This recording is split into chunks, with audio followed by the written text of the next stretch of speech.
We're the children of a mother earth. Reach out your hands. Let us heal our earth together. We will heal the earth. Heal the earth. Heal the earth.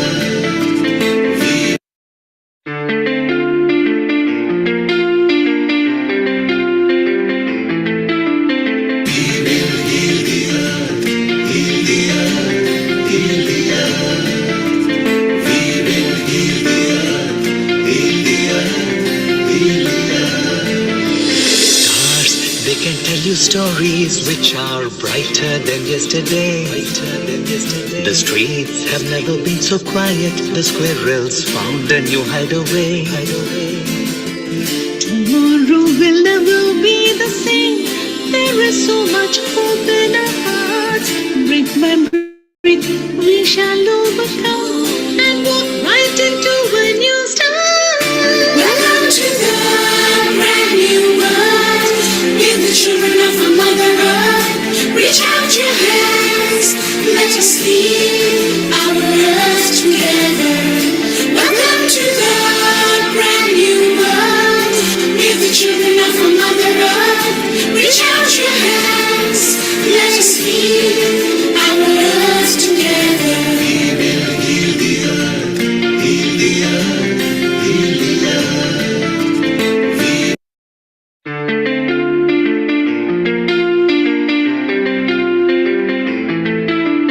We will heal the earth.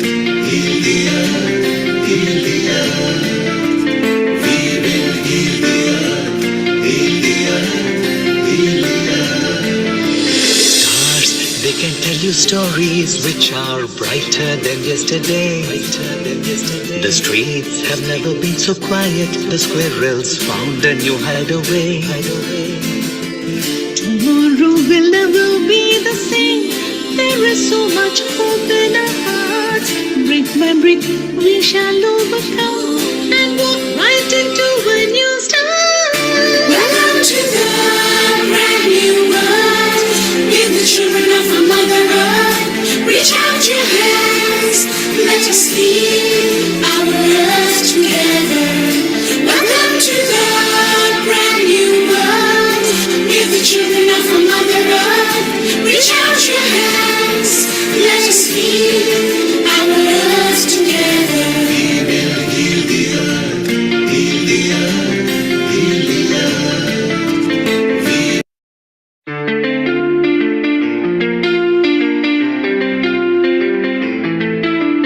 We will heal the earth. Heal the earth. Heal the earth. We will heal the earth. Heal the earth. Heal the earth. Stars, they can tell you stories which are brighter than yesterday. The streets have never been so quiet. The squirrels found a new hideaway. Tomorrow will never be the same. There is so much hope in our hearts. Brick by brick, we shall overcome and walk right into a new start. Welcome to the brand new world. We're the children of a mother earth. Reach out your hands. Let us heal our earth together. Welcome to the brand new world. We're the children of a mother earth. Reach out your hands. Let us heal our earth together. We will heal the earth. Heal the earth. Heal the earth.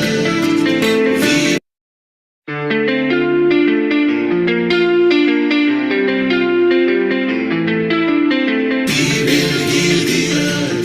Heal the earth. Heal the earth. We will heal the earth. Heal the earth. Heal the earth. Stars, they can tell you stories which are brighter than yesterday. The streets have never been so quiet. The squirrels found a new hideaway. Tomorrow will never be the same. There is so much hope in our hearts. Brick our earth together. We will heal the earth. Heal the earth. Heal the earth. We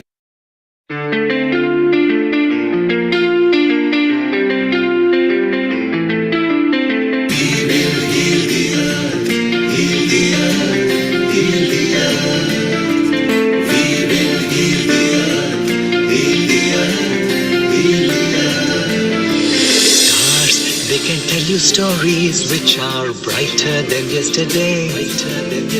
The streets have never been so quiet. The squirrels found a new hideaway. Tomorrow will never be the same. There is so much hope in our hearts. Brick by brick, we shall overcome and walk right into a new start. Welcome to the brand new world. With the children of our Mother Earth, reach out your hands. Let us lead our earth together. Welcome to the brand new world. With the children of our Mother Earth, reach out your hands. Let us lead our earth together. We will heal the earth, heal the earth, heal the earth.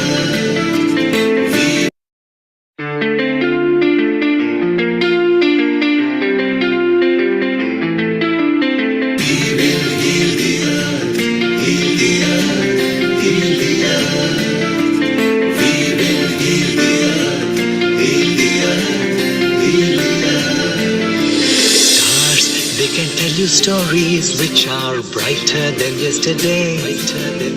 The streets have never been so quiet. The squirrels found a new hideaway. Tomorrow will never be the same. There is so much hope in our hearts. Brick by brick, we shall overcome and walk right into a new start. Welcome to the brand new world. With the children of our Mother Earth, reach out your hands. Let us lead our earth together. Welcome to the brand new world. With the children of our Mother Earth, reach out your hands. Let us lead our earth together. We will heal the earth, heal the earth, heal the earth.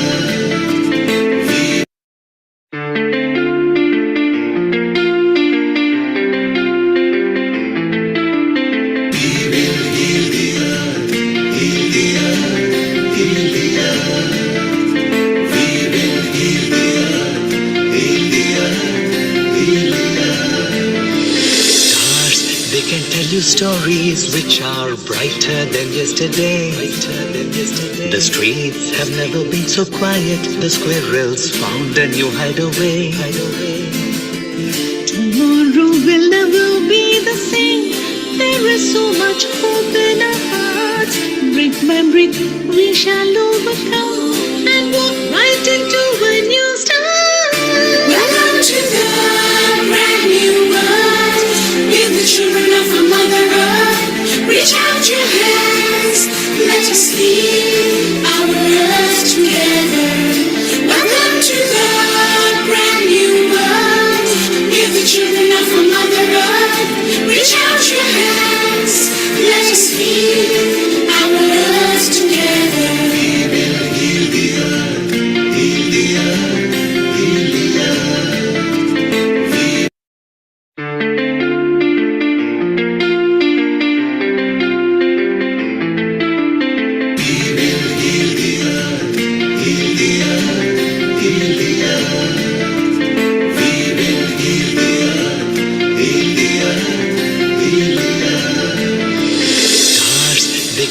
Stories which are brighter than yesterday.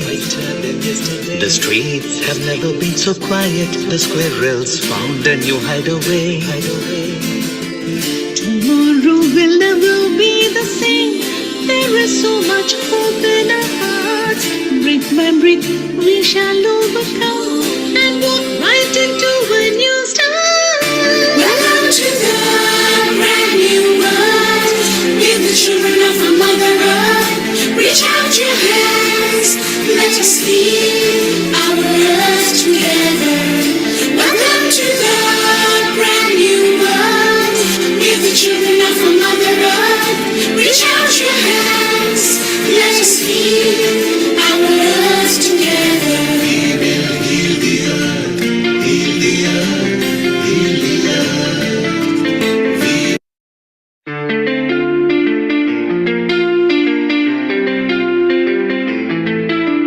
We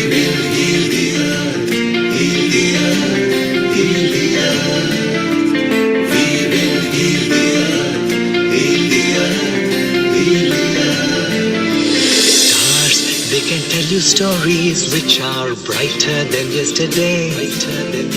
The streets have never been so quiet. The squirrels found a new hideaway. Tomorrow will never be the same. There is so much hope in our hearts. Brick by brick, we shall overcome and walk right into a new start. Welcome to the brand new world. With the children of a mother earth. Reach out your hands. Let us lead our earth together. Welcome to the brand new world. With the children of a mother earth. Reach out your hands. Let us lead our earth together. We will heal the earth. Heal the earth. Heal the earth.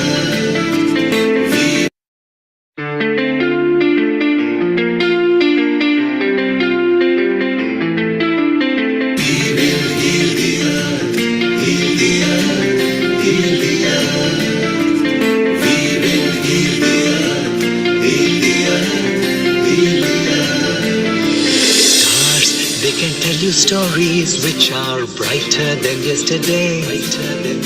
The streets have never been so quiet. The squirrels found a new hideaway. Tomorrow will never be the same. There is so much hope in our hearts. Brick by brick, we shall overcome and walk right into a new start. Welcome to the brand new world. With the children of a mother earth. 10, 9, 8, 7, 6, 5, 4, 3, 2, 1. Global Namaste. Good morning, good afternoon, good evening to all the viewers of Healing Our Earth. My name is Amrita Sharma and I am the host of today's episode. Today's episode is on mental health awareness. We will talk about it, but first, let's have the Gayatri Mantra. Om Bhurrbhuva Swaha Tatsavitur Varenyam Bhargo Devasya Dhimahi Dhiyo Yo Na Prachodayam. Om Bhurrbhuva Swaha Tatsavitur Varenyam Bhargo Devasya Dhimahi Dhiyo Yo Na Prachodayam. Om Bhurrbhuva Swaha Tatsavitur Varenyam Bhargo Devasya Dhimahi Dhiyo Yo Na Prachodayam. Om Shanti Shanti Shanti.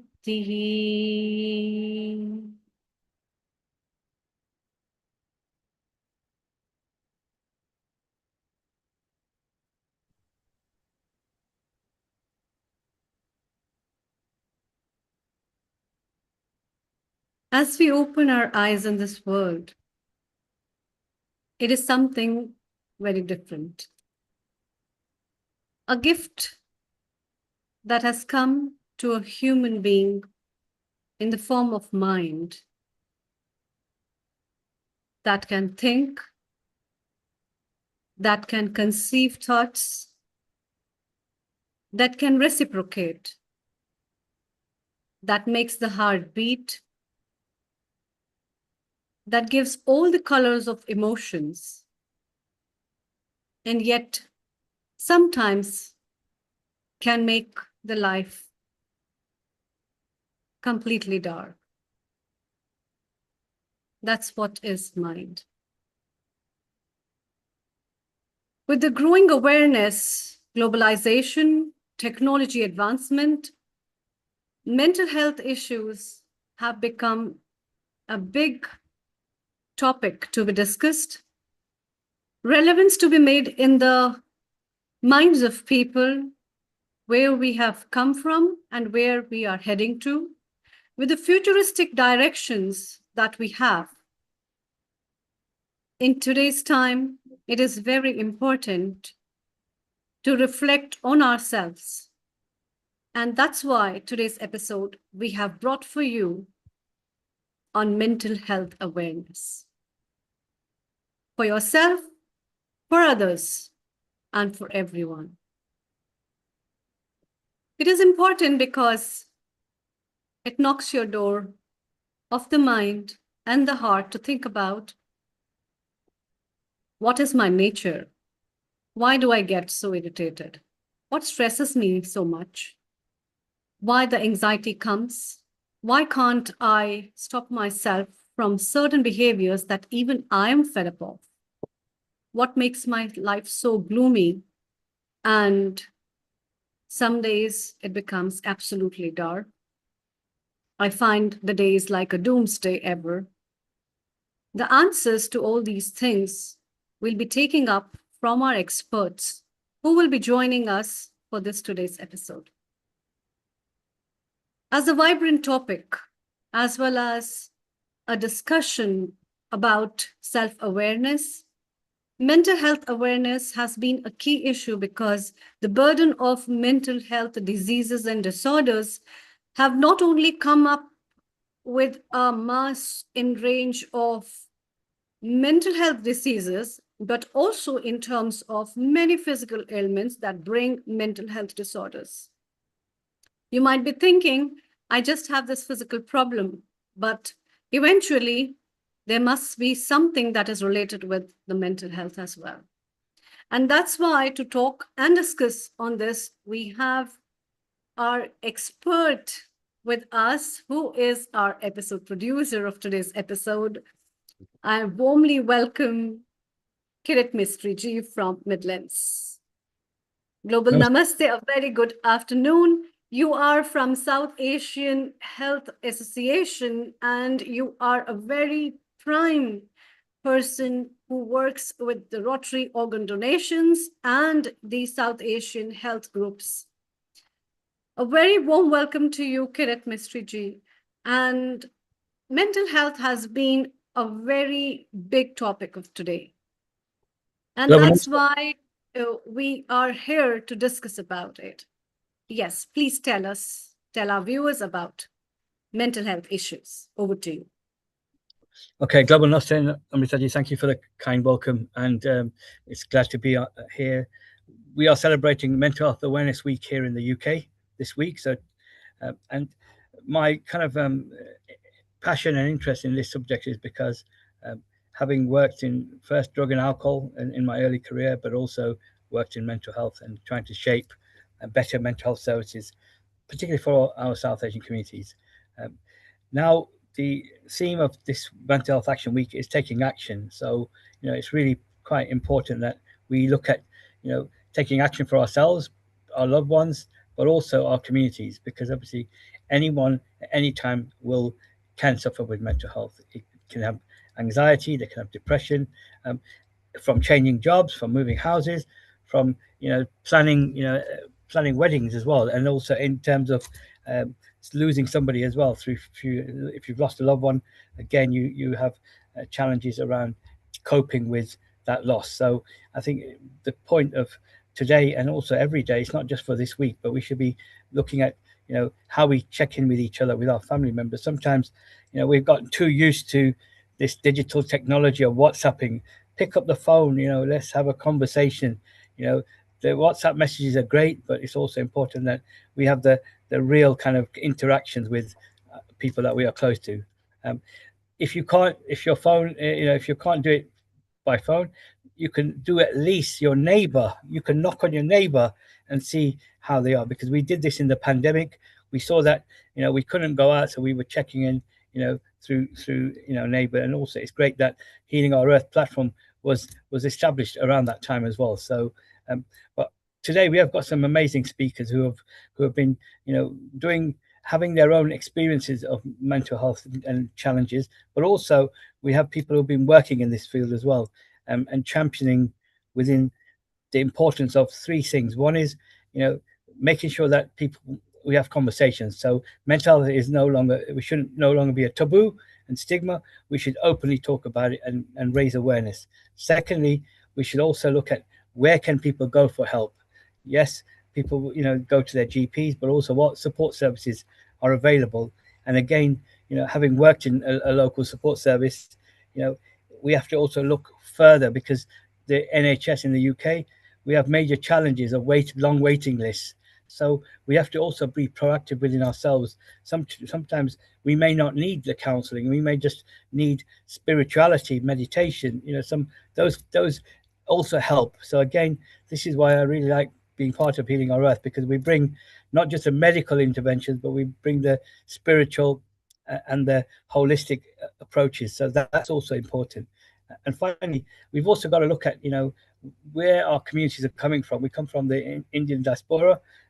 We have good connections within India. So I've also reached out to organizations in India. We've had them on Healing Our Earth before, but again, to try and find, utilize their expertise in terms of self-care packages, toolkits, and anxiety and music therapy. So I think we've got to reach out to people within our own countries as well, because that's where we don't need to reinvent. We should learn from the good practice and share that. Neil Kumar, welcome.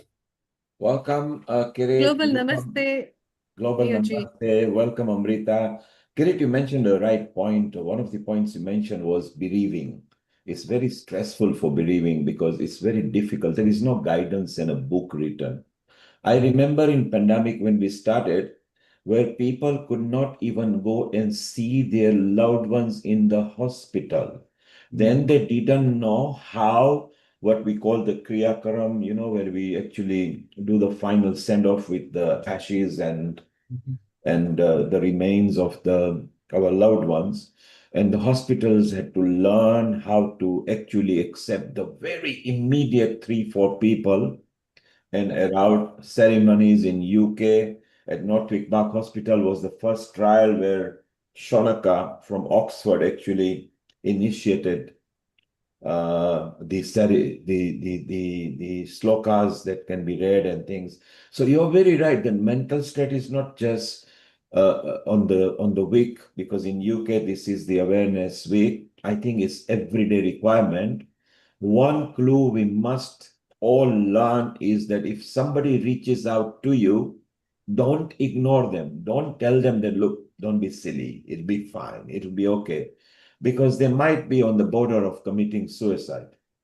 And this is very important. So I think it's good. And shortly we'll be going to Sandeep as soon as he puts her video on, so we can spotlight her. And it'll be nice to bring on people. So yes, mental health for every day. I think we should bring knowledge, help, guidance, nurture people. Sometimes children are not able to express what they are going through. So it's very difficult. And I think the signs of wanting to know what people are going through are very important. Over to you, Amrita and Kirit and Sandeep, if you are listening, please put your video on so we can highlight you. Thank you.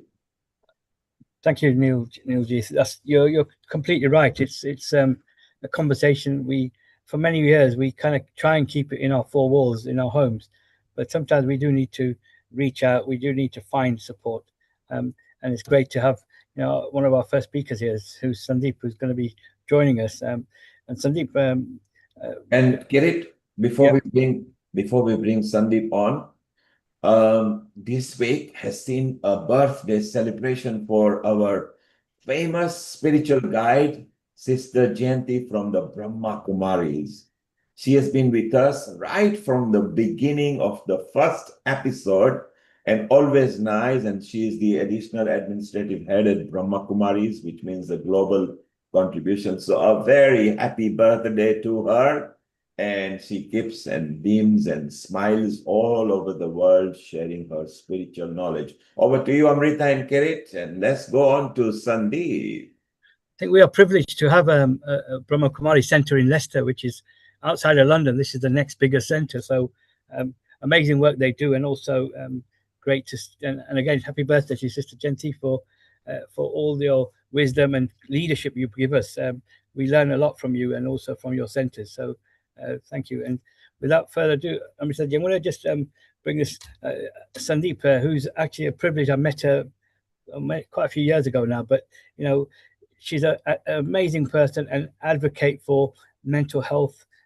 She comes with her own lived experience, but not just an advocate. She's championing, you know, this message, you know, of awareness of mental health, reaching out, and she's always been there for people, calling her and help, and she's also support.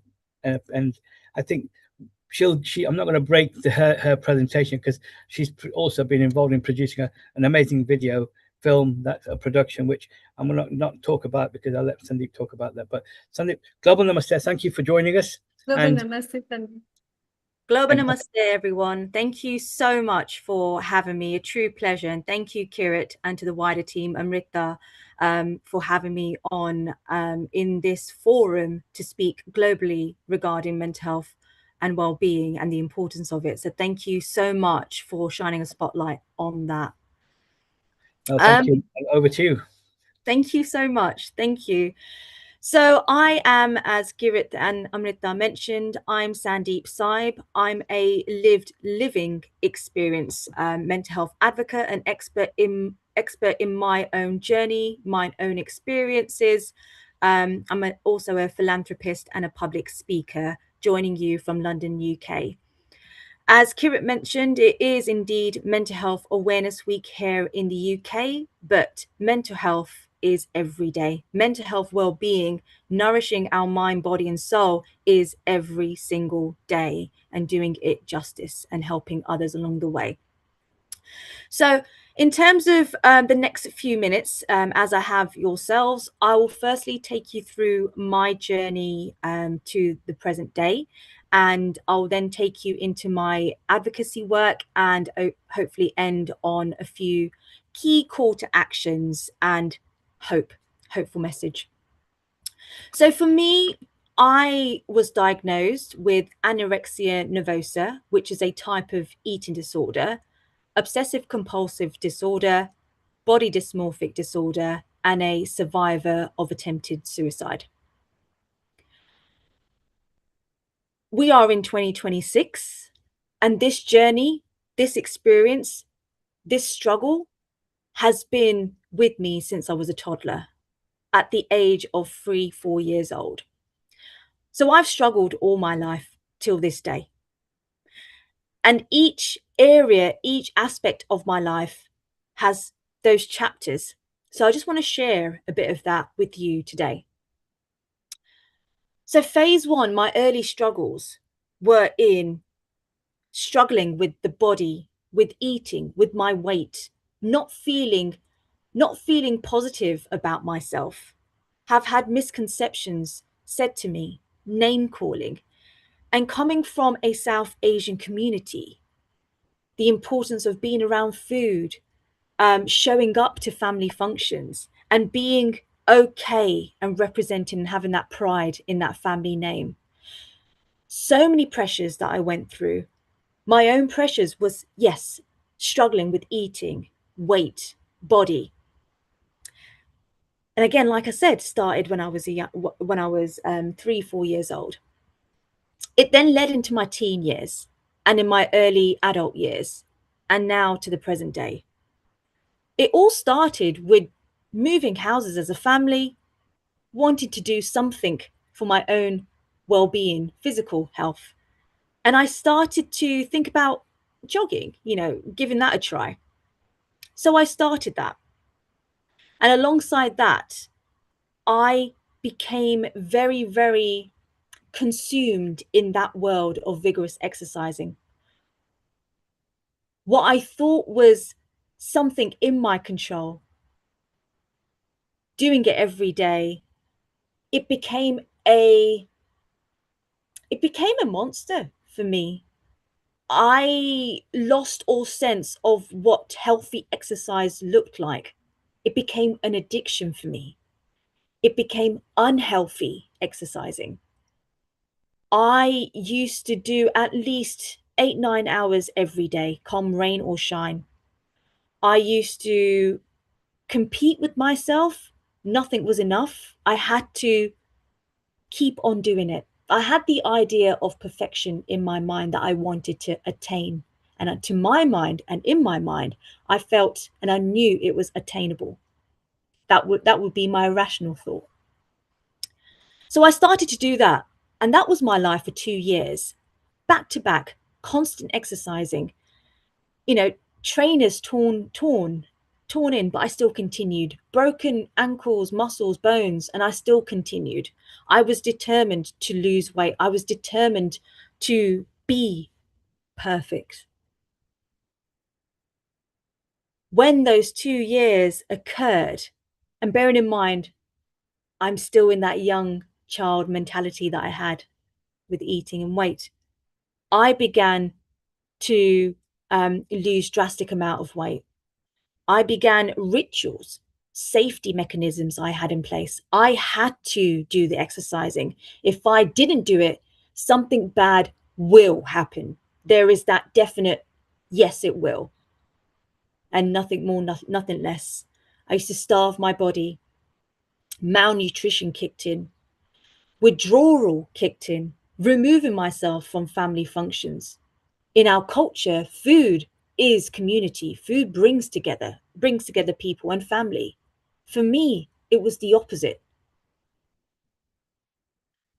I had anger outbursts, huge social anxiety, not going to family functions. And bearing in mind, I was working full time, still am now, but working full time back then, masking, a lot of covering up. Anyone asks me, how are you? I'll say, I'm fine. I'm fine. How are you?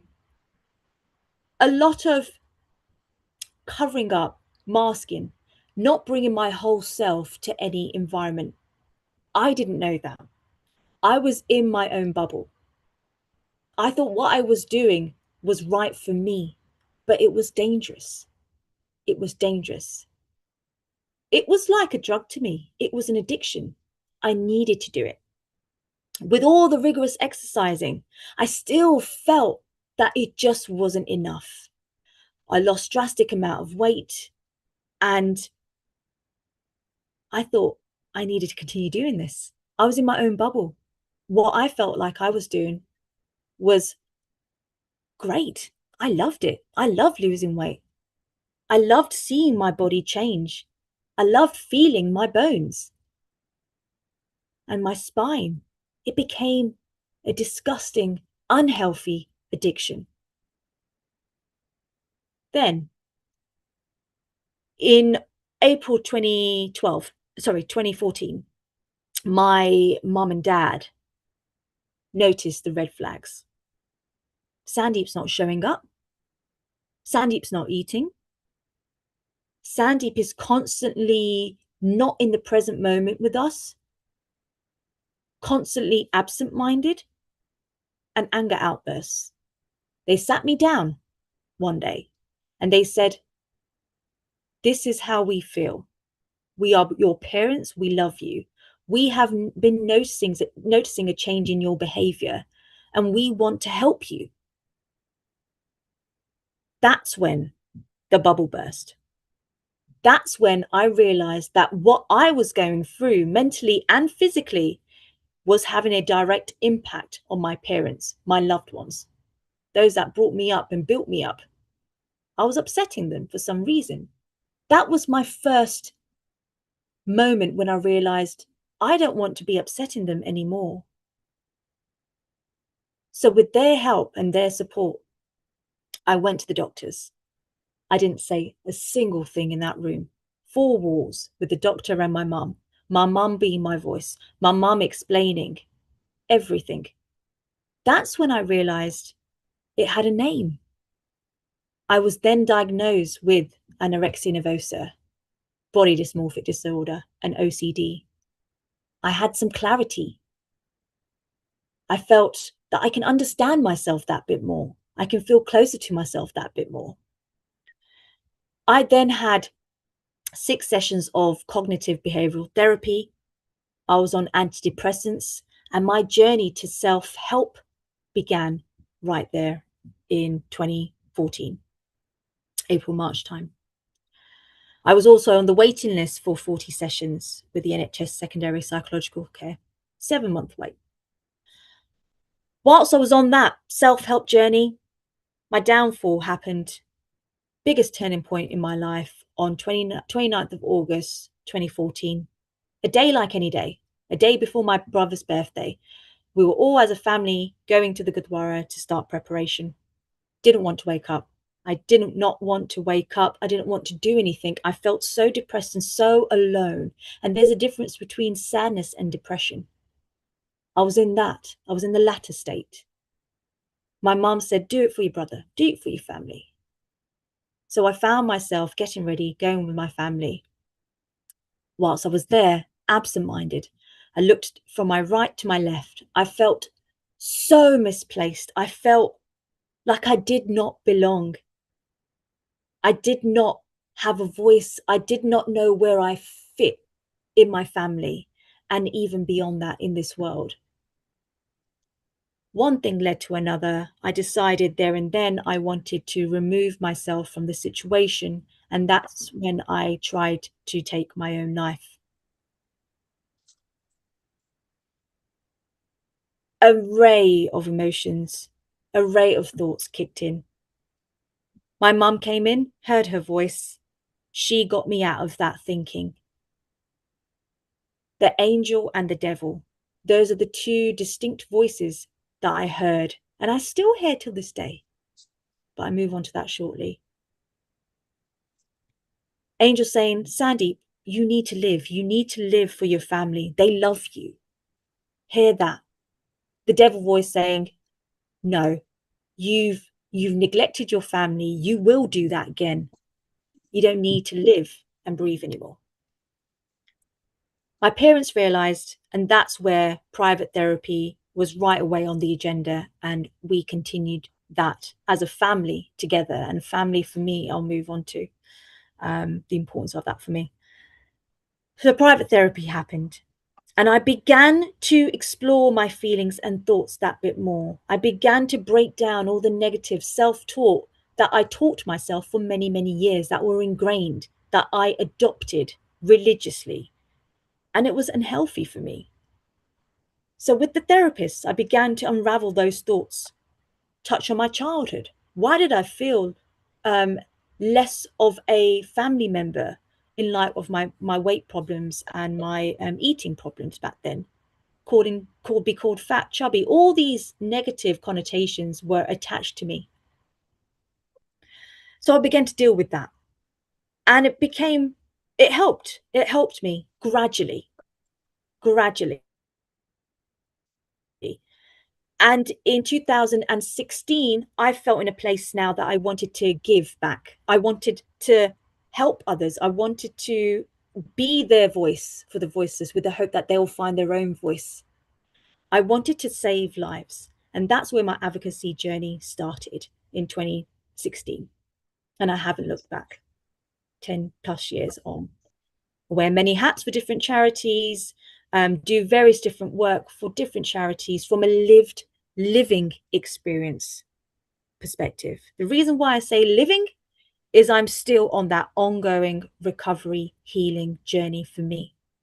At the present day, I am still going through trials and tribulations with my eating, with my weight, with suicide ideations. I am still on medication, and I'm still finding myself. I want to close this segment with a few key call to actions that I really want you to hear, that I really want you to absorb and take it forward, and maybe try one out of these actions. Number one, please talk, please open up, please be in a dialogue. I have been in many situations where people struggle to, fear that they say the wrong thing, or they fear they might say the wrong thing. You'd rather say something than nothing at all. That is for sure. Asking how are you, but asking how are you again. Asking how are you feeling about the day, starting it gradually, but you rather talk and say something than nothing at all. Your gut is your best guide. and your best compass. Go with your gut. Secondly, please notice the red flags. Anything that seems out of the ordinary, for example, withdrawing, anxiety, anger. There's psychological and physiological issues. Try and notice these. Try and note these down for your own sake as well. Get some training under your belt. That has helped me as a mental health first aider. Tip 3, self-care is so important. Self-care is so, so important. I've learned throughout my journey till this day, I am my own best therapist, and so are you. And don't let anyone tell you otherwise. You know what you need. Sometimes you just need a bit of that crutch, that support in the right direction. Know that everything is temporary. Nothing lasts forever. That is for sure. So with self-care, do things that you enjoy, that make you happy, that truly make you happy. Journaling is a great way. Being one with nature is great. Taking in the 5 senses, box breathing, all these different techniques may not all be tailored to you and suit your needs, but it's worth trying. Put one foot in front of the other. Give it a try. And last but not least, this is indeed Mental Health Awareness Week. But as Kirit Mistry mentioned, mental health and well-being is every single day. And there is a big difference between mental health and mental illness. So I want you to resonate with those tips, those call to actions. And please, please help yourselves and look after yourselves in the process as well. Thank you very much for listening, and I'd be happy to connect with you all. And as Kirit mentioned, please feel free to go on YouTube and watch the full documentary of my journey, as with my family as well, The Angel and the Devil, Breaking the Silence. Thank you very much. Sandeep, thank you. Always, we finally got you. We've been trying to get you on this Healing Our Earth platform for a few years, but we've kind of saved you, and I think it's amazing to, and it's great to see that the work you're doing. But I think you've been a power of inspiration, because certainly in terms of the work I've been doing in the mental health charity that I would do, but also bringing you to Leicester and actually engaging with the community, Absolutely. showing your film and having you in the room really changes people, and I think that's what we need to do more of. So absolutely. Just hang on for a while if you can. I just need to bring Mukesh, who's actually in. He's going to be rushing off because he's running a mental health and suicide training program today, but he's from India. He's from the Rotary Club, but also he's now going to be taking on the lead role for Rotary in mental health and suicide.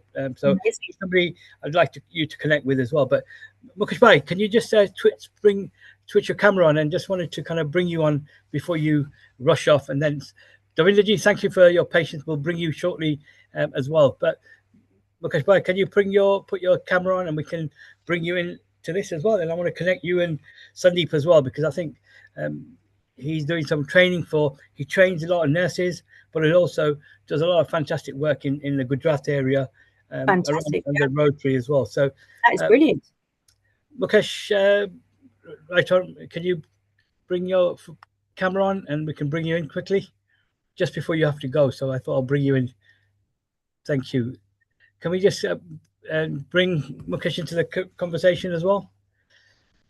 Right, Mukesh, firstly, I wanted to kind of get you both to connect with Sandeep. So I will share your details after that. But firstly, before you rush off to do your program, I wanted to congratulate you from Healing Our Earth, particularly because you've been on our program before, and having you now flying the flag for Rotary for the next year around the mental and suicide chapter, and the chair of that. Really want to work with you more and doing more global stuff. But again, just give us a quick introduction of what your plans are within your new role.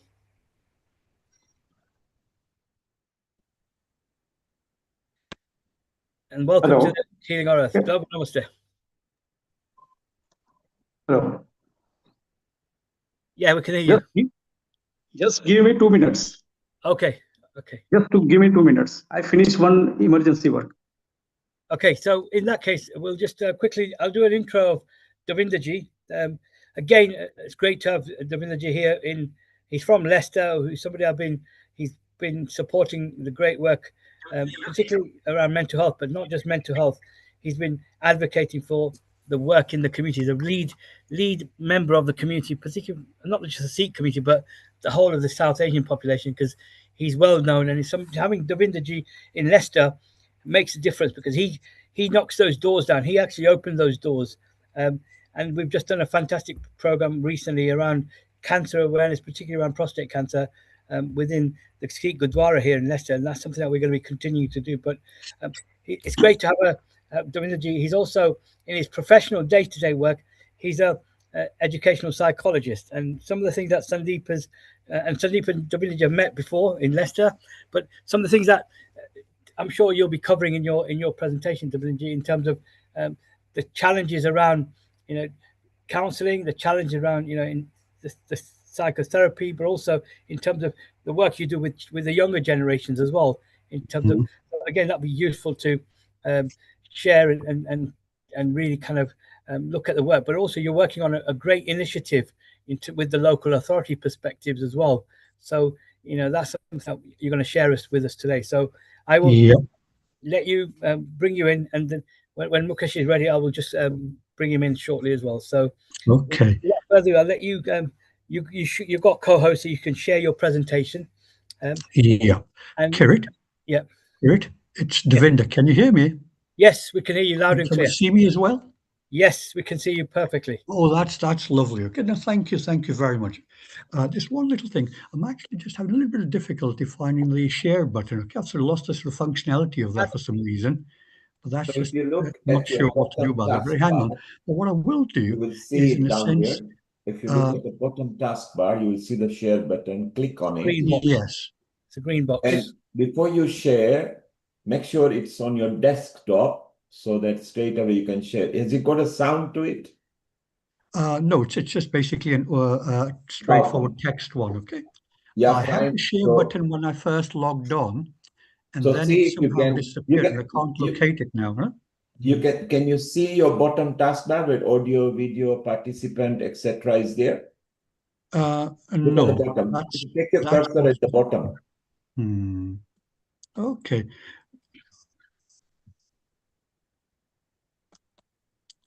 I will perhaps have to continue without that, okay, in order to not to sort of... No problem. No problem, Davinder. You can talk about it. I will. You know what it is. Maybe that's right. Stop sharing your screen then. Just. I think, yeah, that's what I'll have to... He's a frozen... Okay. Davinder, sign back in again. Your signal is poor. Switch everything off on your computer and sign back in, so you got good broadband. Sign back in, Davinder. I can see you now, Davinder. I can see you. Can you hear us? He's frozen. He's frozen. He's slightly bendy. Davinder, sign back in. Davinder, sign back out. That's what I'm thinking I should do best. Okay, I think that's... Yeah. I will. Okay.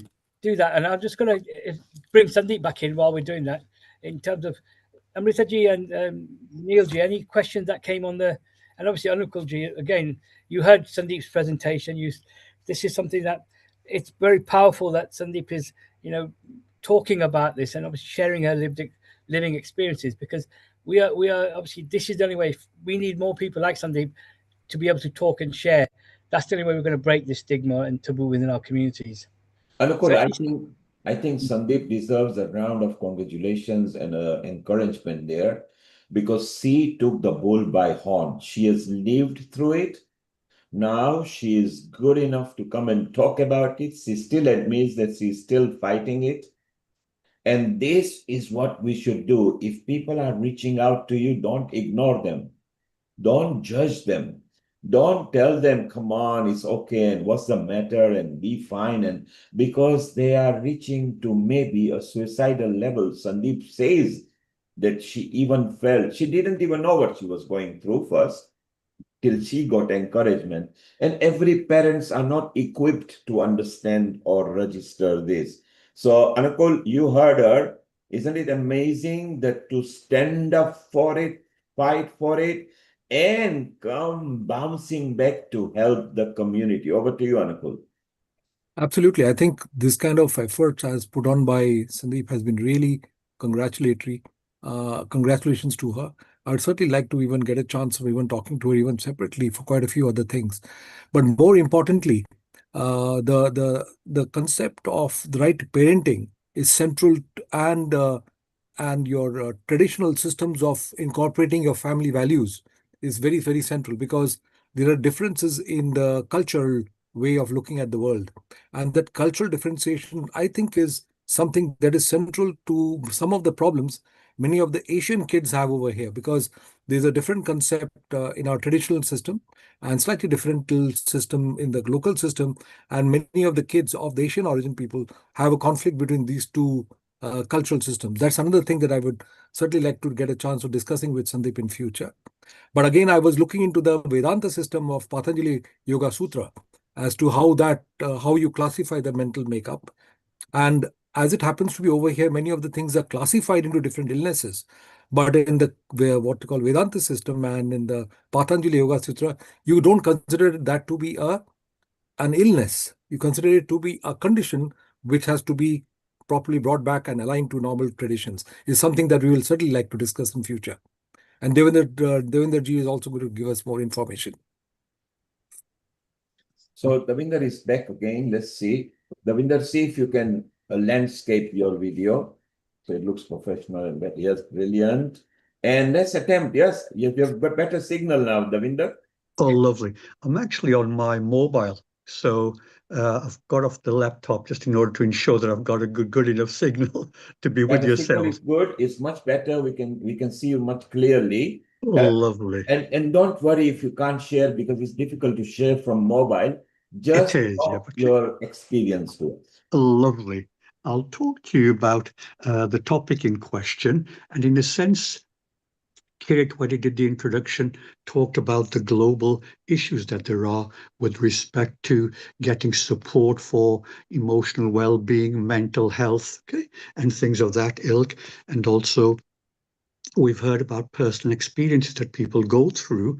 And, over the last, perhaps before the last 20 years, there's a lot of focus on things getting worse for people, things getting to a stage when formal diagnosis could be made before help was made available. And so that was an issue. And it just meant that for a lot of people, it took a fair amount of time before things got done for them. And so access to support was not that easy, not that easily available. But what has happened is that in the last few years, the government here in England, which is where I am, they looked at how can we support young people and children, young people at colleges in a way that would mean that we would catch everything at the earliest stages of something becoming an issue or a problem, and not wait until things had gone to quite a sort of severe stage.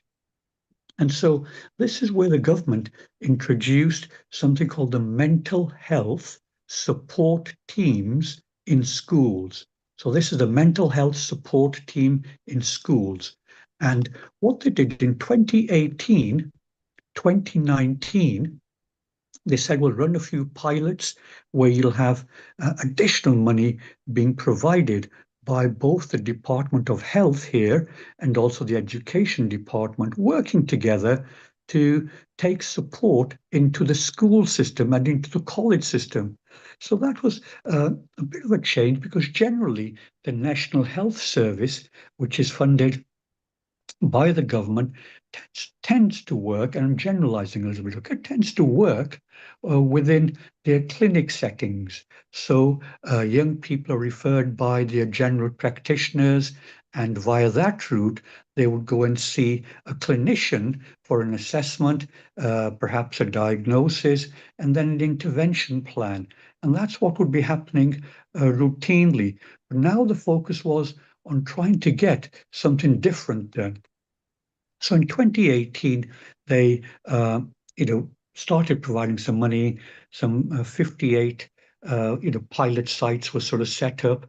And then from that, the results of that indicated, hey, the children within schools, in those schools, were beginning to buck the trend.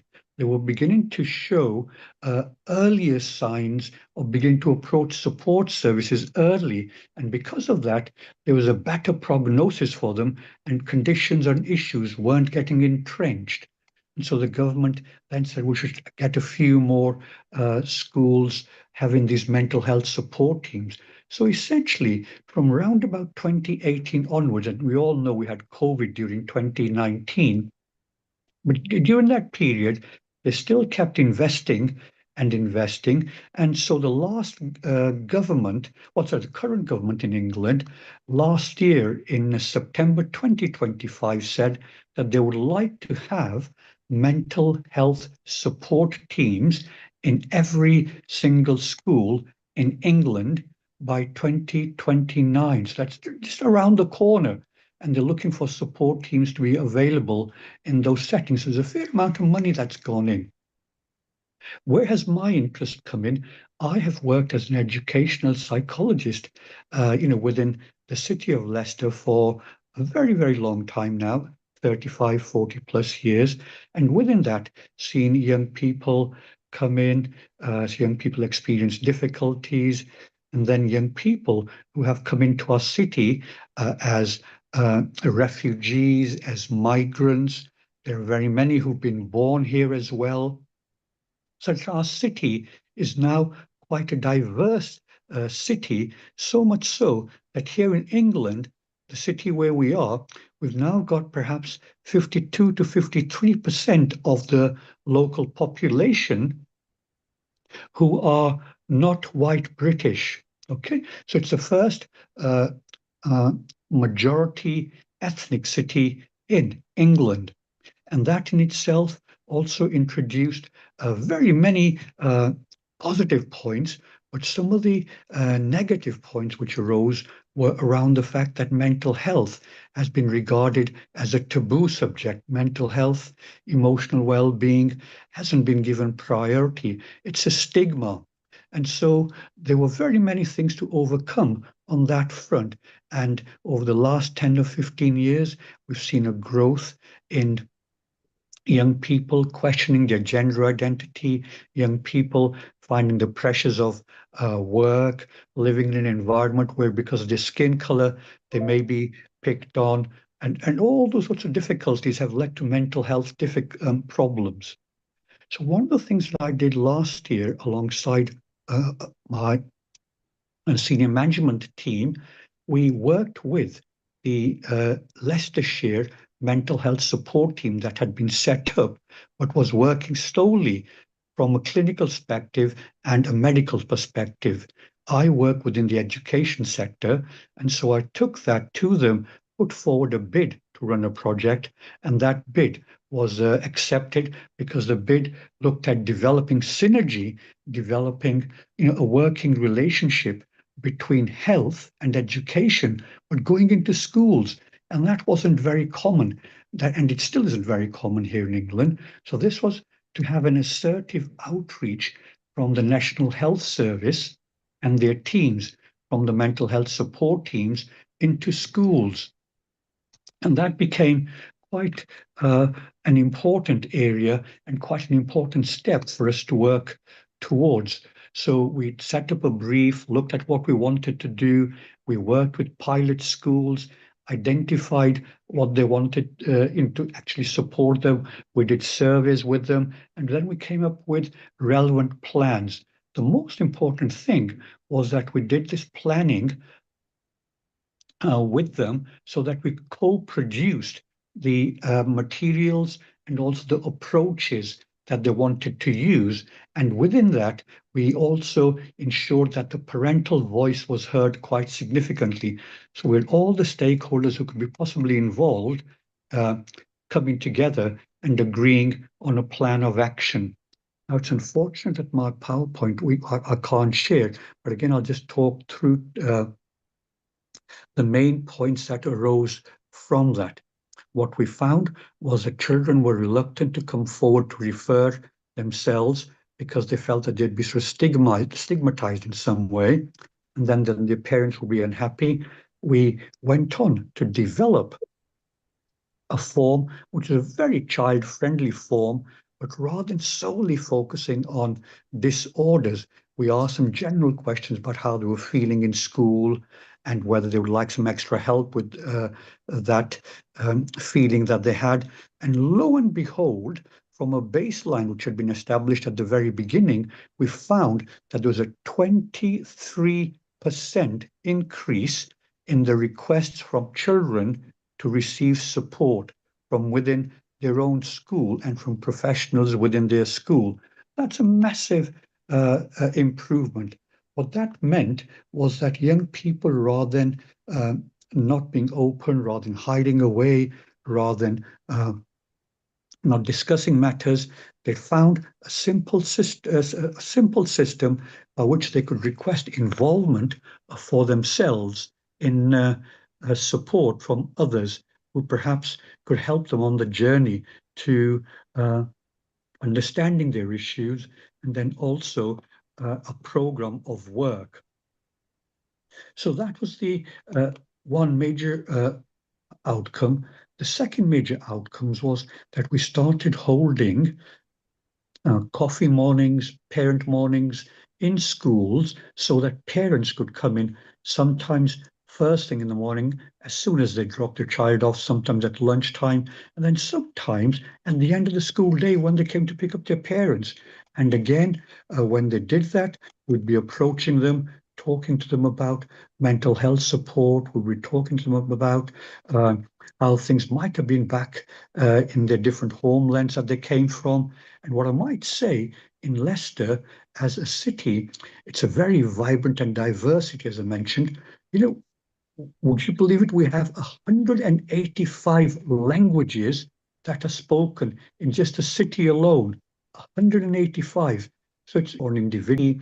For others, there were issues around. For others, there were issues around transferring from one phase of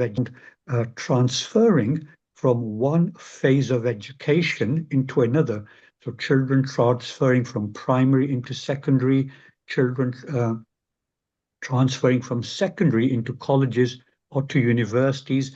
And at each of those phases, we developed systems that were jointly approached, put together by health and education, so that each system was able to cope with the other, and the educationalists did not find that sometimes the very helpful approach by some members of the health service weren't in fact in line with the school timetables. Health could only be available at a certain time. School curriculums also had to be run. So all those pressures were controlled, looked for, and synchronized.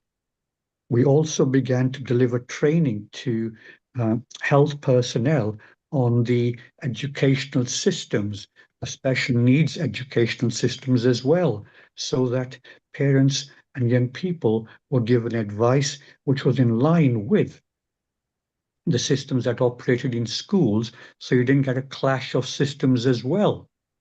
And collectively, we've had a massive improvement within the standing of both the mental health support teams in our geographical area, which is known as the East Midlands, and also nationally. And if I may add that when we started the program, we were actually second from bottom, or the NHS was second from bottom in relation to referrals being received, and also in terms of satisfaction. As the project has progressed, the staff have all become more competent, schools have been more engaging, and the standing has begun to rise, and also more and more children can now access the service. Within this, the use of the child's mother tongue has also been crucial. We've worked with families in Gujarati, in Urdu, in Punjabi, and where it's been possible, we've had access to Portuguese as well. So we've endeavored to support the entire systems in schools in order to allow mental health support teams to be able to deliver their very sort of skilled and helpful and useful strategies and interventions in a way that schools can accommodate them as well. And so when you think about the government's initiative to have mental health support teams in every single school by 2029, it's really important that all the different parts of the system are working together, and then we can actually be more certain that all the money, all the funding that's been put in is being used to its optimum and enabling all the people whom it should benefit being able to do so and actually have access to that.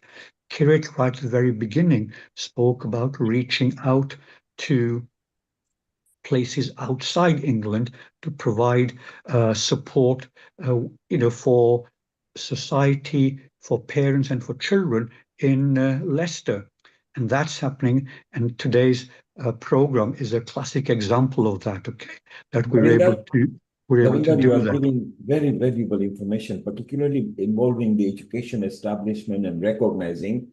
Just pause for a moment. Let's go to Mukesh in India.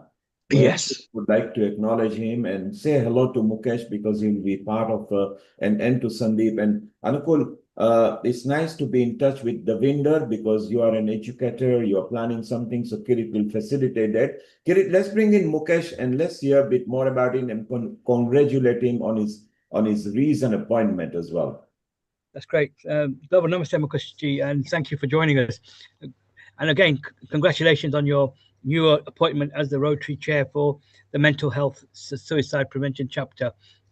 It's great to have you part of Healing Our Earth, and also just before, I know you need to shoot off to run your program, so I'll just give you the floor for a few minutes, and then we'll connect Davinder and Sandeep as well, because your college that you run in Gujarat is a great example of training educators, teachers, nurses around mental health. So over to you, Mukesh. Thank you. First of all, global namaste to everyone. Thank you so much for being here today, and a very warm welcome to all of global viewers tuning into this Healing Our Earth session. I am humble, honored, and deeply grateful to stand before you today as the newly appointed chair of the Mental Health Awareness and Suicide Prevention Committee, Rotary District 3055.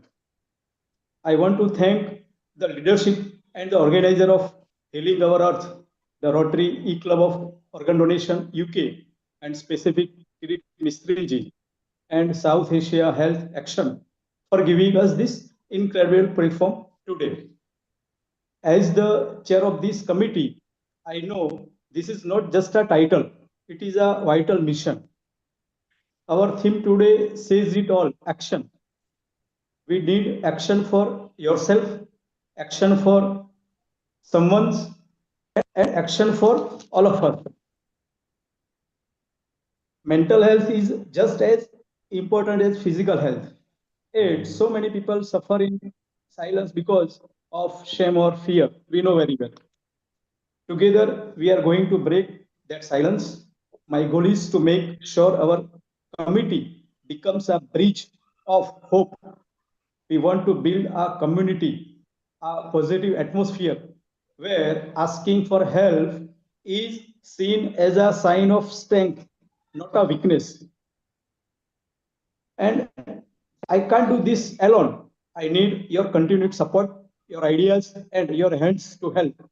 Let us work together to help to create a kinder, healthier world where no one feels left behind or alone in the dark. I give such at here in Gujarat. Last 5 months, I covered 125 education campus and 50,000 students, 14 to 20 years, with support of revenue district collectors, revenue educational officers. I have associated 2 official revenue district collectors, and they are very happy. And this year, we are going to cover entire Gujarat regarding to the mental health. I am working as a life skill trainer and coach since 22 years. Success Research Foundation is my firm. So thank you once again for your congratulations, your trust, and your faith in me. Especially thanks to again Kirit Mistry ji for the wonderful opportunity. Let's together do something best for the entire world and leave the legacy. Thank you. Thank you thank you, Mukesh. And I'm very pleased that we met a couple of years ago in Gujarat as well. But now Leicester, we have a big Gujarati population, even in the UK. So it's really good that we can start tapping into your excellent work you're doing and obviously share some of that, because this platform, Healing Our Earth, is about bringing good practice and sharing that and learning from each other. So I know you need to shoot off, but in terms of we will connect you with Sandeep ji and also with Davinder ji as well, because he's their education focus. But one of the things that I think brought to my attention is Rotary is an important movement that brings, you know, values, but also brings a lot of education and connects people. So it's glad that you're championing this mental health within the Rotary, like we're doing with Organ Donation. But it's a great platform to champion and bring more people to learn about awareness of mental health. So keep the good work going, and we'll look forward to working with you in your new role as well. Thank you. Thank you. Just before we bring again, Governor said, Dr. Kailash, nice to have you on again. And you heard the presentation from Sandeep, and anything you'd like to kind of raise, or any questions you had in your mind about, because education is important. But one of the things that we need to ensure, Davinder ji, is that we need to have within the program that the schools are developing, we need to have your young people as peer ambassadors. We need to have people who are champions with lived experience coming in, not just rely on the teachers or the educators, the mental health practitioners, because some of them can only do as little, but the real change makers are people like Sandeep, who's been here today, and others, you know, young people as well. Because young people, the peer education approach is something I champion, I value, because I believe it's those young people teaching young people will get the message together. So, Dr. Kailash, anything you'd like to bring in? Yes, so global namaste to everyone. And I caught the tail end of Davinder ji, your presentation, which I found it very inspiring. Thank you so much. I come from an educational background, and I work in schools and colleges with young people. And I've seen this mental health and growing, basically. And what really kind of touched me was the topic that you talked about being a taboo, and it's still a taboo, actually, especially in the Asian culture. Now, I can just give you an example from a family as well. That there was a case where, there was a family member who did suffer and did need some counseling, but the parent was reluctant. So, once we go for counseling, it'll be like a label, and we don't want my child to be labeled. But they don't realize how much, counseling does help, with any mental anxiety, whatever, depression. And so that really needs that. There's a lot of work. And like you said, it's a collective effort. You can't just rely on schools and teachers. We all need to get together. And I like the way that Davinder ji mentioned those different languages as well, how important it is, to reach out, to be inclusive, to be able to reach out in those different culturally sensitivity, language barriers. So, we have got a lot of work to do, but it's growing. And I come from Lancashire, and I know that within Lancashire County Council, there's so much funding that's been poured in because they have recognized there's a growing concern. And therefore, this kind of seminars, this platform is absolutely crucial, so important that we spread that word and we all work collectively. So thank you. Sandeep, I want to bring you in to kind of, you heard what Davinder ji was saying. Any thoughts and best ways of ensuring, we succeed in, we've got, between now and 29? Yeah, sure. I think Davinder ji, thank you so much for sharing that, and it's great to see you here. I think that's so important. That collaboration is key. Joining up is key. You don't need to reinvent the wheel. People have the knowledge, people have the resources. It's joining those up, and that's a key part of my role. Building those bridges. How can we ensure that we make it efficient and effective as possible to help that person. One size does not fit all. We've got to recognize also that every single individual that struggles with mental ill health needs tailored, bespoke, holistic support for them. Counseling may not be for every single person, but it is a option there.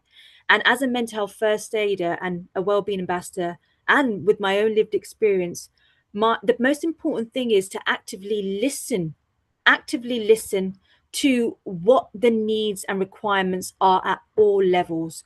What does that particular individual need, and how best can the grassroots level stakeholders, educators, researchers, doctors, how can we then work together for the greater good to minimize mental ill health, severe mental ill health, before it even gets severe? So to Davinder G's point around early intervention is so important, so powerful. And I think it's definitely key to nourish that. And to your point, Kirit Ji, about learning from other countries that do it well, even Japan, even as far as Australia, they have principles and practices that we can bring over here that works, and vice versa. Again, collaboration, joining up forces, learning from each other as sharing that practice. I really also want to touch on language just ever so briefly. I think it's all in well in having and speaking about language in different mother tongues, different languages. But I think it's also really important that language matters when speaking about mental health and well-being and suicide awareness and prevention.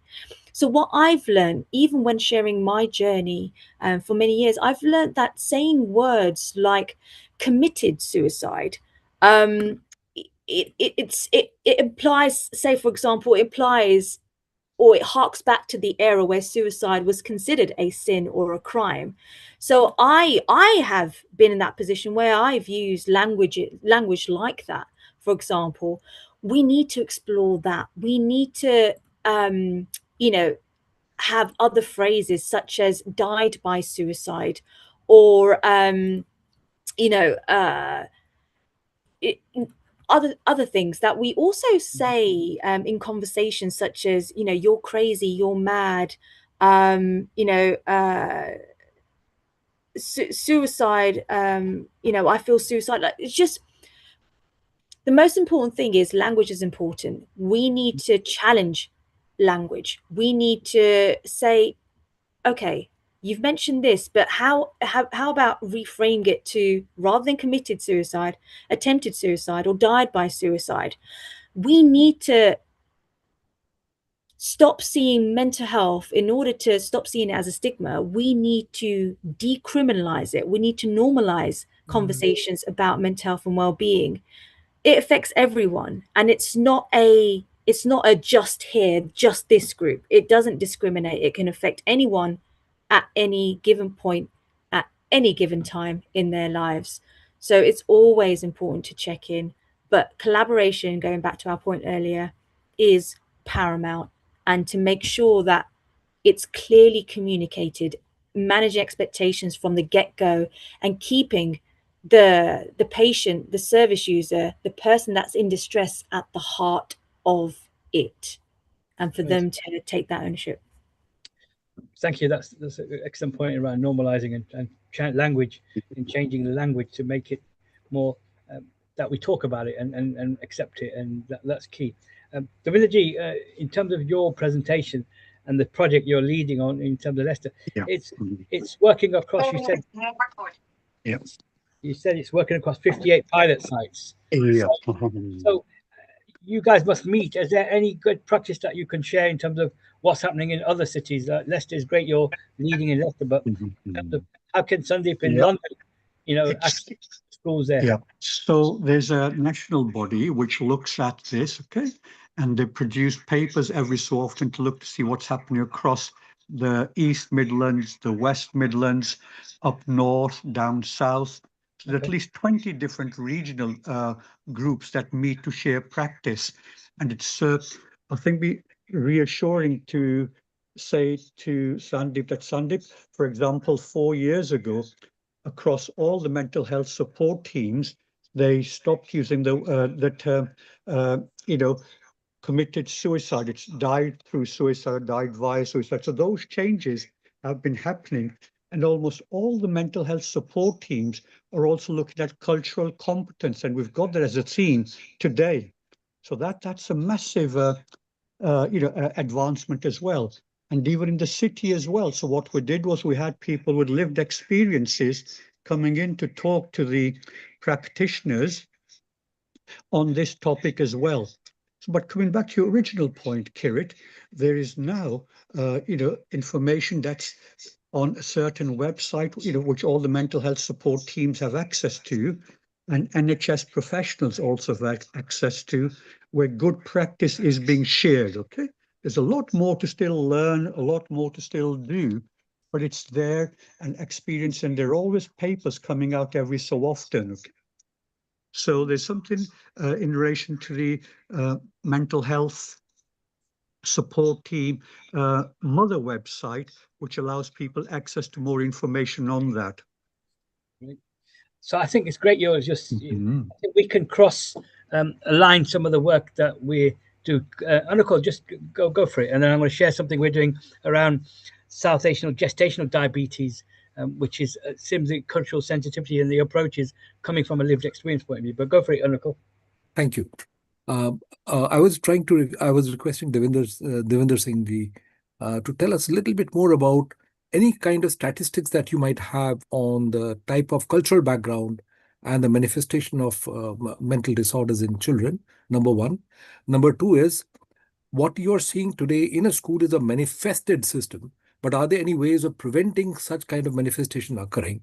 Because what I was trying to do in the past was to corroborate the Gurukul system of education to the current system of education, and that's a very vital way of recognizing, because there is something called, as we call it in the Patanjali system, there is something called a vasana, that a natural tendency of a person who is reward seeking, and they tend to be overloaded with too much of information from different sites, and they develop problems like ADHD and things like that.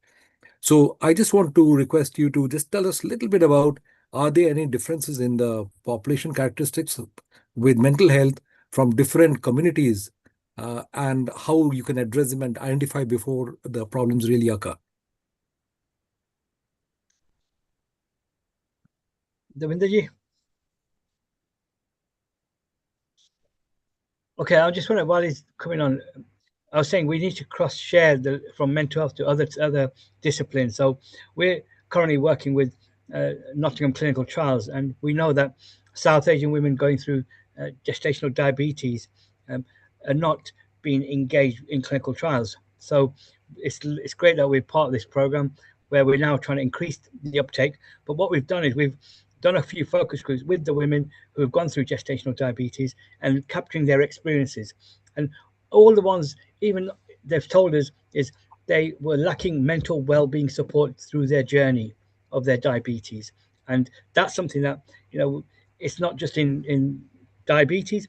We're hearing it from our cancer connectors. They're saying the same. When they went through their diagnosis of cancer, the mental well-being support was lacking. So I think what we've done now with the gestational, we've created a culture-sensitive program that we run for midwives and diabetes nurses across 32 hospital sites that have taken up this program on clinical trials and gestational diabetes. And that's now, but the program was developed, co-designed, co-produced by those women. So everything their experiences were, we've captured in an hour 15 minutes online program that we run. We deliver to these hospital sites because they're the ones who are going to be engaging with women, and we want to ensure when they do engagement, they are aware of the challenges that they need to be addressing and find solutions.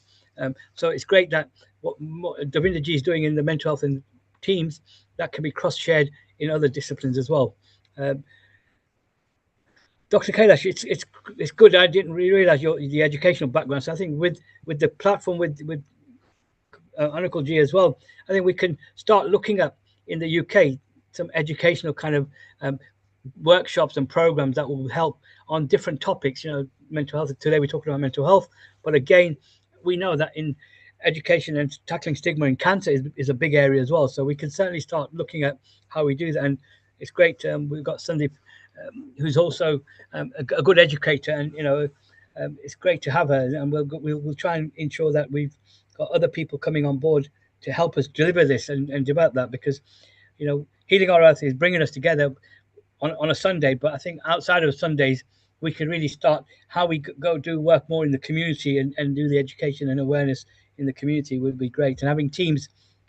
Go on, Anukul, go on. Just to add to your point, other than the diabetic issues, one of the things that I come across very often in my clinical practice as a spinal and chronic pain issues are the disparities that appear in the families and the broken families and what you call physical violence or other issues which come up in the violence in childhood, parental disharmony, and they have a huge impact. And I was talking to a psychiatrist, and he said, we can literally make out the differences in the newborn babies, their behavior towards the mother in a well supported family, as opposed to those who have a very broken family. And it's something I was very keen to know. I was surprised that at least about 30 to 40% of the patients that I handle with chronic pain have come through those kind of systems. Yeah. So yes, it's good that because our next speaker is going to be really the work they're doing around chronic pain and areas around mental well-being is also great to tap in. And this is again our next speaker is coming from in India as well, in Bangalore. Sandeep, I'm going to give you the last you gave some really good tips. Any final ones that you feel that our listeners should take more action on? And today's about action, so. I think in terms of key actions is keeping up the momentum above and beyond this forum. As to your point there, Kirit G, just to make sure that we keep up that dialogue around mental health and well-being, and the fact that we also talk more around the stigma around suicide as well. I think that's still a big taboo and a big stigma. If we can take action to also introduce ways of demystifying the whole topic of suicide, it's very high in both men and women, especially in men, due to many external factors such as financial distress, relationships, cost of living, all these different issues. In terms of action for them is what more can we be doing as a collective beyond this forum to have those conversations, have those real conversations and get to people where they are at. I think that's very, very important, especially at local grassroots community levels. So for me, the key action is continuing this great work.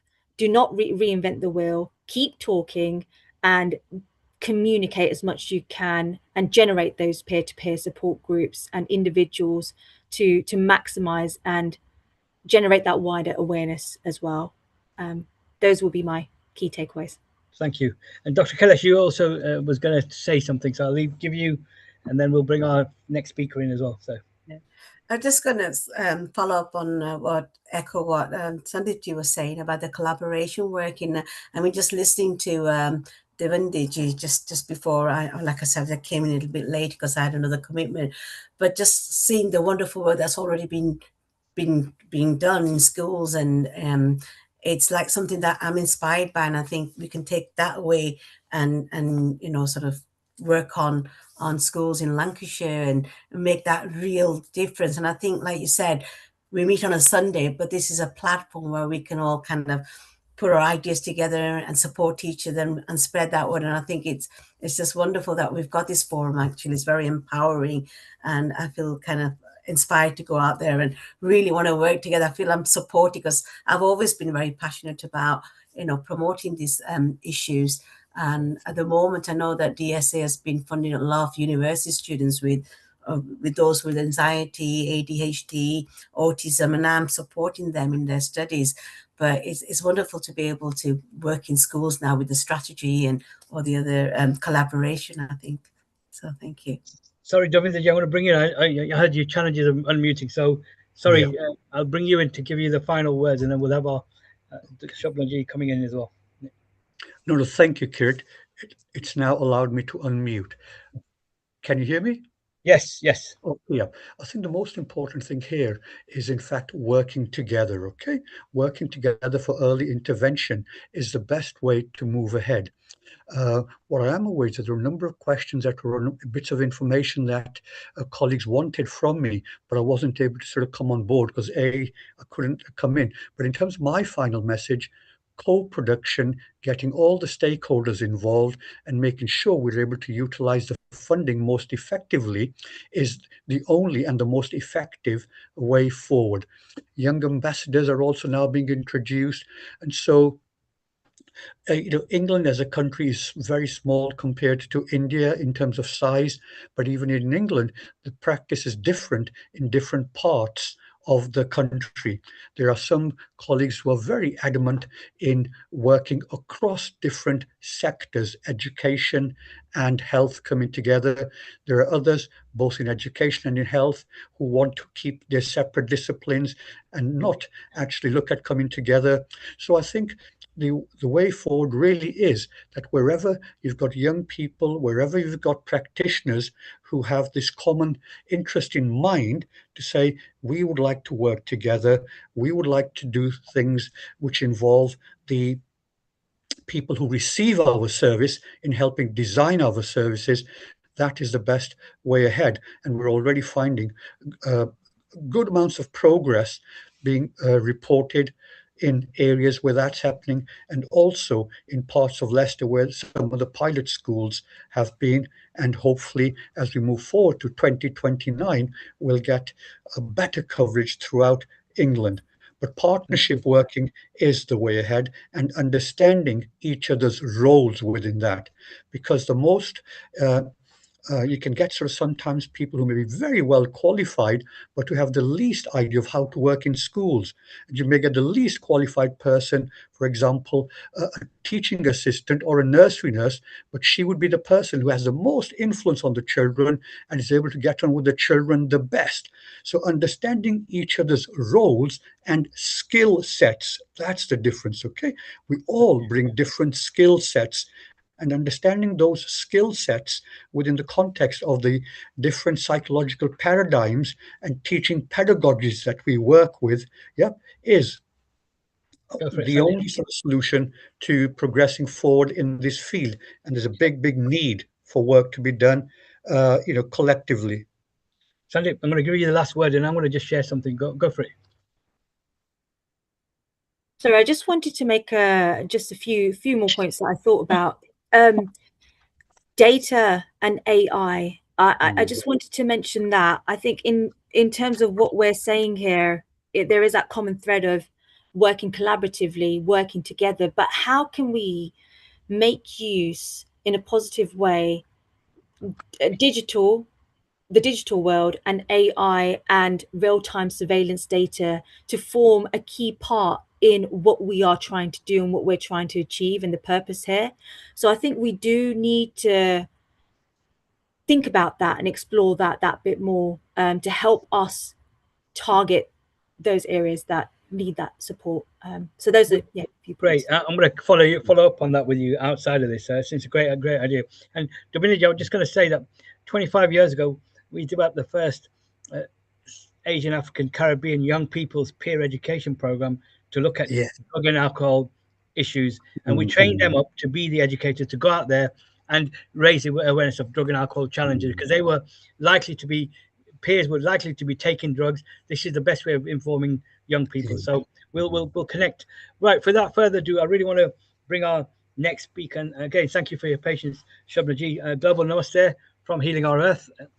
It was a privilege to have a conversation and meet you recently in your visit to the UK.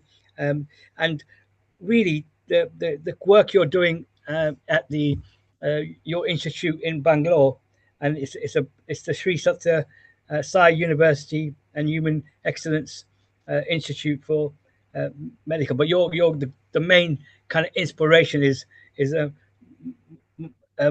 Madhusai, who's going to be your kind of introduction, and also the work you're doing. In terms of, I'll let you introduce the institution. You do have a presentation as well, so I'll kind of share that with you shortly. But just, I've not done justice to your excellent institution. So I'll let you talk more about that first, and then we'll bring your presentation in. So thank you for joining us. Thank you, Kirit. Bye. You can all hear me, right? Yes, perfect, perfect. Okay. I think I'll just introduce our institute first. I'm originally from the UK, raised and educated there. And then we've now lived in India for the last 5 years in an organization. It's a massive organization, but our founder is Sri Madhusudan Sai, and he set up India's first free medical college. So the idea behind this is to attract the rural who are not rural people who are not able to afford medical education, because medical education is very expensive and very competitive. So we bring in children through the normal NEET process, and we have 50 medical MBBS seats here, and we educate them. And our motto is in the rural, for the rural, by the rural. So what we want to do is to grow doctors from the rural who are then able to go and serve outside. Now, one of the departments we have as part of our medical college is the pain and mental wellness group. And that department is headed by somebody called Dr. Neeraj Gopinath, who is from Leicester, and he's moved here again 5 years ago. He's had 20 years of experience in the UK in unique field of pain management. And he's brought in a multidisciplinary approach. I've been listening to all the talks just now. And, I think the buzzwords are multidisciplinary, spread the awareness, treat the people who really need to be treated. And that's something that we do, because we treat the rural people in every area, including pain and mental wellness, free of cost. So it's a very different concept in India. And there's a lot of people like us who've come from around the world, and we're working here. And I'm not a doctor, but because Dr. Neeraj couldn't come, we just wanted to share, what kind of breakthrough treatments he's had here that works. And he just did a clinic in Leicester a few weeks ago, and he had a queue of people. So you've got this, on one hand, you're all talking about, catching the mental health issues early on, as early as possible, going to the schools. And at the same time, you have in the middle, waiting lists. I think Sandeep said that 6 months, 7 months waiting lists. So what do you do in between? And that's where I think Dr. Neeraj did feel that we need to do something. And he's from Leicester, and he'd come and done the clinics. And I'll share with you what his treatment plan is. But the more important part is that that whole waiting list cannot work in a condition like this. And we need to do something a bit more. Resources, I understand, are often limited. But we have a unique treatment. We are not a profit-making organization. We cannot give everything for charity, but at the same time, we want to help people is number one priority. So how best can we help them at the lowest possible outlay for them? And we are getting patients from the UK to come over here. And I'll share some of the results. And at the end, I'll leave you with a video on how somebody was really helped and what a big difference it made to his lifestyle. We don't see that as just one person. There are how many families involved who get affected by that one person or two people who are suffering from this condition. So we believe in impacting the whole family. As you know, with Indians, we consider ourselves as a world is one family, Vasudhaiva Kutumbakam. But we want to practice here, and that's what we do. So on that note, let me just share with you what this treatment involves, what are the results, and it'll be good for to spread the word out that you can be helped, and we are able to help, and we're open to helping anybody. So let me share the presentation.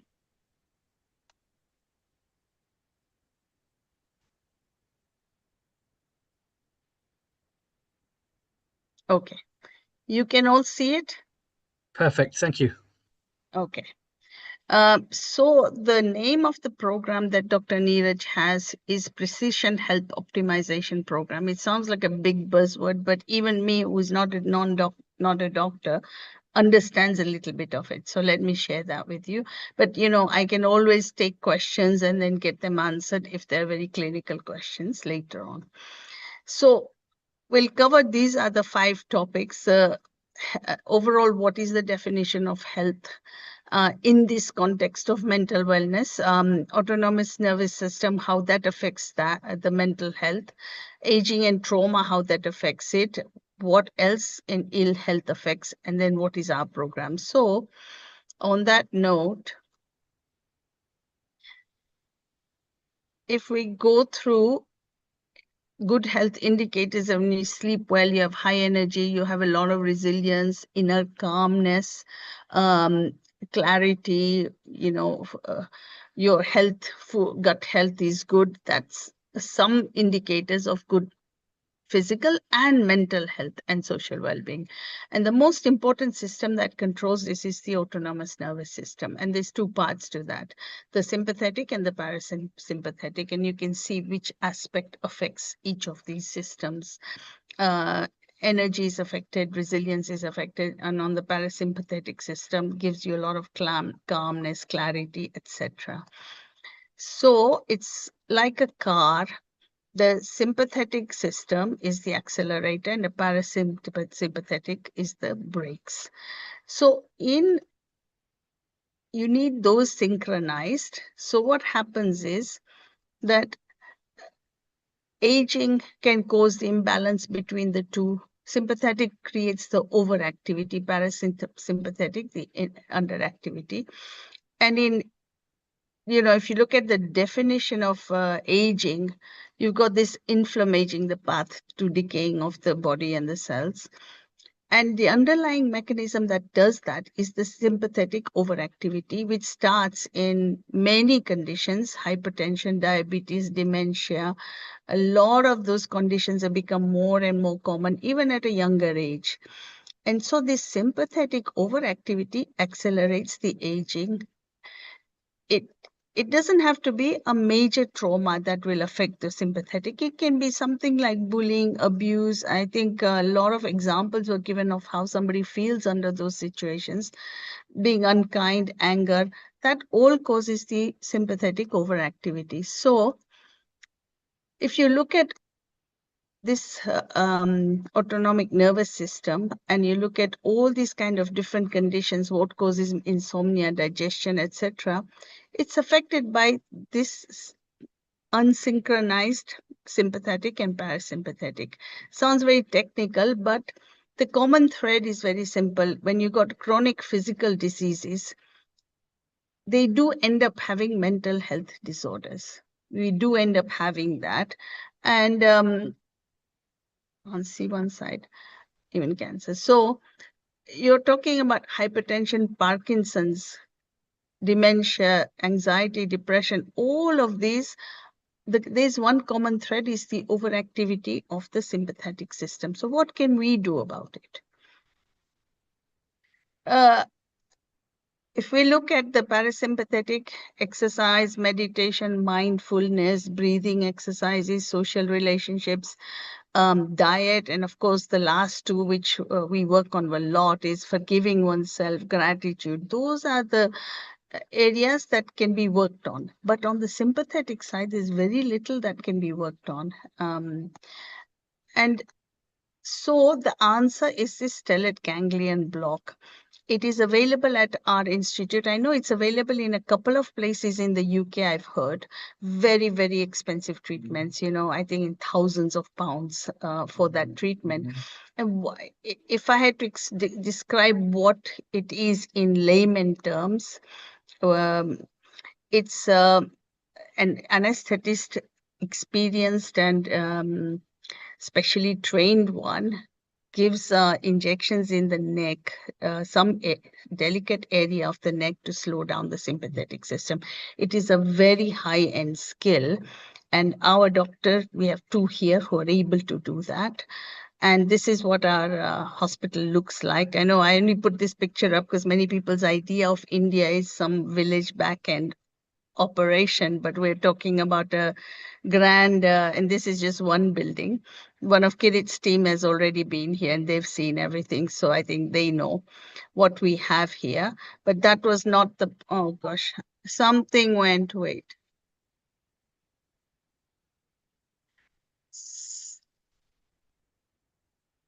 Can you hear? We can't hear the video. We can't hear it. You restarted the video. Okay. Yeah, we can't hear it.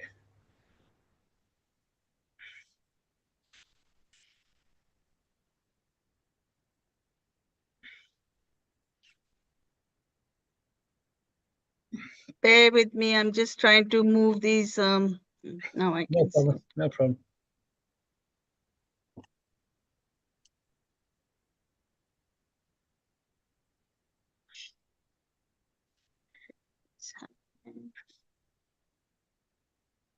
Just make your slideshow, and that'll be fine. Yeah, I know. I can't. I'm just, that icon is hidden somewhere and I couldn't find it. Just Now I select on can. your, yeah. I can now. Yeah, no problem. Can you see it? We can still see your, yeah, now we can, yeah. Thank you. Yeah. Okay.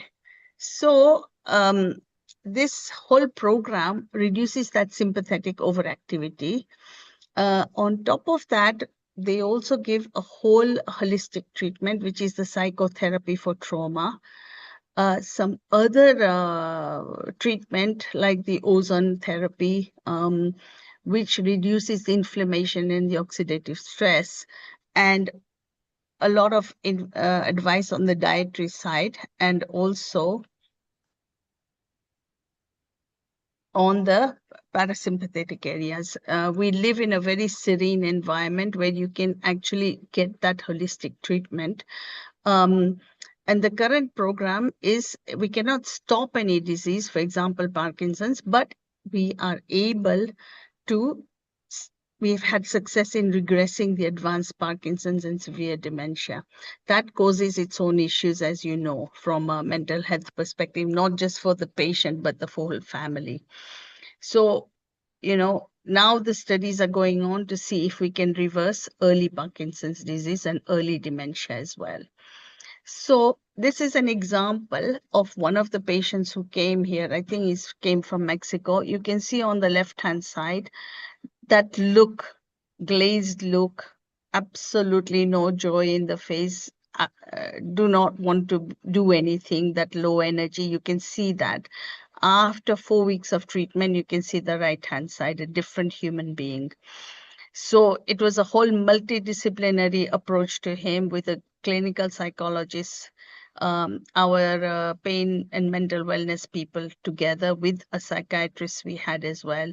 And together they helped this patient. This is the team, just some of them.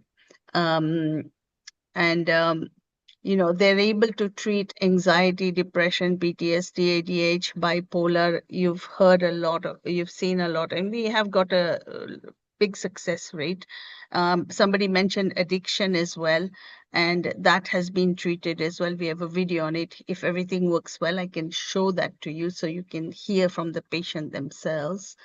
It was a patient who'd come from the UK. We've served around 200 patients so far. I think out of that, majority we treated for free. And, you know, they've completed the literature, and long-term follow-up of 90 patients is going on. And if you look at the graph, you can see the anxiety scores coming down drastically after a while, yeah? Pre and post stellar ganglion block. So it's a very, very specialized treatment, but it's definitely worth it for many patients. They've published some papers here in various journals on this treatment. So it's credible and it's peer reviewed. The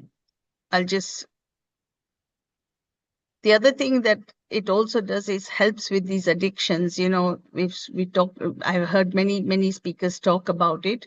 And again, addictions do have sympathetic overactivity, and addictions on anything from opioids, alcohol, and the usual other drugs. And again, they've published a paper on this as well. So the idea is that health is the only wealth, as we all know. And, if somebody really needs help and they're able to afford it, and I'm not talking about huge amounts of money, I think you would need probably £2,000 to £5,000 to come and stay with us for 2 to 4 weeks and get treated. And, and all that will go towards helping the rural poor as well. So it's not just a profit-making it's not a profit-making enterprise at all, but a very specialist service that we've given. There's some numbers there if anybody's interested, or somebody's desperate to get help and not wait for 6 months and 10 months, you're able to come here. And, we'll leave. Our Dr. Neeraj always loves to show the wellness part of what he does. And, of course, a plant-based diet, water fasting at least 1 day of the week, and all of these. I'm sure you've all seen these before. 11 and 2 is particularly important for us because most of our people here work for charity, and kindness is way of life for us. So not only do we treat the patient, but they feel that, and that helps them recover quickly as well. And so you can see sympathetic overactivity and trauma. That's the answer, is what he does. And that's a quick one. But what I wanted to see if I can play the video. Can you hear it? Yes. The video, we can. No, the video can't hear. Can you hear? No, we can hear you, but we can't hear the video. Say it again. How do I do that? Switch off the screen share, please. Switch off the screen share. Okay. Join back again, and when you join the presentation, look at the bottom or bottom left or top right. It will say join audio. You have to click that in, and then it can work.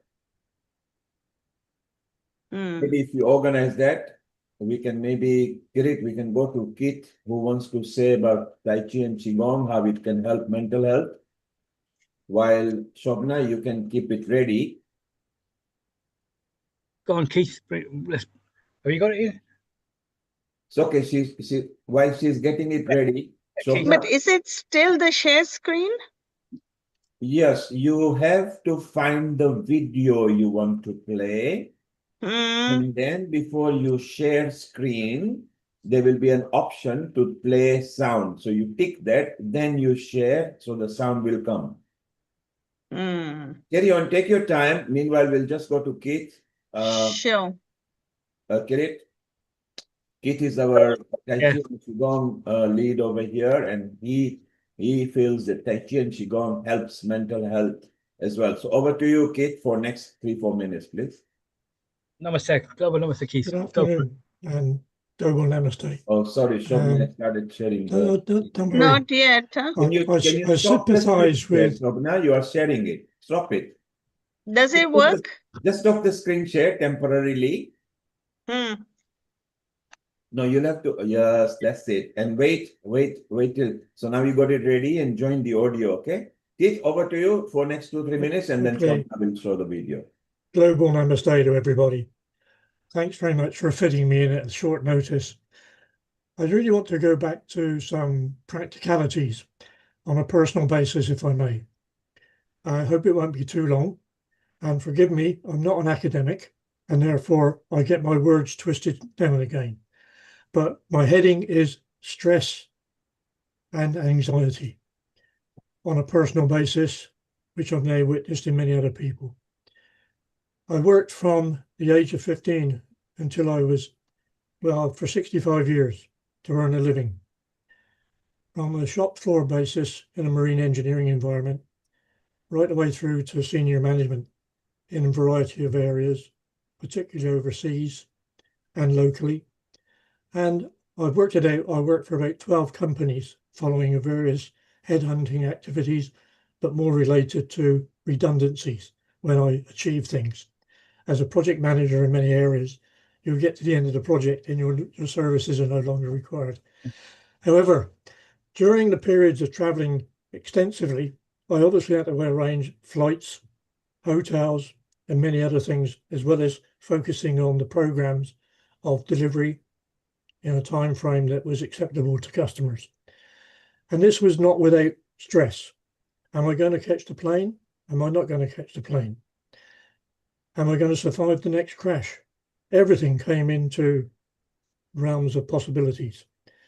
However, if I can just relate to my own personal activity, is that several years ago, went out to dinner with some friends, hopefully in their home, I would have a relapse. I would shake, I would freeze, and I'd have to be covered up with a blanket for a number of, well, a couple of hours. I was then treated or examined for potential malaria because of all the countries I've visited.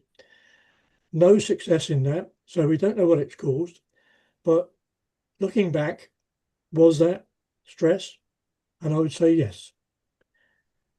12 companies working for within multidisciplines, also multi-roles, always challenged to become results orientated, finding solutions across a number of activities and worldwide personnel.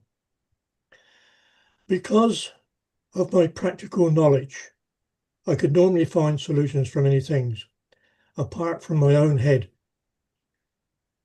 I found that by looking for jobs during the month of May, normally when the rape is in the fields, was becoming even more pressurized to try and keep an income coming in.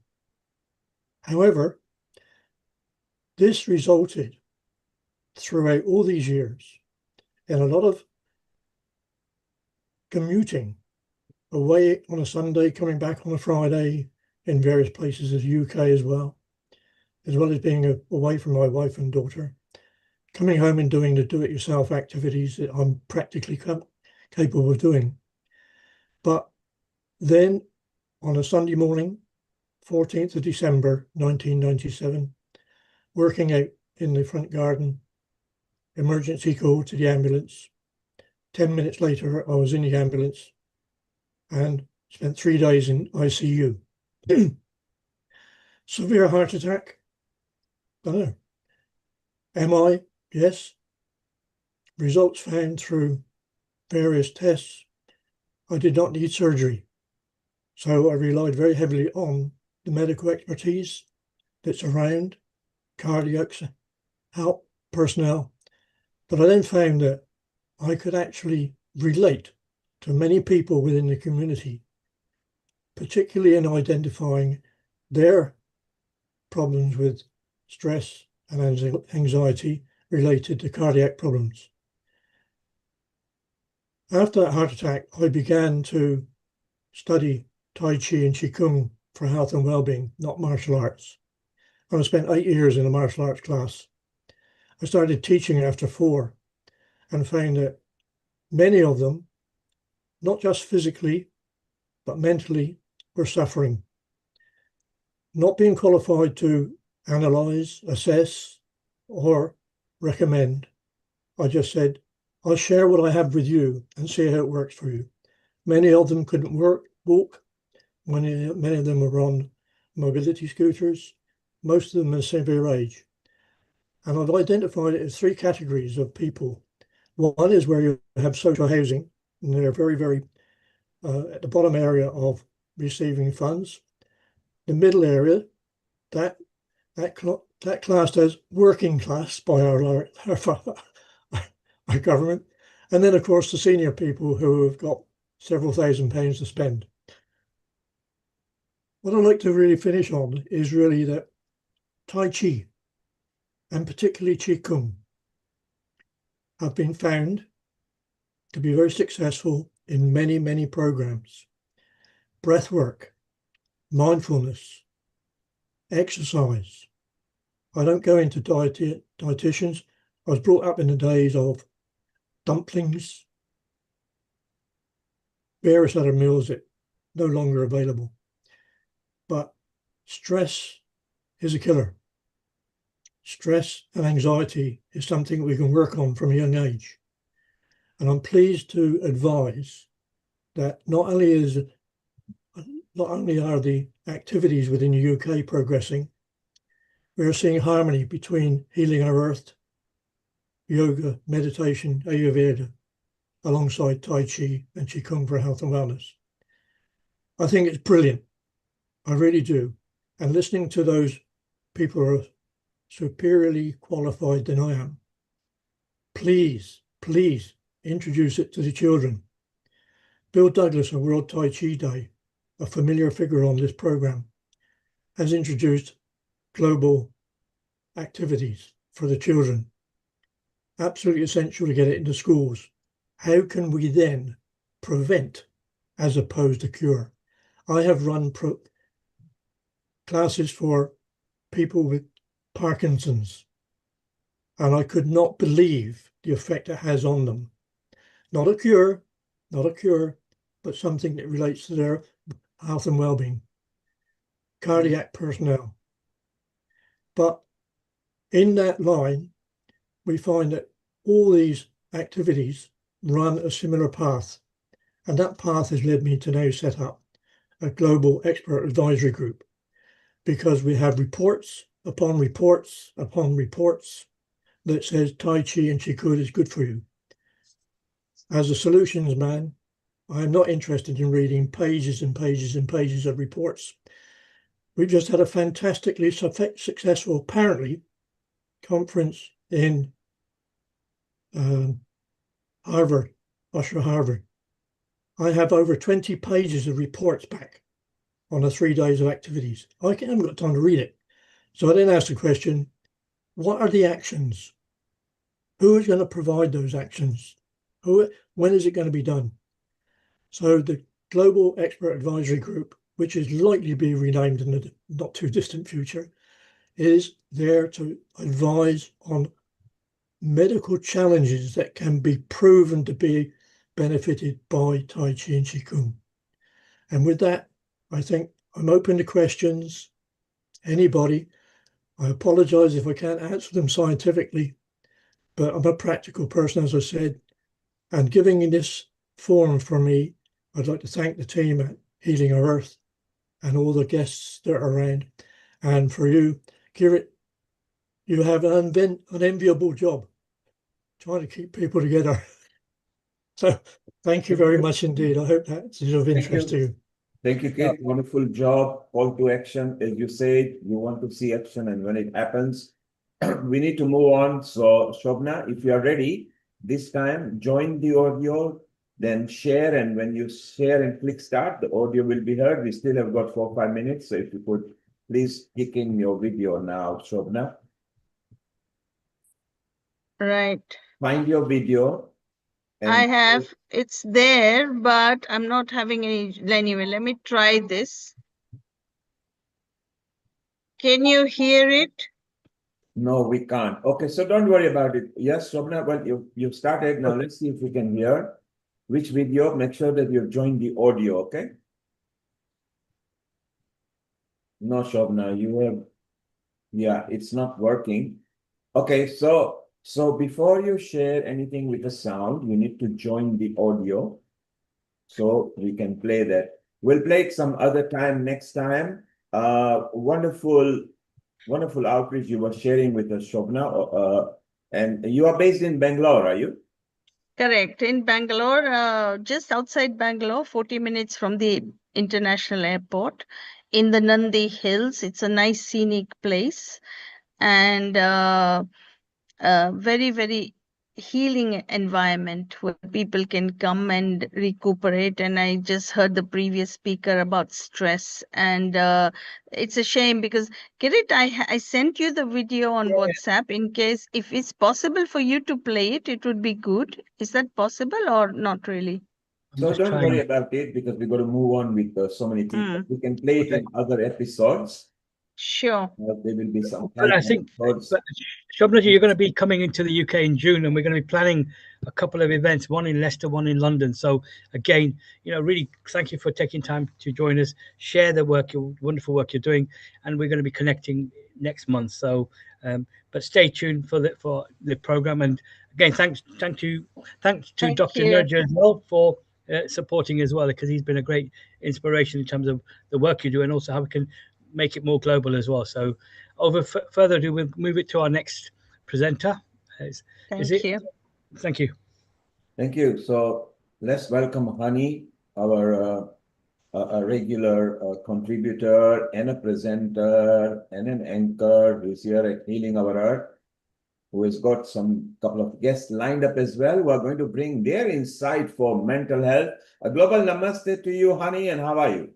A global namaste to everyone, to my whole Healing Our Earth family out there. Just wanted to say I'm very, very excited to be part of this wonderful program. What a wonderful contribution that's been taking place so far. So thank you for sharing such wisdom, knowledge, and helping to transform lives, Neilji. So I'm very, very much looking forward to today's program, and of course, inviting my amazing, amazing special guests. So, Hani, you used in your head is you were using dancing as stress-free, because dance actually helps people so much, and you feel good because physical exercise makes you feel good, connecting with other people in the groups make you feel good, displaying your art.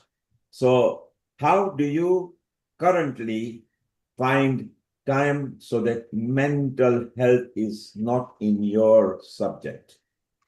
Well, actually, mental health is connected to every subject, really, because, whether you're in a right fit of mind when you're a mother at home, you need to be in a right frame of mind to bring up your kids. You may need to be, a good teacher, because you need to have the patience to deal with all sorts of different personalities, especially young children. Or if you're a leader, you want to motivate your staff members, you need to make sure they're in the right mindset, for them to be able to be most productive. So you may find that the mindset is very, very important. Mental well-being is very important. And through dance is one of those areas where when you're moving, dancing, you release tension, you release stress. And at the same time, you have endorphins that are being released in your brain. So you have this feel-good factor, this positive feeling factor, natural chemicals that are being released in your body. So I think that dance is also an amazing way, a movement, expressing yourself in some shape or form is a great way for mental well-being.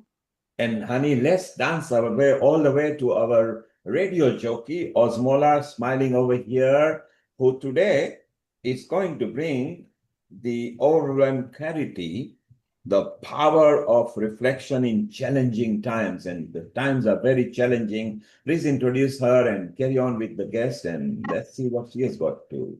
Absolutely. Actually, I have an introduction for her that I have to read, because Alma Shola is one of the most amazing people I've met. I call her my soul sister because we have so many things in common. She's one of the most beautiful angel souls that I know of, because she's just always smiling, always positive. She actually she acts like what she preaches. So in other ways, as whatever she's teaching others, she's always being that way. So I've seen sometimes people say certain things, give advice, which is very easy, but to actually do it yourself is very difficult. Because just saying a few words may be very easy. Oh, you should do this and you should do that. But Shola is one of those ladies who actually everything that she teaches others, she does herself. So I just wanted to do a quick little introduction to this amazing lady. And Shola Fiberesima is a transition and transform coach. She's a business strategist, lecturer, speaker, and founder of the Place of Excellence Limited. She's a passionate, she's always been passionate about helping individuals navigate transition, gain clarity, and create intentional change through the power of reflection.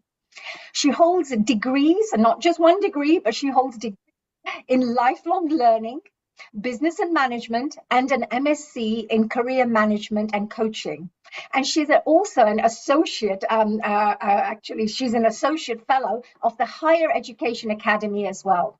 Her contribution to, I would say, extended learning has also been recognised by the former UK Prime Minister, Tony Blair. So this lady has been in places, I can tell you. And as a certified 5-lens practitioner, Omosola supports CEOs, founders, senior leaders, and professionals in navigating change, transition, repositioning, and also exit planning, so they can remain relevant, build legacy, and of course, generate wealth. So her strategic work has also contributed to helping grow a 6-figure business within her own education sector that she works in. Now, she's also an author, by the way. It's a book called From Profession to Passion. And I actually am part of that book. So I think I was used as an example in that book. So I was really proud of that. And she's also the creator of the 31-day strategic reflection momentum challenge. Actually, that's something very, very exciting. And that actually empowers people to move from overwhelm to clarity, momentum, and intentional action. So I would like to really, really welcome my dear Omosola. Omosola, global namaste and welcome to Healing Our Earth. Well, I'm so glad to be here. And, yeah, very nice to be here. I've been listening to what's been going on behind the scene, and it's been really exciting. Yeah. Oh, I'm really, really glad. Well, Omosola, I've had the pleasure of knowing you for quite a few years now. And during that time, we've worked on a few projects, especially developing youth. Yeah. And you being a coach and an educator yourself, I just wanted to ask you, based on today's program, how would you define reflection? And why is it especially important, for protecting our mental well-being? And of course, during this overwhelming and challenging times that we live in today. What's your take on that area? I think personally, reflection is something everybody does. Everybody takes a moment, regardless of whether they want to or not, to think about what has happened.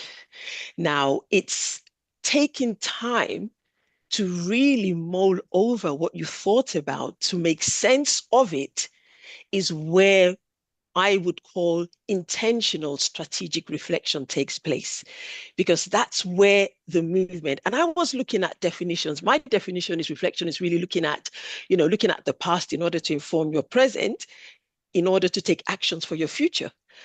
But I think it ties into what one of the dictionary definitions, it says the process of examining thoughts, feelings, experience, or action in order to learn, gain insight, or improve. Yes. So that's the definition of my holistic, looking at it from that point. In terms of our well-being and overwhelm, the thing is, I talked about reflection as something we just do. And sometimes when we don't do it consciously, that is where the overwhelm comes in. That is where you get stuck, because there's so much emotions, there's so much going on, and you're not taking time to process it, and then you get stuck. And instead of, that's where you hide, that's where you get overwhelmed, that's where you get challenged. But when you take reflection as something that you actually can enjoy, and it actually is meaningful, then it helps drive overwhelm and it brings clarity. And then you start to have these internal dialogues with yourself and you start to unpack it. And for me personally, I'll park it there. I think that maybe that's an introduction to the question. Yeah. It's interesting because, sometimes I find what you just said, you look at your past, you look at your present, you try to develop your future from that, from your experiences. But I think it's also very, very important. The fact that you're feeling overwhelmed is when you're actually focusing on the negative areas, on the fearful aspects of your life at that moment in time, things that are not going to be known for you. What if this happens? What if that happens? You tend to overwhelm yourself with unnecessary thoughts, etc. But if, I've found personally, I'm not sure about you, but I've always found that every time I look at trying to find a solution to a challenge, I will always think, what's the best thing that can happen here? Aha, this could happen. Oh yes, I could have learned a lesson here. Oh, I could have grown in this way from this. It's okay, it's fine. I'm evolving, I'm a human being. It's okay, it's a learning process. So I kind of make myself feel a lot better, and I just push all my thoughts back into the positive side of what's happening in my life. And that's how I tend to reduce all my stress. Of course, meditation and other practices are also part of that. But I'll ask you another one. How would you say, some of the emotional, mental, and I would say behavioral signs, what can indicate to you that somebody needs to now pause, they need to reflect, they have to perhaps heal, or there's something going on in their lives? How do you recognize this? What are the behavioral signs that you notice? Well, I'll start with myself, because again, you learn from yourself. Some of the things that I recognize is that I can get very agitated, or I can feel, sometimes you even feel tired, you feel anxious, you can be irritable, so all of those signs can indicate that something's wrong somewhere.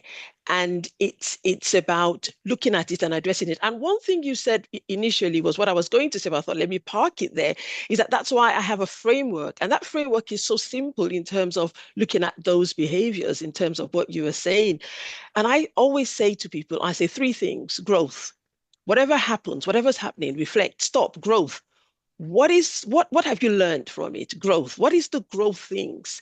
Because as you said, we move towards the negative. We move towards thinking, and I go, okay, let's look at growth. What has worked in this mess? What's making you anxious? What's making you overwhelmed? What's making you, feel uncomfortable, irritable? What's making you tired? And then you look at these things and you go, okay, growth. Maybe I've learned something different about myself. I've learned something of how to handle things. And then you move from growth. I say, okay, what are your achievements? Believe it or not, there are achievements in a situation. And when you take those achievements, but if you don't reflect and think inward, it's very hard for you to really take stock, which is one word I use a lot, in order for you to find out. So those are some of the signs, and they're different for different people. So that's why I start with myself. But really what I've seen is that people are unclear. And I'm not working necessarily with people who, are, at the spectrum of having a real mental breakdown, but it's the fact that you're at work and you can't move beyond where you are. That in itself is a real good sign of, I want to go there. I know where I want to go, but I don't know how to go there. And I say reflection is the bridge between where you are and where you're going. And if you can manage that bridge, then there starts to be progress. That's amazing.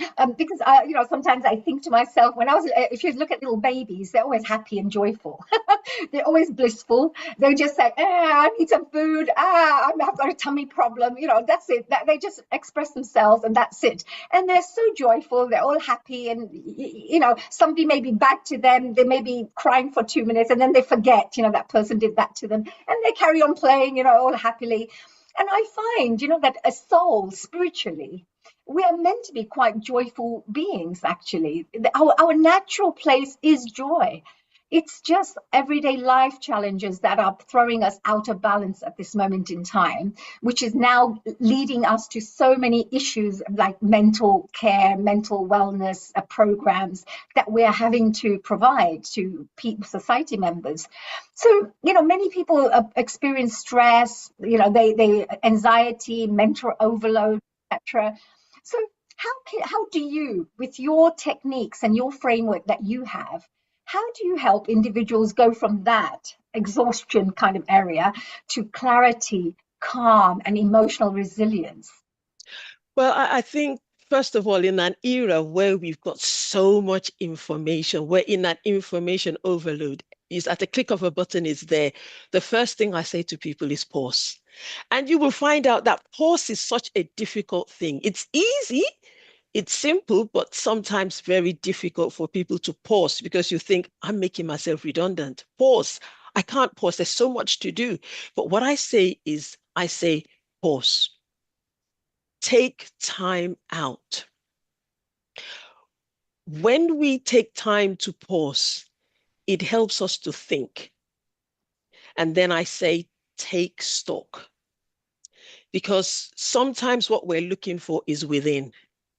but we keep looking on the outside, more information, and more information. And AI and all the other tools are not helping in that way because it's at the tick of a button. So I really say pause. And then let's take stock. What is it? Where is it that you're going? What is the missing piece? Let's take time. And I say to people that thinking aloud through journaling is absolutely amazing. Sometimes when we think aloud, we say, well, I don't want to talk to somebody. Think aloud, write things down. I call it mindless flow. Don't have an agenda, just write, because there's so much in us that needs to come out. There's so much in us that is not even necessary. But if you don't start taking stock of what's in through these forms of techniques of journaling, or having conversation, but the starting point really is to pause, because there is so much that we have taken on board because society, because of the fastness, 24 hours, we don't take time to stop. Yes, I think that reminds me as well, because the organization, the Brahma Kumaris, they have a particular, it's a technique that they suggest to everyone. Every hour, just pause for a minute, just wait, just stop. What have I been doing? How have I been? Have I gone out of balance in this hour? Am I now moving all of a sudden towards overwhelm? So that 1 minute that you're sharing just now, just pause, helps to get them back on track again. Because and the other part you mentioned is about journaling and speaking and sharing, perhaps. Again, you have these various types of EMF, I believe they're called, but your whole body has emotions stuck in it. So all these things that you talk about, like journaling or talking to somebody, helps you to kind of take all those blocked emotions out of your system. And that, again, helps you to feel much better. Otherwise, it builds up like a pressure cooker within you. So that's absolutely right. And I like this journaling. It helps me, actually. I do a lot of journaling, and I have many diaries that has all my journaling in it. It really helps me, because I'm not one of those people who talks a lot about my personal issues, but I like to put it all down in somewhere. So I find journaling really, really helps. I think it's really good. And also, what kind of habits do you think people need to have every day for them to be able to perhaps get back into this balanced state to support their emotional and mental well-being? What kind of habits do you think people should be incorporating in their lives? I think we've touched on one, which is journaling, because journaling is an art that I think we've, for some, it's forgotten, because again, we use the keyboard. But when you write, you are sending different messages. It's a holistic thing. You're writing. There's a connection between your mind and your hands. So journaling is one thing. I say to people that, when we talk about quiet or pause, sometimes we think we need to have a place. I stopped driving so that I could pause. And I will take the train so that I could have downtime. So there are simple things that we can incorporate, because I don't have time for that. I don't have time for this. But there are simple things. If it's a place you could drive, if it's a place you could take a bus, you are not engaging your whole body. You have time to pause. Taking walks. I love walking. I take walks in the morning. I mean, from COVID, a lot of us had to create forms of exercise. Walking is also something that I recommend. Again, these are things that you could do. I would walk from my house to the shop, but it gives you time to unwind. And I say to people, again, connect with yourself. Because I think somehow we've lost connection with ourselves, in the sense that we're either on the radio, there's so much, there's gadgets, everything to engage. So we are not in connection with us. So it's about, who am I? And that's where I tell people to take stock. What have you done today? It's beautiful to have those conversations with oneself in the morning. Choose a time. When do I want to do this? Sometimes, Fridays, what's happened during the week? What prepares me for the next week? So planning also helps us, because when you plan ahead, it helps with the overwhelm, because you can't avoid everything. You can't be in control of everything. But at least if you have some control of something, it is a start. And I say to people that they're so simple that sometimes they're overlooked. It's not in the medical book, it's not, but it's just be in connection with you. Take time to enjoy you. That sounds amazing. And I think you're right about this overwhelm and plan in advance, because I normally love having my things to do list, and it helps to really organize my brain. And also, you mentioned about walking and spending some time rather than driving, where you have to focus and concentrate. You can just take the train and sit and think. And those kind of simple things that you can do are very useful for you to connect with your inner self. And I find, if you have your own mental well-being that you put as an important thing in your life, you will always find time for it. Because, for example, I like meditation because I know meditation is very useful for me. I will always find time, however busy I am, running from this thing to another thing, but I'll find that half an hour to sit and do my meditation because I know how important it is. And also, when I stop meditating, you see the difference straight away, because you start getting more irritable, you start feeling a bit more frustrated, you're impatient a little bit, so you can feel it within yourself coming up. Whereas normally when you're meditating regularly, you find you become very balanced and you're able to be more resilient to what's happening externally in your life. So absolutely. And you have no, actually, if you don't mind, there was one thing I really wanted to really put in, which is what you said. It's about habit. Because if we develop a habit, it helps to continue to, like what you were talking about. But habit is the starting point. And then it becomes what you said, a way of life, whichever one you choose to do. Yeah. Absolutely. I mean, I have salt baths, I have a sea salt bath when I have my thing, at least 2 to 3 times a day, because it's meant to clear your aura. So before I used to keep forgetting all the time, but because I did it over a period of time, I would do it repeatedly.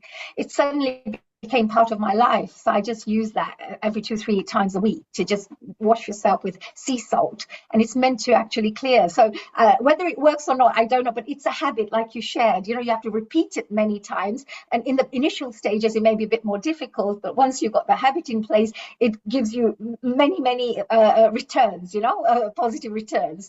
And you also have this fantastic 31 days challenge. I recently attended one of your amazing events. That's a once a year event that you hold. And congratulations for that. Thank you. It was an awards day. You shared such amazing things. Everybody was just sitting there quietly listening, pin drop silence, because of this amazing information that you were sharing and the inspiring messages that people were sharing on that day.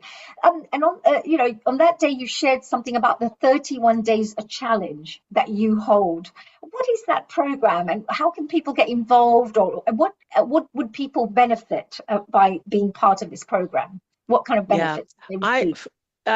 Thank you very much for that. First of all, I'm going to say we are already in May, June.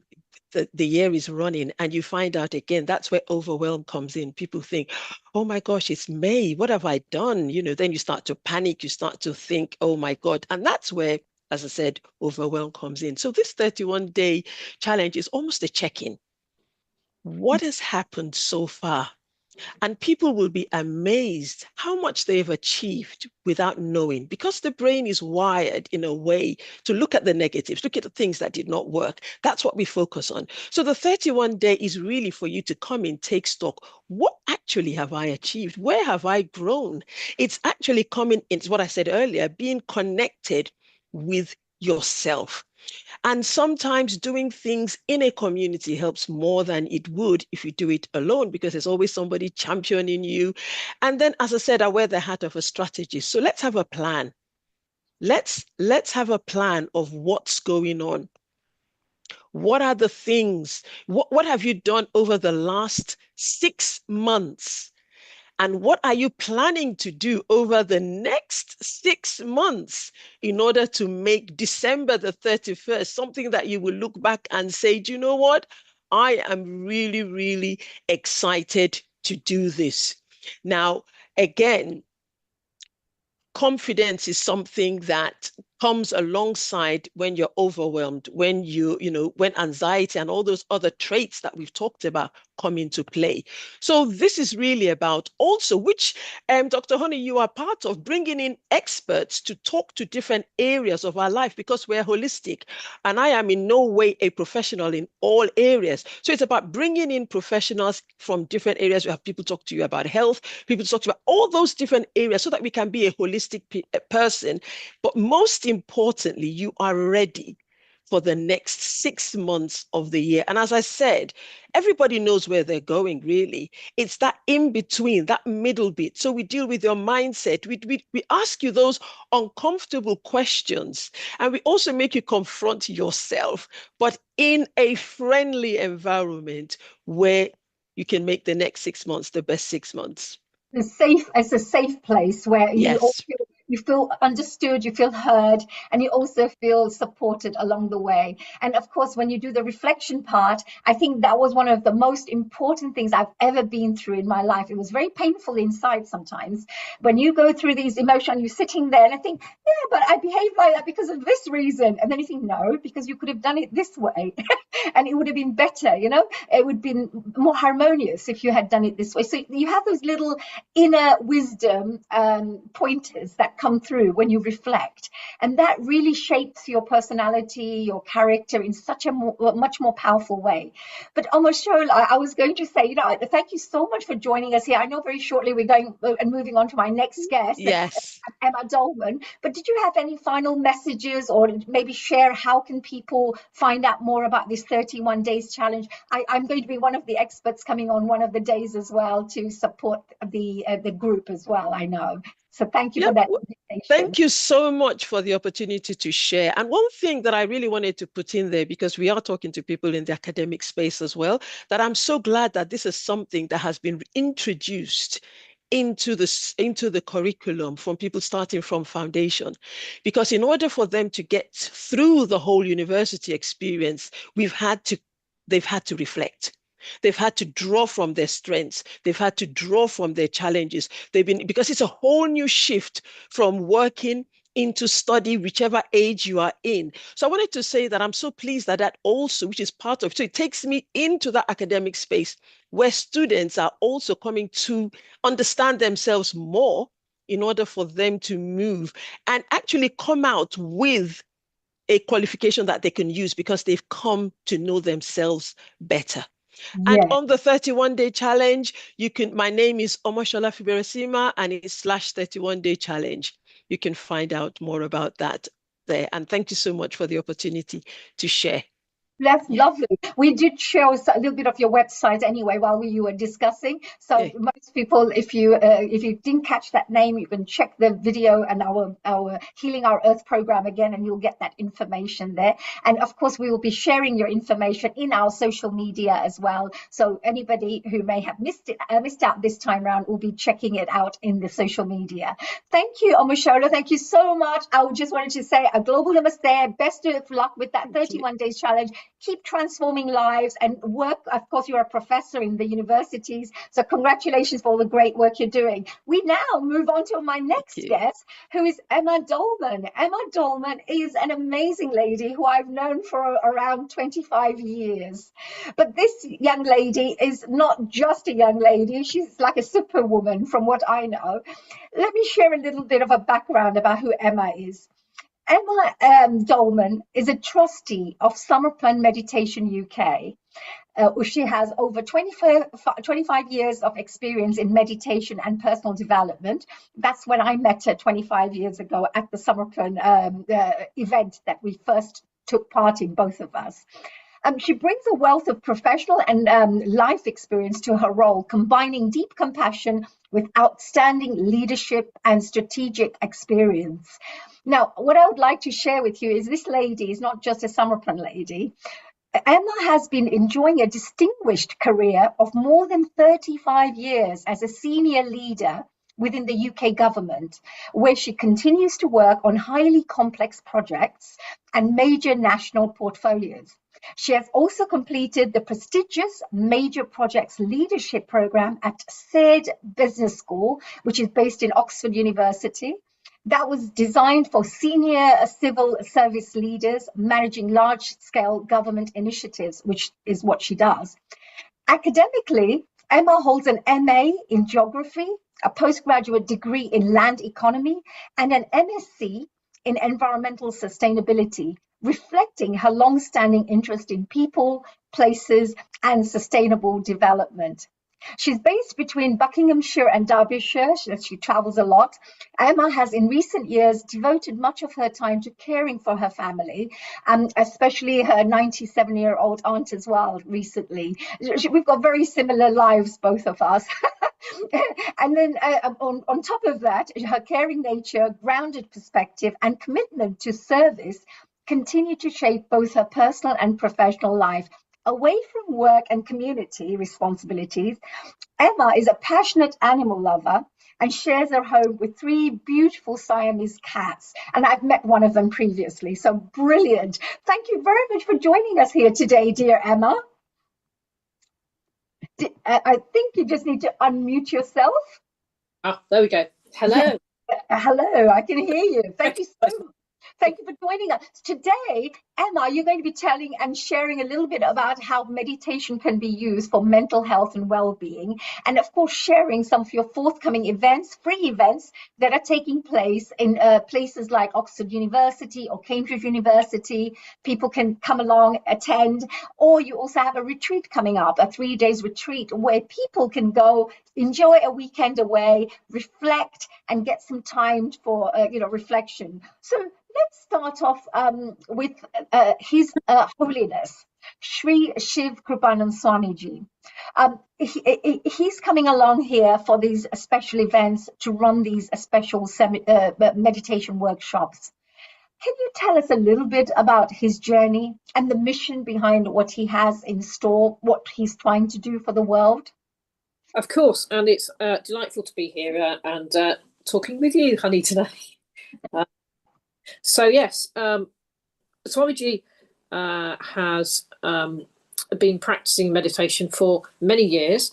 He grew up, became a businessman, and he then found himself on a journey into the Himalayas. And he spent 20 years in the Himalayas. He was being passed from teacher to teacher, which if you or I went to the Himalayas, we would never see these teachers there. So as a consequence, he's if you like, he's gained the wisdom, the knowledge, the experience to become enlightened, meditating at a very high level. After completing numerous different teachers that he met, he then felt that, he was at that state of enlightenment and ready to, if you like, settle down in the Himalayas. But oh no, his teacher said, "You're destined for society." And so Swamiji went back into society and back to his where he'd started to put some roots down.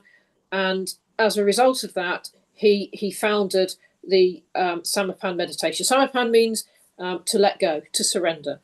And so he brought this ancient practice through a mantra, which is free to everybody. It's not attached to a religion. So although he was born into the Hindu religion and grew up with that, that doesn't form the basis of the meditation, because anybody can do it. It helps you connect to nature. But the most important thing is that it isn't about you focusing on the teacher. It's about the mantra helping you, just like the previous speaker was explaining about finding yourself inside. That's what this does. It connects you to your soul. And so ultimately, you don't need a teacher, because through practicing the meditation, and it's a Kundalini-based meditation, very, very gently, under the auspices, if you like, or the energy of a Satguru, a living guru, which is what Swamiji is, the energy rises at the pace that's right for you, and then you become your own teacher, and you become balanced. But the thing is, you need to keep practicing that. So, just like the previous lady had a program for 31 days, Swamiji has always suggested you practice the meditation, if you are interested, for 45 days. And it's like a washing machine cycle. You go through the cycle, things come out, things go in. By the end, you're balanced. If you like it, carry on. If you don't, let it go. Ah, that's amazing. But Emma, I mean, this is really interesting because, of course, Swamiji talks about the fact that when you do these meditation, it tends to clear you, it starts balancing you. So this mental mental wellness and mental well-being, it doesn't really come in place after then, because automatically you start balancing yourself. That self-reflection and the inner compass that we would have, Yes. that's working by itself, where you start being guided by your inner voice, let's call it your soul, some Yep. people would say, and that would help you to perhaps steer your life towards a place which is better for you. You make wiser decisions, and the more balanced you are, the better decisions you make. And of course, every decision we make in life is actually shaping our destiny and our future. So that's also very important. Yes. So Emma, tell me, with this stress and anxiety and mental overload that's happening nowadays, and it's increasing all over the world right now, what makes Samarpan meditation, different from other meditation practices? And how does it help and support the mental well-being of its practitioners? So I think, every meditation has great value, and is welcome to be practiced. Samarpan itself, as I've mentioned earlier, it's a Kundalini based, so the energy comes up through the base of your spine to the top of your head. And so when we meditate, we focus on the top of our head, and we recite the mantra, and then we go into silence. And so this meditation, effectively, it connects you to all those other souls across the world. So when Swamiji started the meditation, we started from 0, but now we're in, if you like, 72 different countries. So you can see the spread it's made. Now, by connecting into that helps you become balanced, and it creates that connection, so you become your inner teacher. But it's different in the sense that there are no rules. So there are no do's, no don'ts. So, you're encouraged to practice it every day, because that keeps you clear, like a car with its filters. We've got chakras, some people understand that, but we've got energy centers that need to be cleared, because every time you go to work or you have a conversation, you're picking up different energies from people. So, like having a bath, if you didn't have a bath, you keep getting dirty. You can see that, or you can maybe even smell it. But with meditation, you can't. And so it all gets into your head and into your system, and, creating, illnesses or whatever happens through you mentally, where things block up. So if you practice consistently just this simple meditation each day, you will keep yourself clear. You will know what the right solutions are to your questions and the way through them. And when you face challenges, you've got that resilience, because you've got that energy, and you're holding that energy. You're not giving it out. You're not giving it away. You're not getting raveled up in problems. So it's really, really powerful that you can do this for yourself at no cost, as long as you do it half an hour a day, ideally.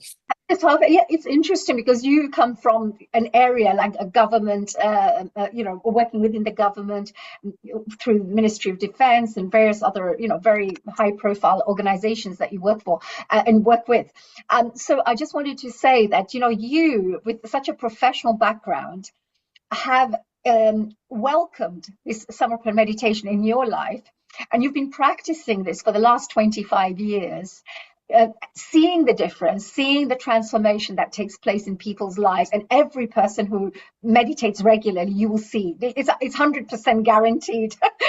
We know that because many people who do this meditation regularly with us, we see the transformation taking place with our own eyes.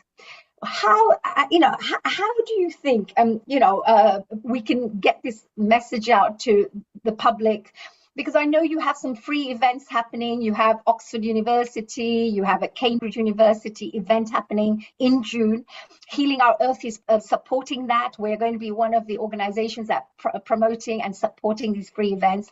I think Neil G has just come and joined us. Perhaps he would be quite happy to share some of these flyers. And Emma, you can tell us a little bit about these events that are coming up before we move on to our next guests. Absolutely. So, Swamiji himself, the founder of the meditation, we're very lucky. He travels less these days and obviously he's got lots more countries to visit. But he is coming here at the beginning of June, and he will be at Cambridge Wolfson College on the 7th, and he'll be at Oxford University at Side Business School on the 18th. Both start early-ish in the morning at 10 a.m. And for a couple of hours, you can hear him talk, and you can then, there'll be an opportunity to ask him questions. Now, this is a fantastic opportunity to both, engage and see what you feel, because Swamiji's always said, this is an intellectual pursuit. So you don't need to persuade anybody of the benefits of this. Just ask them to meditate or listen to one of his talks. Ask the questions, clear your concepts. So everybody's welcome to that. It's a free event. And, we on Eventbrite, I think you've got all the details to share with people if they'd like to come along. And then between the 12th and the 14th, on the Friday to the Sunday, at Eastwood Hall in Nottinghamshire, where we've been before. It's a lovely. Let me just see if I can play this quick little flyers, for the Oxford University, and see if I can share this here, which Neil and University event happening.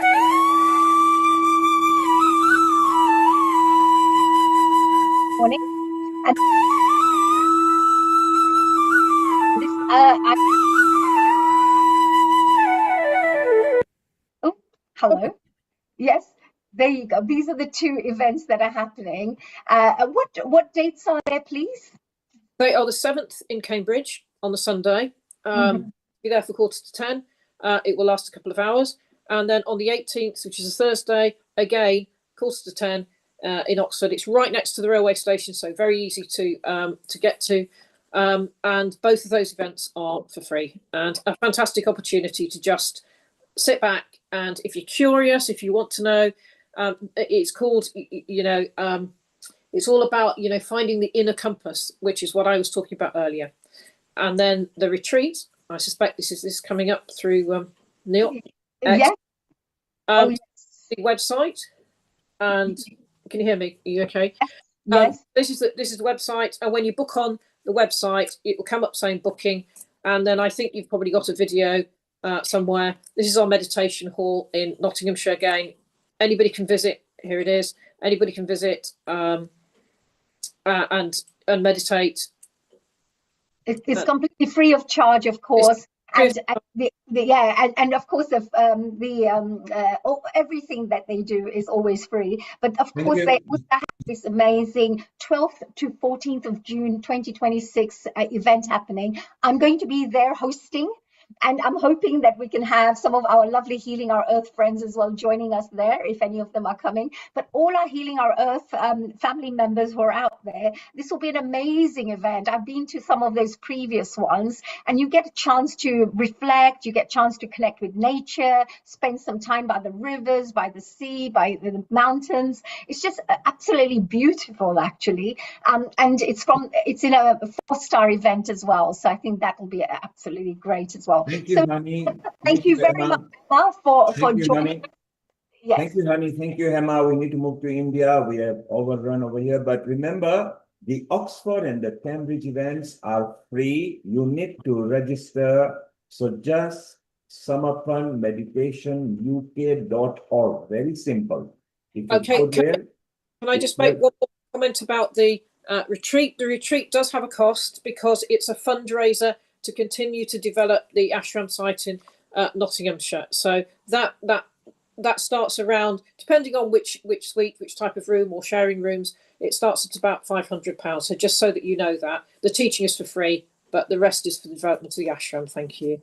The retreat is payable, and the other two. Thank you so much. And Neilji, thank you very much for the wonderful slot. I hope our wonderful audience members have enjoyed that. Thank you, Emma, for joining us here. A global namaste.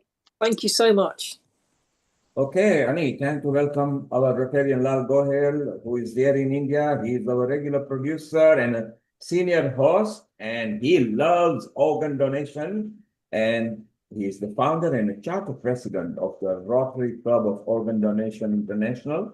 Also runs an outfit called Gyan in India and other activities that he does. A global namaste to you, Rotarian.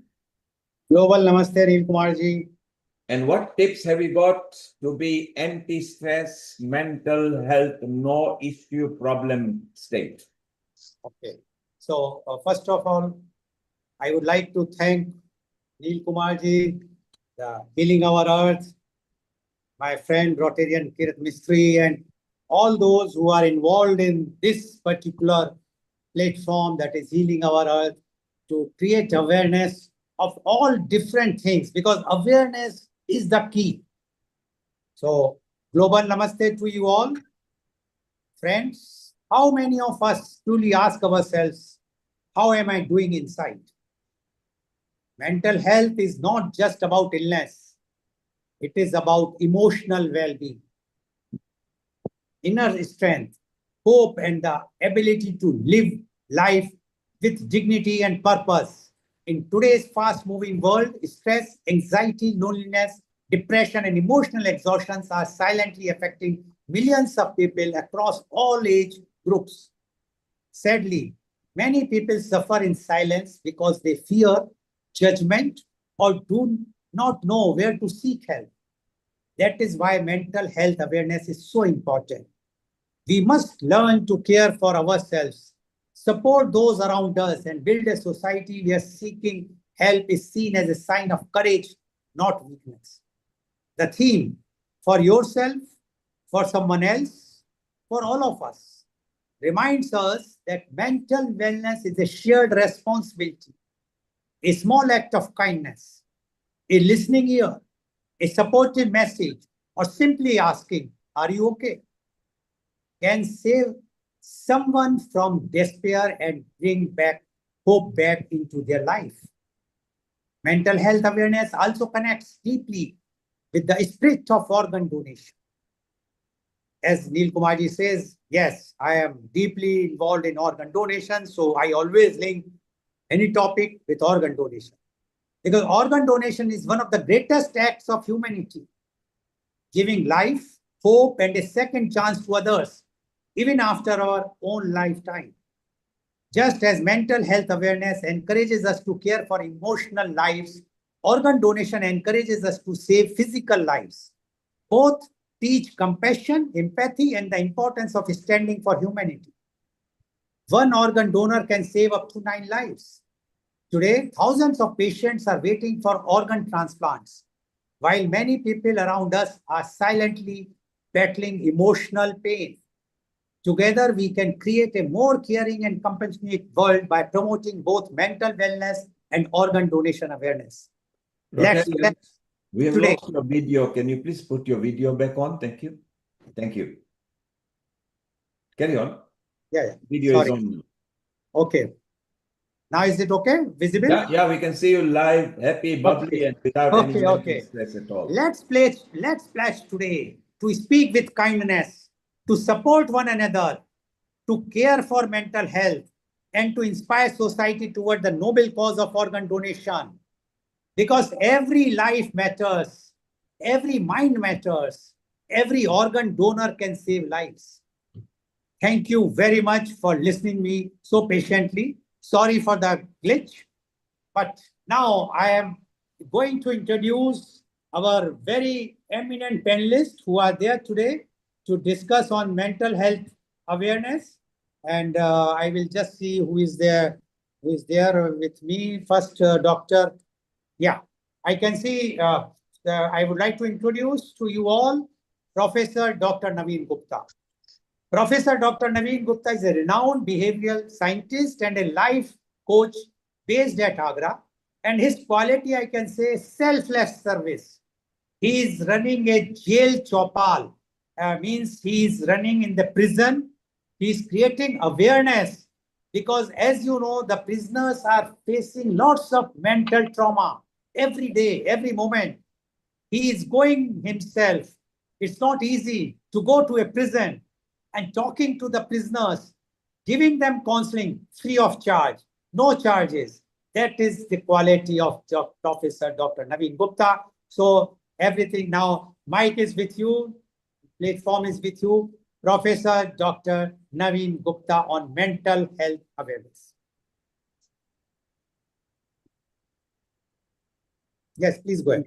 Thank you very much, Mr. Lal Goel, for your kind words and the very warm welcome. And the topic which you have taken is really, really very, very important, very, very significant. because the mental health has become a pandemic. What can be done? I would like to quote a very recent case of Agra, city of Taj Mahal. An income tax officer, he committed suicide. For a news media, it is just a news, sensational news. For a police, it is a crime. For the public, it is just a matter of discussion. But as a psychologist, I try to find out the reasons, what is the reason behind it.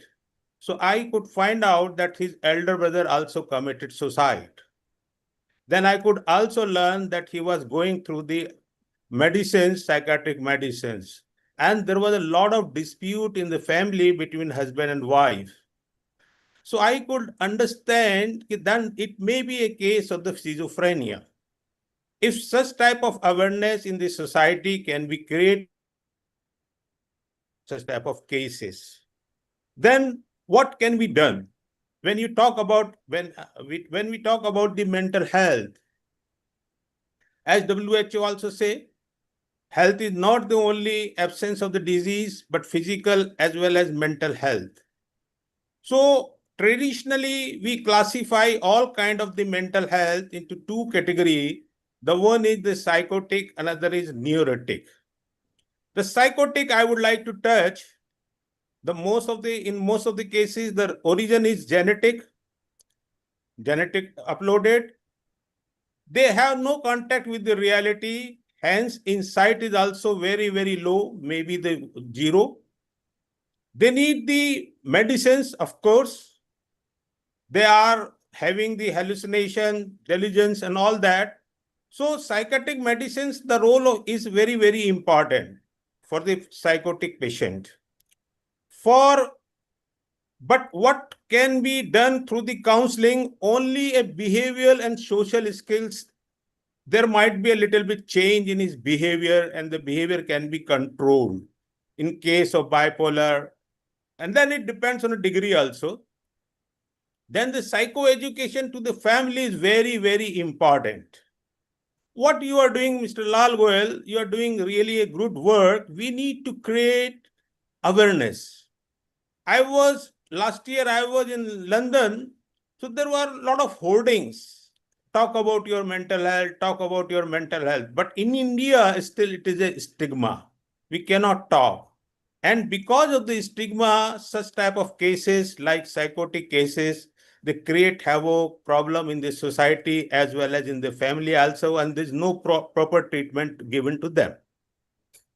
When I discuss about the neurotic, after the COVID maybe, or during this world war going throughout the world, so now day by day, we cannot do anything. We can talk about the lifestyle may be responsible, environment may be responsible. So whatever may be the reason, but we need to talk now because bus has missed. We need to talk about mental health. So neurotic cases, when we talk about, so this is the mild cases of the mental health, and the origin is stress. So stress is what? Stress or anxiety. Stress and anxiety just like a rubber band. The more you pull, if the quality of rubber is good, then you can scratch as much as you can. You can pull it. But if the quality of the rubber is very poor, then it will break. Now it all depends on the immunity. Unfortunately, we talk about the lot of immunization, about physical health, medical health, but we don't talk much about the psychological immunization. So there are few steps to be taken because, again, I repeat, in psychotic cases like schizophrenia, bipolar, we cannot do much, but manageable. Bipolar depression is manageable. So, but in neurotic case, if we don't take the proper psychological interventions, then they can be also converted. So we need to take care during this discussion, we need to talk more about the neurotic cases. The first step to be, as the psychologists say, that we keep on thinking at least 62,000 times in a day. So we ask the client that you please record your thoughts of 1 hour. And I use IIRC model. What is this IIRC model? Just then you can categorize them. How many thoughts are of intrusive nature? Intrusive nature matlab means which we cannot share with anyone. We cannot talk. And we feel these are very, very shameful thoughts. So please just note down, we encourage the client. Then we ask them just to categorize them, how many thoughts are irrational and then rational. And since we have learned coping statement, coping mechanism since our childhood, depend on the culture, also different culture or religion and spiritualism also. So then you can categorize, then you can write down, you can design your own coping statements, how you can manage. The another steps to be followed, I used to call two window theory during my therapy. So two window therapy, there are two window, one window, red window, which is locked from the outside. So you cannot open it. Like you talk about the war between America, Israel, Ukraine, Russia, we cannot do much also. But that can produce the anxiety. Or virus, COVID virus, so we cannot do. External factor, government policies changes, Trump policies are changing, tariffs are changing, we cannot do nothing.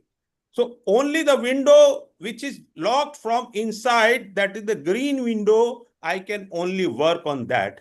So I need to go through, I need to use this some psychometric test also, or you can go for the swadhyay like in Sanskrit, or introspection. What is the kind of attitude I have? Is the attitude is a barrier or creating problem for my mental health? What is the way of how I perceive the things? Then my habits. If my habits are negative habits, I need to work with the help of the therapist, how this can be changed. So we cannot talk much in detail about the changing, how the change can be possible. Then lifestyle, then your routine, exercise, what you do in the self-help. So these things can be very, very helpful to develop your immunity and to check the neurotic problems. The third steps may be three-finger theory. This is the law of the nature. When I finger out towards someone, I have mental health issues because of someone. Please, I help the client. Please look at the three finger and go for the introspection. How much I am responsible? So you will find 75% you are only responsible for your mental health. Please identify and work on it. Then we help them how they can work. The another method, next method may be self-talk. Neuro-linguistic psychology, this is based. What kind of a talk I have for within myself. As I would like to repeat again, we have this 62,000 thoughts in our mind. So is it like, what kind of a personalizing, blaming myself, magnifying, catastrophizing, polarizing, where you stand, and then how can we change?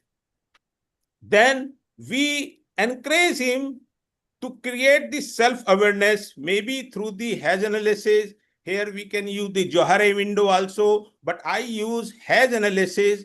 H stands for hope, because if there is no hope, if there is no purpose, what the Japanese used to call ikigai. So if there is no purpose in the life, then of course he maybe slip gradually into depression. So we encourage him to please write down what is the purpose, or if he's not able to find out the purpose or hope in the life, we help him. This is the role of a therapist. Then we ask them to write down the areas of improvement where he has to work. Like maybe he has got anger issues, how it can be handled. He may be having interpersonal relationship issues. He may be having behavioral competency issues.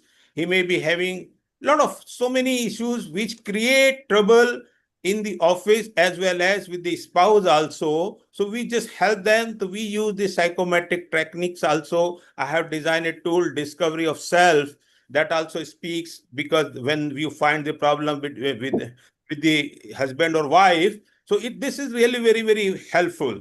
Then we ask them just to enhance their self-esteem, or where we can work on, just please write down about your strength also. We encourage, identify, introspect at least 25 strengths within yourself. Then the next step we follow, behavior experiment. Identify your fears and face them, like Winston Churchill. He used to write down his own fears. To just write down your own fears, then we give ERP, exposure prevention response. We just identify and then face them, like in the case of the phobia. That is a phobia, we all know it is an irrational fear. So we give them, then we encourage him about the explore your core belief system. Where is the thinking errors? What do you feel about yourself? I am a failure, I am a loser, I am worthless, I am not lovable. If this is the kind of a thought, then during the session, during the therapy, we encourage him to change the thought and replace with the positive one.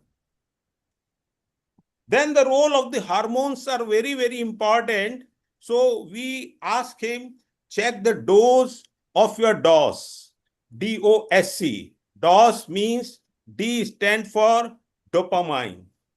And we ask him, can I get yes on a scale of 0 to 10 where you stand and how you can increase.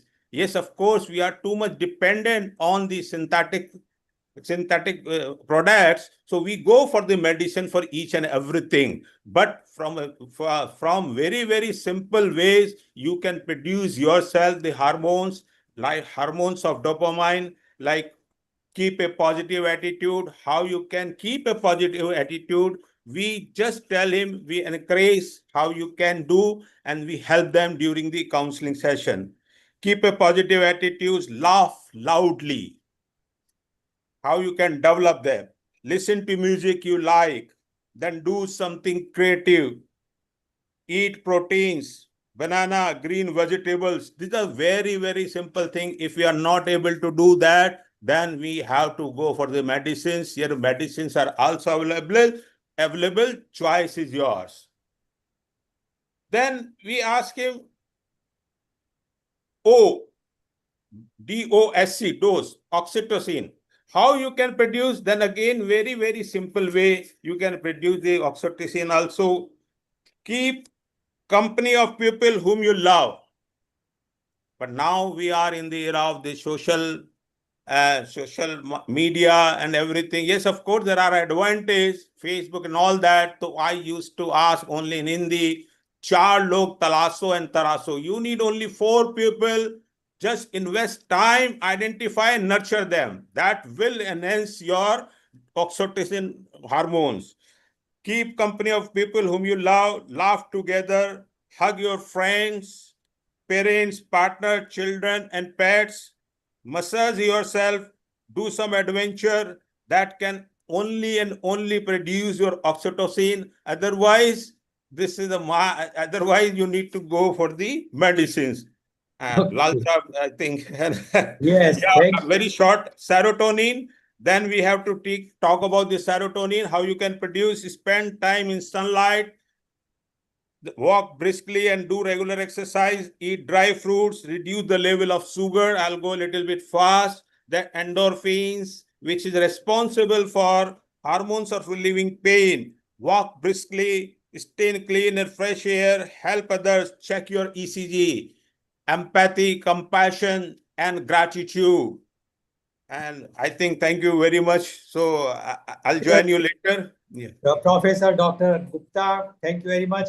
But today's time when we are meeting on Zoom, how hugs are possible, I don't know. Our Honorable Prime Minister also said work from home, do all this online thing. So, but I'm sure there should be some new inventions for where we will be, although we will be missing those hugs or the the company of our friends, because work from home or even the education nowadays going from home, there might be some things which new research will come and give. But thank you very much for giving such a nice and very elaborate ideas about the mental health awareness.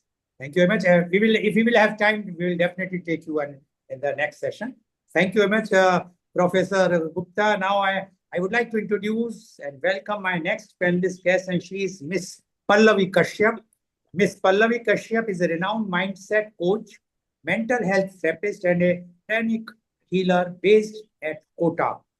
Miss Pallavi Kashyap, you have heard what our earlier panelist has mentioned. We would like to know from you your views on mental health awareness. Miss Pallavi Kashyap, please. Thank you so much, sir. Thank you for giving me this opportunity, and I would love to talk about mental health. And thank you to everyone who is listening here. And I think Naveen sir has given a lot of detail about, all kind of hormone disbalances and other things which happen. Oh, fine, sorry. So it was just, I could not see sir, so I felt how is the screen has gone in that direction. Anyway, so Naveen sir has given a lot of description. So I would rather say that rather than going into all that, because it will become repetitive when we talk about mental health and healing and everything, I would just request, let's this be an opportunity to understand, and how young generation can understand that mental health is required, and mental health is not just about mind. We all know that, what is a young generation going through nowadays?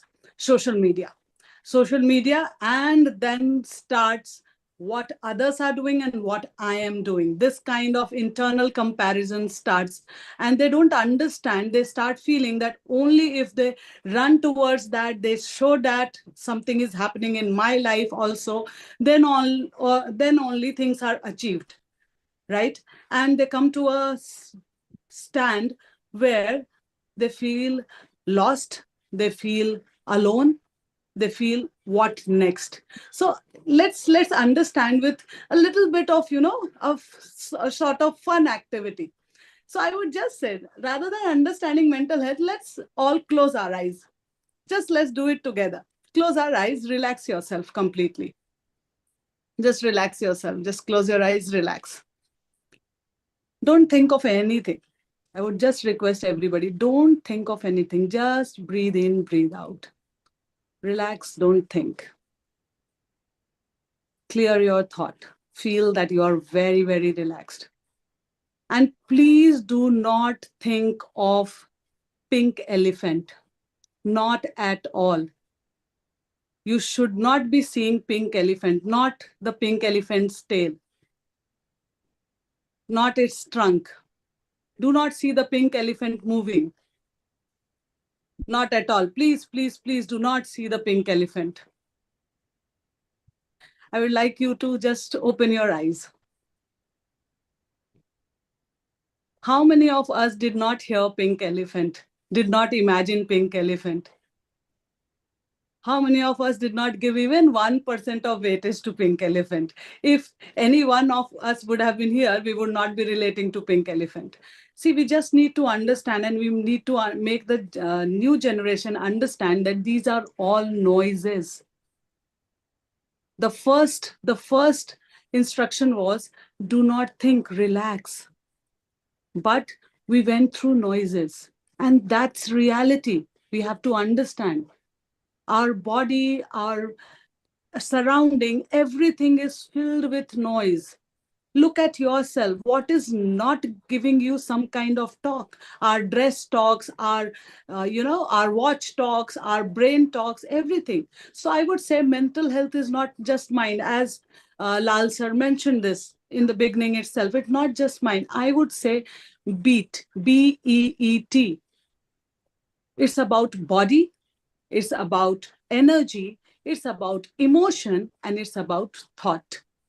And we can start working on it just from reverse order. If we start with our thought, As Naveen sir has already mentioned, that 62,000 thoughts go on in our mind every day, every moment we are.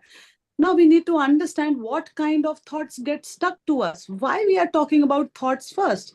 Because we can realize if we start talking at this point, if we start saying, try and recall some time when you were sad, when you felt like failure, when you are worried about future, when you thought, why is this happening to me? What can I do better? Am I good enough? Why am I angry? I am just irritated. All these talks, what is it giving to you? All these thoughts, what is it giving to you? Is it giving smile? Is it giving happiness? No. It will just go into your mind, thought, it will make it heavy. So that is why thoughts. Now just flip these thoughts. Like if you try and recall happy moment of your life, joy, when you were relaxed, when you were with your friends, enjoying, when you were having a wonderful, maybe a dinner time, maybe when you had a laughter. Now, mentioning these things make you go into moment which were good. This is how thoughts affect. A good thought puts you into good energy. A bad thought moves you into your mental health, going into a direction of stress, anxiety, depression. And why we are talking that what all these does. Now thoughts change into emotion, right? If we start thinking about something bad, we will not understand when we have gone into a state where we might, and it would have happened with many of us, we don't know what we were thinking, and then we suddenly started crying or suddenly became very emotional. So that is why thoughts create emotions. So on the first step, if you are able to capture this circuit, I always say it's a circuit in our body. So you can manage your emotions. If you could not manage that, emotion create energy. And that is where we come into that state where we need to understand energy. Now, why I would say energy, because by I being from the pranic healing background too, and as a pranic healer since last almost 14 years, what I have seen is in our bodies, and this yoga sutras and everything tell us that our body is made of chakras. So every chakra, what is the energy in that chakra affects our organs, affects our part of the body. So we need to understand thoughts, emotion, energy. Now, what this can do? This can do a severe effect on our health, not just mental, but physical health too.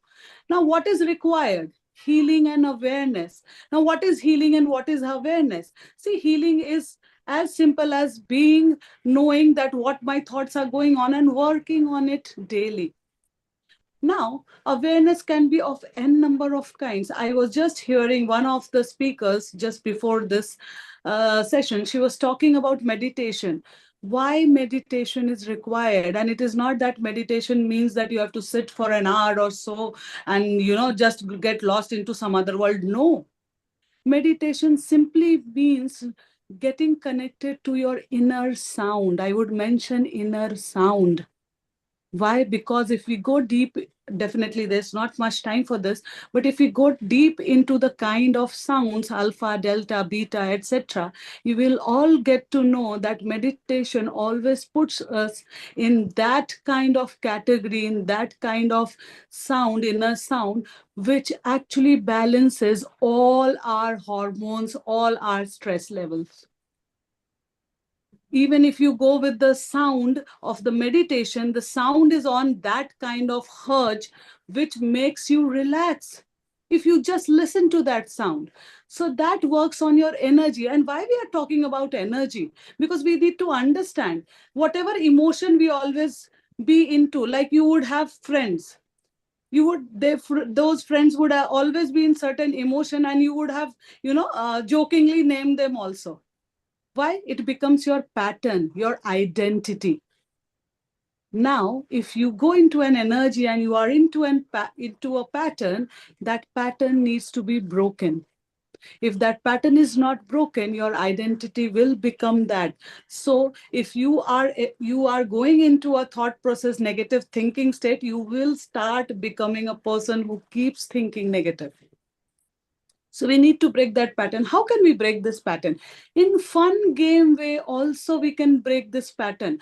I would just like to ask all of you, if in your own room, right, in your own room, if we blindfold you, the room which you have always, slept or stayed in, if we blindfold you, will you have difficulty in roaming around in that room? Will you have difficulty in going to the washroom attached to that room?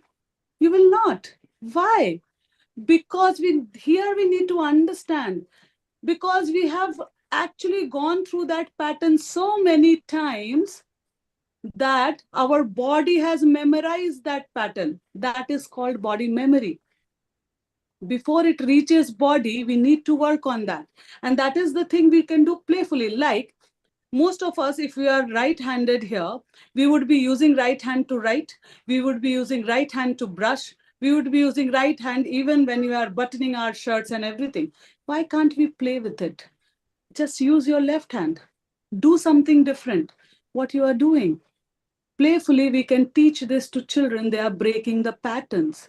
If they are breaking the patterns, they are breaking internally. If we go deep into it, they are breaking the habit which is not good for them. So they are learning how to break the pattern. So that becomes a place where energy, your identity does not stick to that one emotion which you have been there for long term. And that is why most of you will connect to this, that it is required that your inner child is healed. Why we say inner child is healed? We all talk about trauma and inner child. Trauma is not something big happening in your life. If somebody starts telling you every day you are good for nothing, it is the biggest trauma of your life.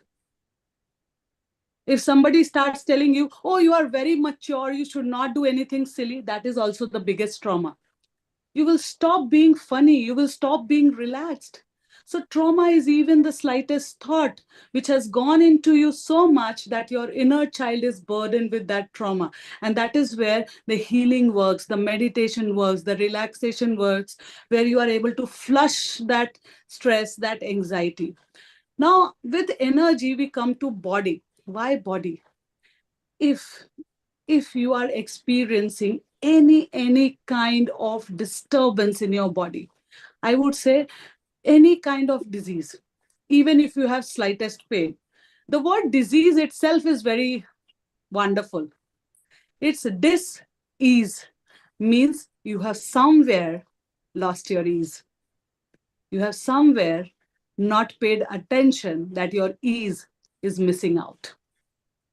So that becomes dis-ease. So if you are even having a slightest pain in your body, I'm not going towards bigger emotions, because bigger ailments, because any ailment you talk about, any ailment means there has been some concrete thought process which has not been good for you, but you have been carrying those thought process for long, and that has now turned into disease. Turned into disease means your body is shouting and saying, please help, please take care. So that is where body comes into picture. It is reflection, and that can be worked upon if you start listening to your body.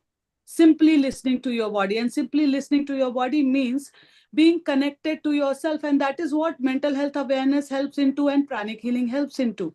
So I would just say, and I know it is a time constraint, so I would just say, why not say to ourselves, positive reflection to ourselves? Because if we work on BEET, that is the beat, body, emotions, energy, and thoughts, in a fun, loving way, we can have a wonderful, wonderful inner child, happy inner child, and that inner child can give us happy adult, happy, any kind of in any kind of situation or in any kind of environment. Thank you so much. Thank you, sir. Thank you very much, Ms. Pallavi, for making us a inner child, a small child, and you have given the about the pink elephant. I was also concentrating that I should not think about pink elephant at all. So thank you very much. Time constant. That's why. Otherwise, it's a. I know that with you we have done an earlier session also. It's a really memorable one. Thank you very much. Now I would like to introduce my next panelist guest, and she is Dr. Rashi Agrawal, MD. She is a renowned psychiatrist based at Meerut. And Dr. Rashi Agrawal, although she says she doesn't want to mention, but I would like to mention that she is a medical influencer. At the present time, everybody talk about social media and the influencers. So she is a medical influencer. Dr. Rashi Agrawal, you have heard about our earlier panelists. Now we would like to know from you the mental health awareness. Dr. Rashi Agrawal, please.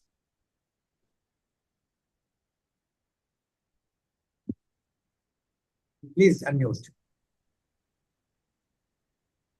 Yeah.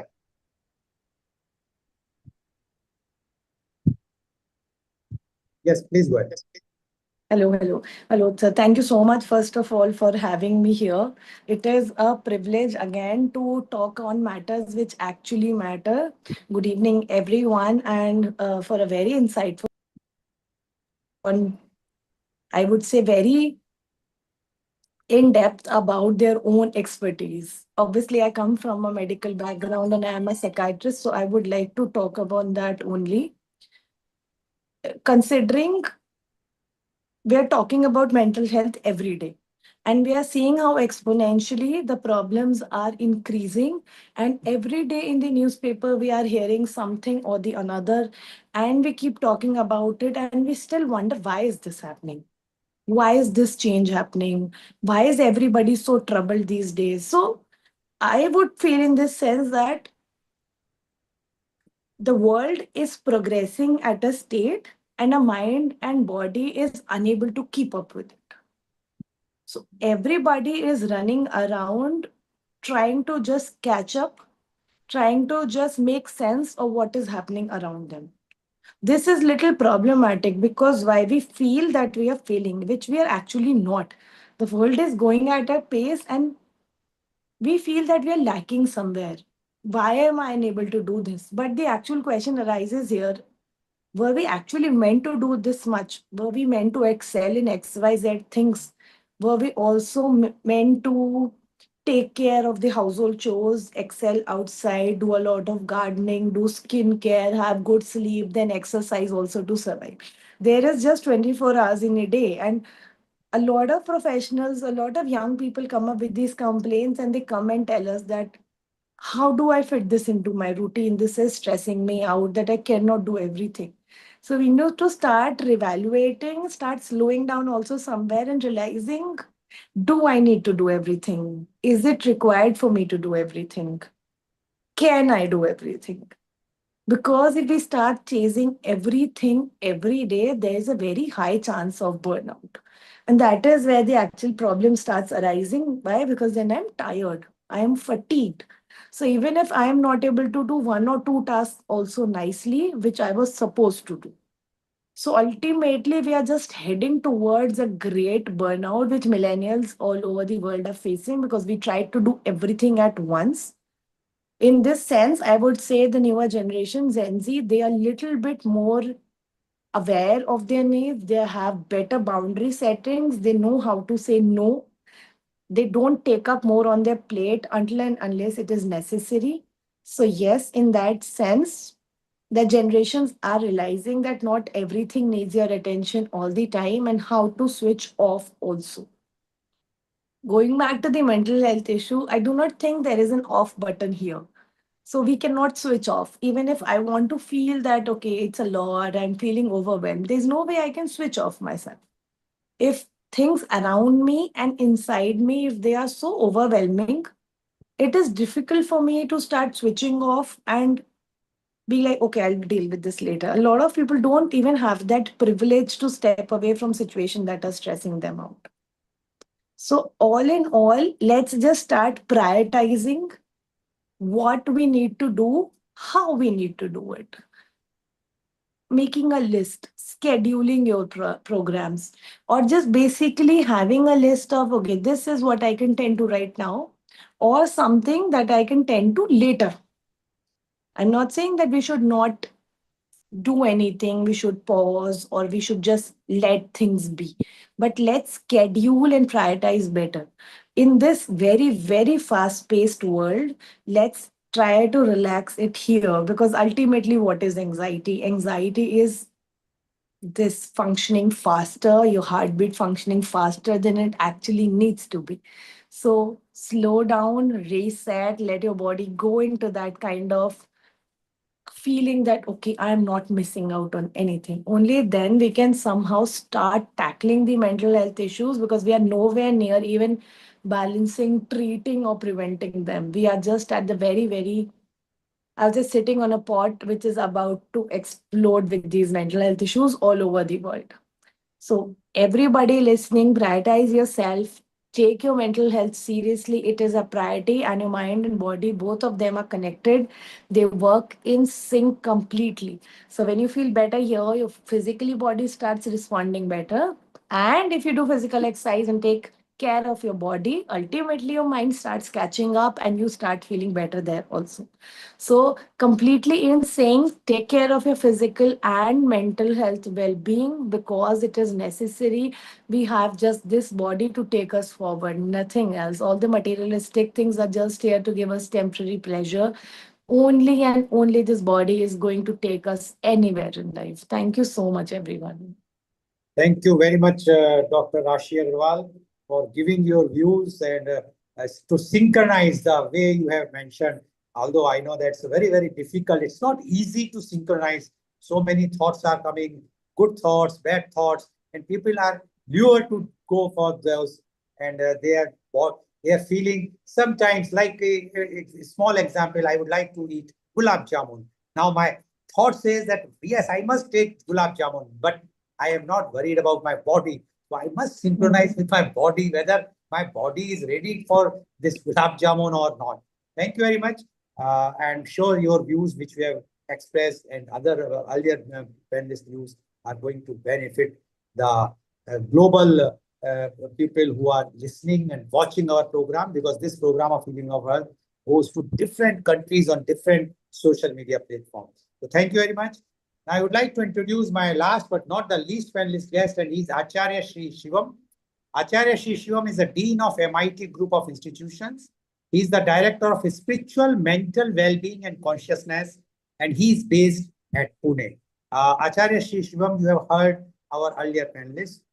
We would like to know from you your views, because you are dealing with so many students every day. Your university is so huge. I have visited myself personally that university. So we would like to know from you your views on the mental health awareness. Acharya Sri Shivam, please. Namaste and warm welcome. I'm so happy and delighted to see everyone on this beautiful platform. And today, as I am invited in this mental health awareness, so today's topic is from mental struggle to inner balance. But before I begin my today's talk, I would like to share my heartfelt gratitude to Mr. Lal Goyalji and the entire team for creating this meaningful space for mental health awareness. And we really need these kind of space to create awareness. And especially in today's world, we see so many wars happening and unprecedented time, and conversation like these are no longer optional. They are very, very necessary. So today we are more connected than ever through technology. I've never ever imagined in my life that I'm sitting in India and I'm talking to someone who's not in India. Yet many people feel deeply disconnected within themselves at the same time. So technology has improved, but what about us? So when I see students, when I meet a lot of people, I see a disconnection. And what kind of disconnection is? In Sanskrit, there is a term, manassekam, vachassekam, karmannekam, mahatma. So when your mind, body, and spirit are not aligned, then there is a sense of disorientation in your whole being. And that kind of disorientation, that kind of disconnection, I see. So many people are functionally, they look very normal on the outside. They have very smiling faces, they look very happy. While deep down, what I've seen is silently, they're struggling inside. And they don't want to disclose this because the fear of judgment, what others will say. And perhaps that is why mental health has become one of the most important conversation of our time. We have advanced in science, medicine, communication. I remember when Mr. Lalu invited me for this World Earth Day. We talked a lot on medicine, we talk a lot on science. So we have advanced all these things. We are best in communication. We have everything, almost everything. But what about inwardly? Inwardly, stress, anxiety, emotional exhaustion, and loneliness are increasing across the world. Isn't this irony? So this gives me goosebumps and surprise at the same time. We have learned how to extend life, but not always how to experience life deeply. Somewhere the human being has become externally so busy. Whenever you call someone, they say, I'm very super busy. I don't know where are they busy, but they say busy. But internally, everybody's tired. Almost everybody's tired. And I feel mental health is not only about treating breakdowns, because there is a misconception that I'm not feeling okay, I'm depressed, let me go to a psychologist, let me treat myself. So they think mental health is this much only. So mental health is not only about treating breakdowns. It is also about learning how to live in inner balance. That balance is missing. So how to live in inner balance before breakdown happens? If we understand how to live in the balance, in Sanskrit, we call it sadhana. Our ancient Rishi Munis, they were scientists. I call them spiritual scientists because they have gone through sadhana. Sadhana is something, when you are a sadhak is the balanced person. When you are totally aligned, when you are totally balanced, when you know how to deal with each and everything in 24 hours. So in older traditions of healing, prevention was considered deeper than cure. And the intention was not only to treat illness, but to create a way of living. We have forgotten that. Where well-being naturally flowers. That kind of sampada we had in our golden age. And recently, I would like to just share this story. Recently, I met someone who was a very big person with a lot of big luxurious cars and a big bungalow and everything. So that guy said, I have achievement. I have my family, a huge family. My business is going well. And everything is perfect around me. But I do not remember the last time I truly felt peaceful and happy. Because peace and happiness has no relationship with how much bank balance you carry. And I realized this is not one person's struggle anymore. This is becoming the silent reality. Almost everyone. And the silent reality of humanity is they are lonely. They want someone. Because they have not experienced something beyond this. People are carrying pressure constantly. And what kind of pressure? To succeed. They're so ambitious. I have to do a lot of things. I have to succeed in life. That is good.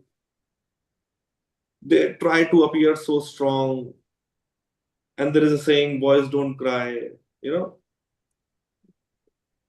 When I have seen many boys, when they cry, their parents say, why are you behaving like a girl? Why are you crying? So this kind of treatment gives you mentally, they make you weak.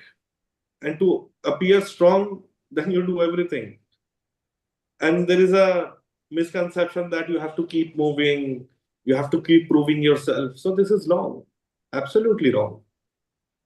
But very few people are taught how to simply be with themselves. Nobody's talking about this, how to live with yourself, how to stay connected within, how to be with yourself. So today, research across the world increasingly shows, I've gone through this research,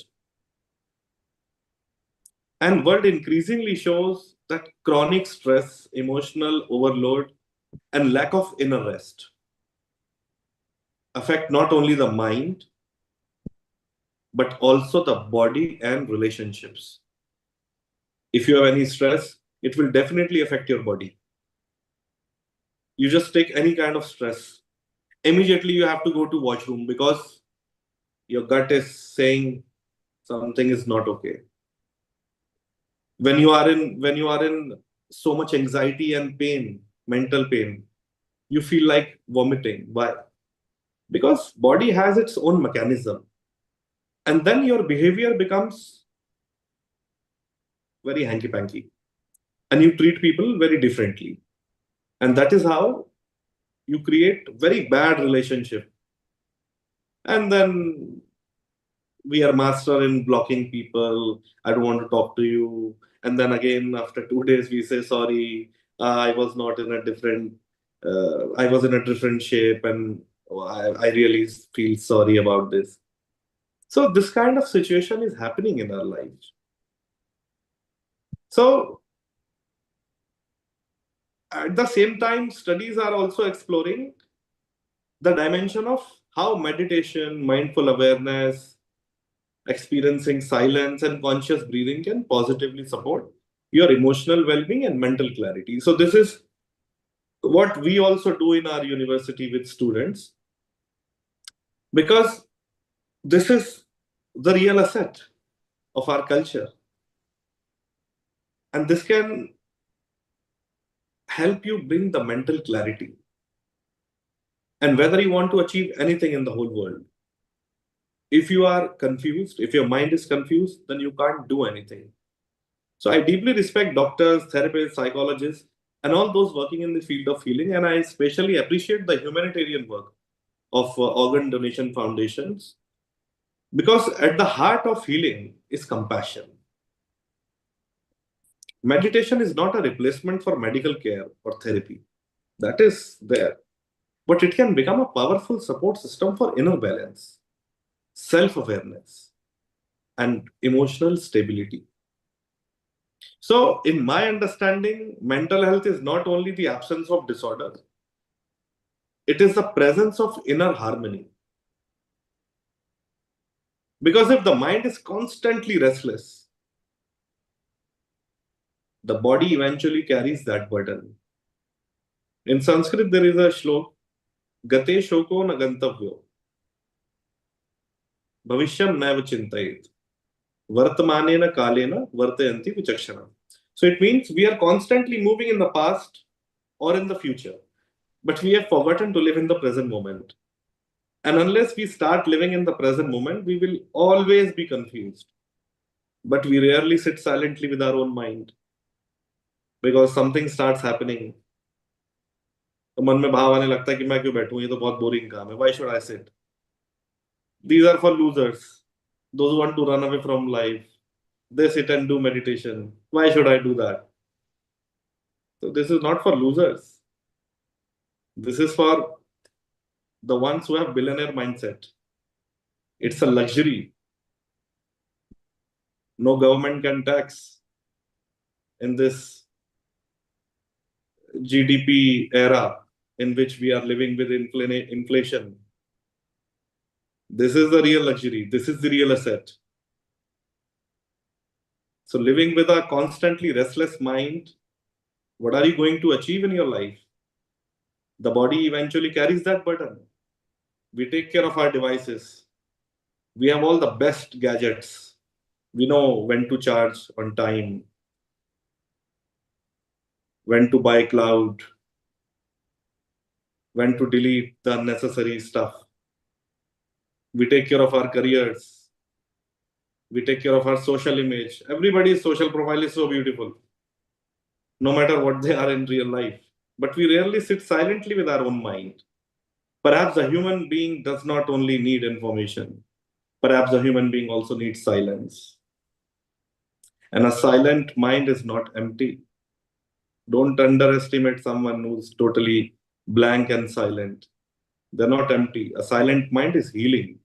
They have the capacity. If you go near them, you can feel that energy. You can feel that power because they have accumulated something extraordinary. Because they are connected with the nature, because they are connected with the universe. And this existence, when you are aligned with this existence, you gain tremendous energy, you gain tremendous power. So many people are watching us. I have shared this link with so many people in my community as well. So maybe 1,000 people are watching us. So we have had enough discussion. I want some few moments. If you all are agree, then we can have some glimpse of something which is unexplored, something which we have discussed, and something which is of immense value. So if you feel that we should spend 2-3 minutes or 4-5 minutes to experience something, then please type yes in the chat box. Then I can guide you for this. Please go ahead. You've got 3 minutes. Over. Great. So very gently, please, everyone, close your eyes. Inhale and exhale. And just drop all the baggage. Any thought,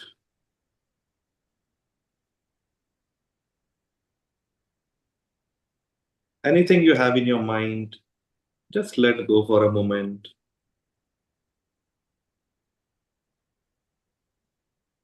Bring your awareness to your breath and simply observe your breath. Coming in,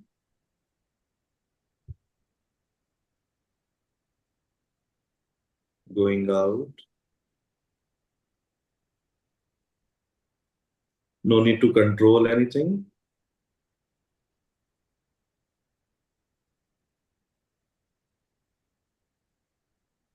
Just become one with your breath and let your mind settle.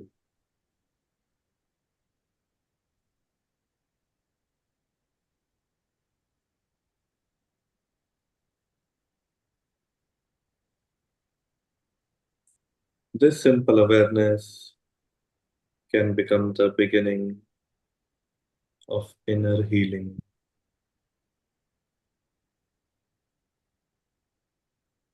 Inhale and exhale, gently and deeply.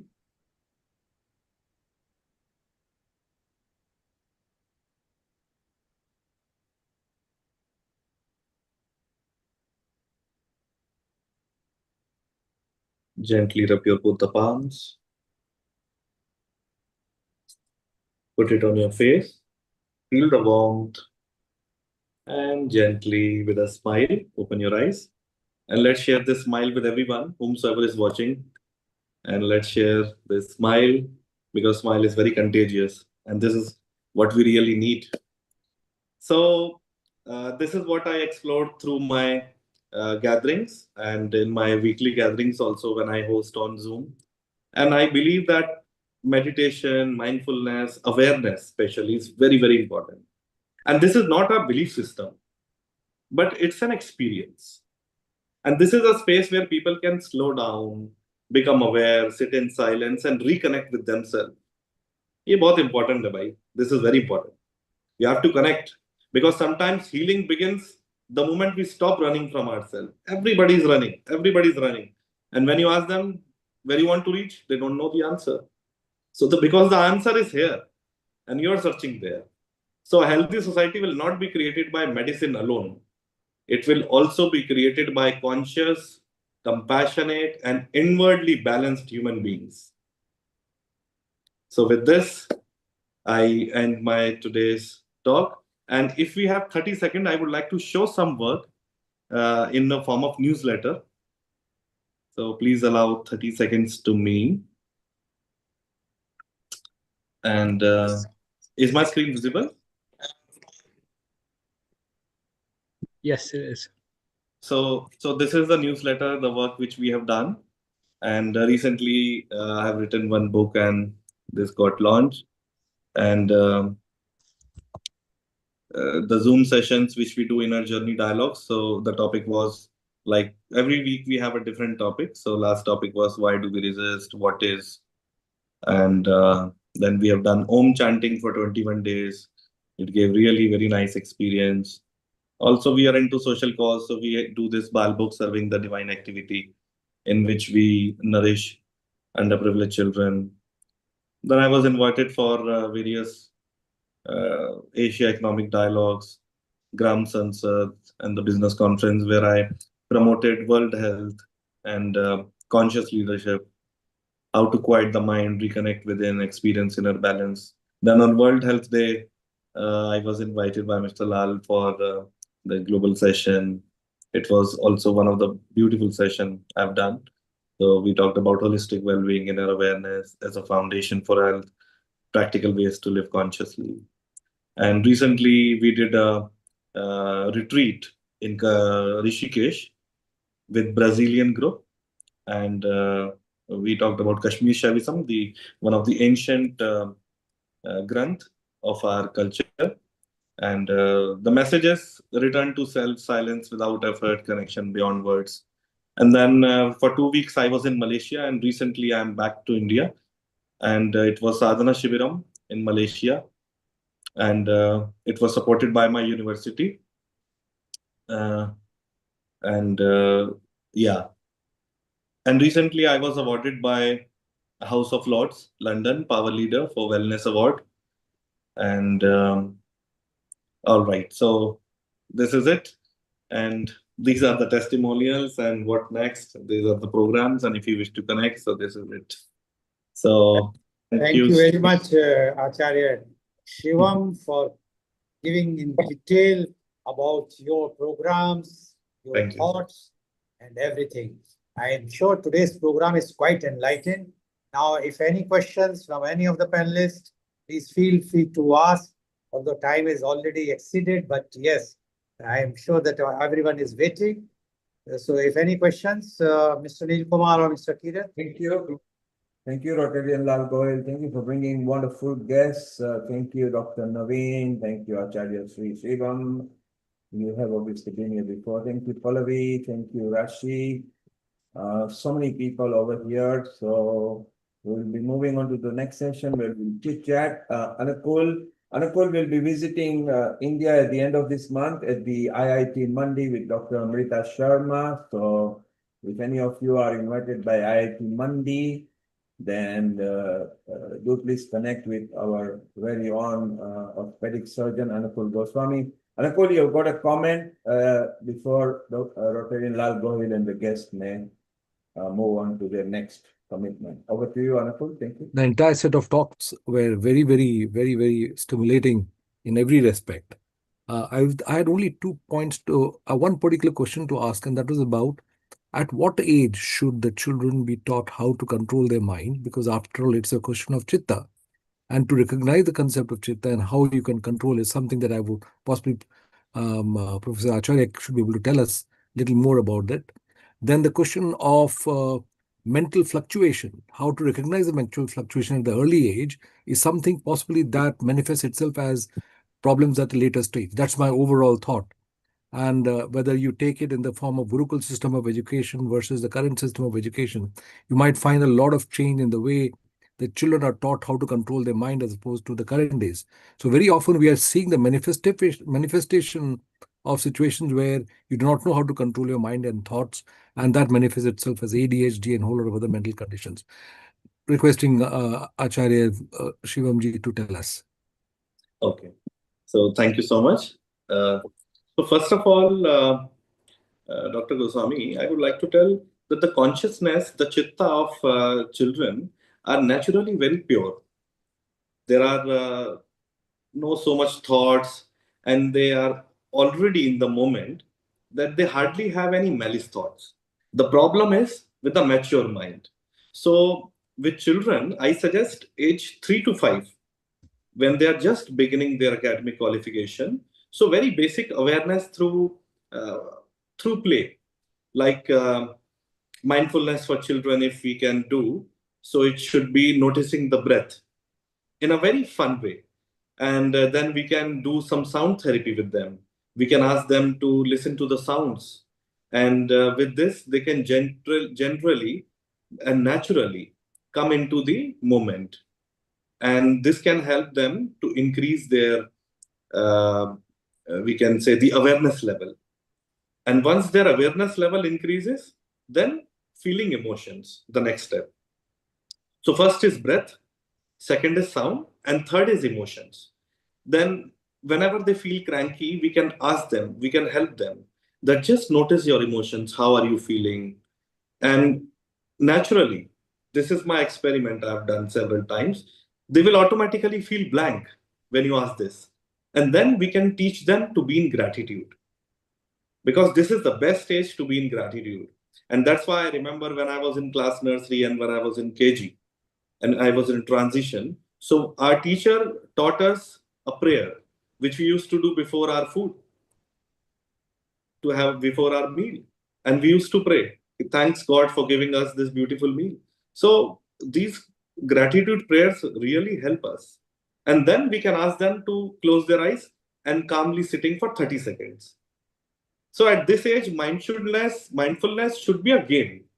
They should look forward for something. It should not be like, going to a monastery or going to hermitage or kind of a something. It should not be a discipline for them. Because the moment you put discipline to the child, the rebelliousness of the child flowers. So we should take care of this. Then after age 3 to 5, what we can do is from age 6 to 9, an excellent age to introduce simple mindfulness habit, S.A.H. In this, what we can ask students, we can teach them short breathing exercises. We can teach them box breathing techniques. We can ask them to learn PRB techniques, in which pause, reflect, and breathe. We can ask them for 3-5-7 method. These are very simple breathing techniques. And this can also help to build their immunity. We can teach them body awareness through movements, then mindful eating, because that is the age when they learn from their parents, from their friends, they are so much influenced with the TV stars. So they develop a tendency to watch TV and start eating. So that is the time when we should teach them how to do mindful eating.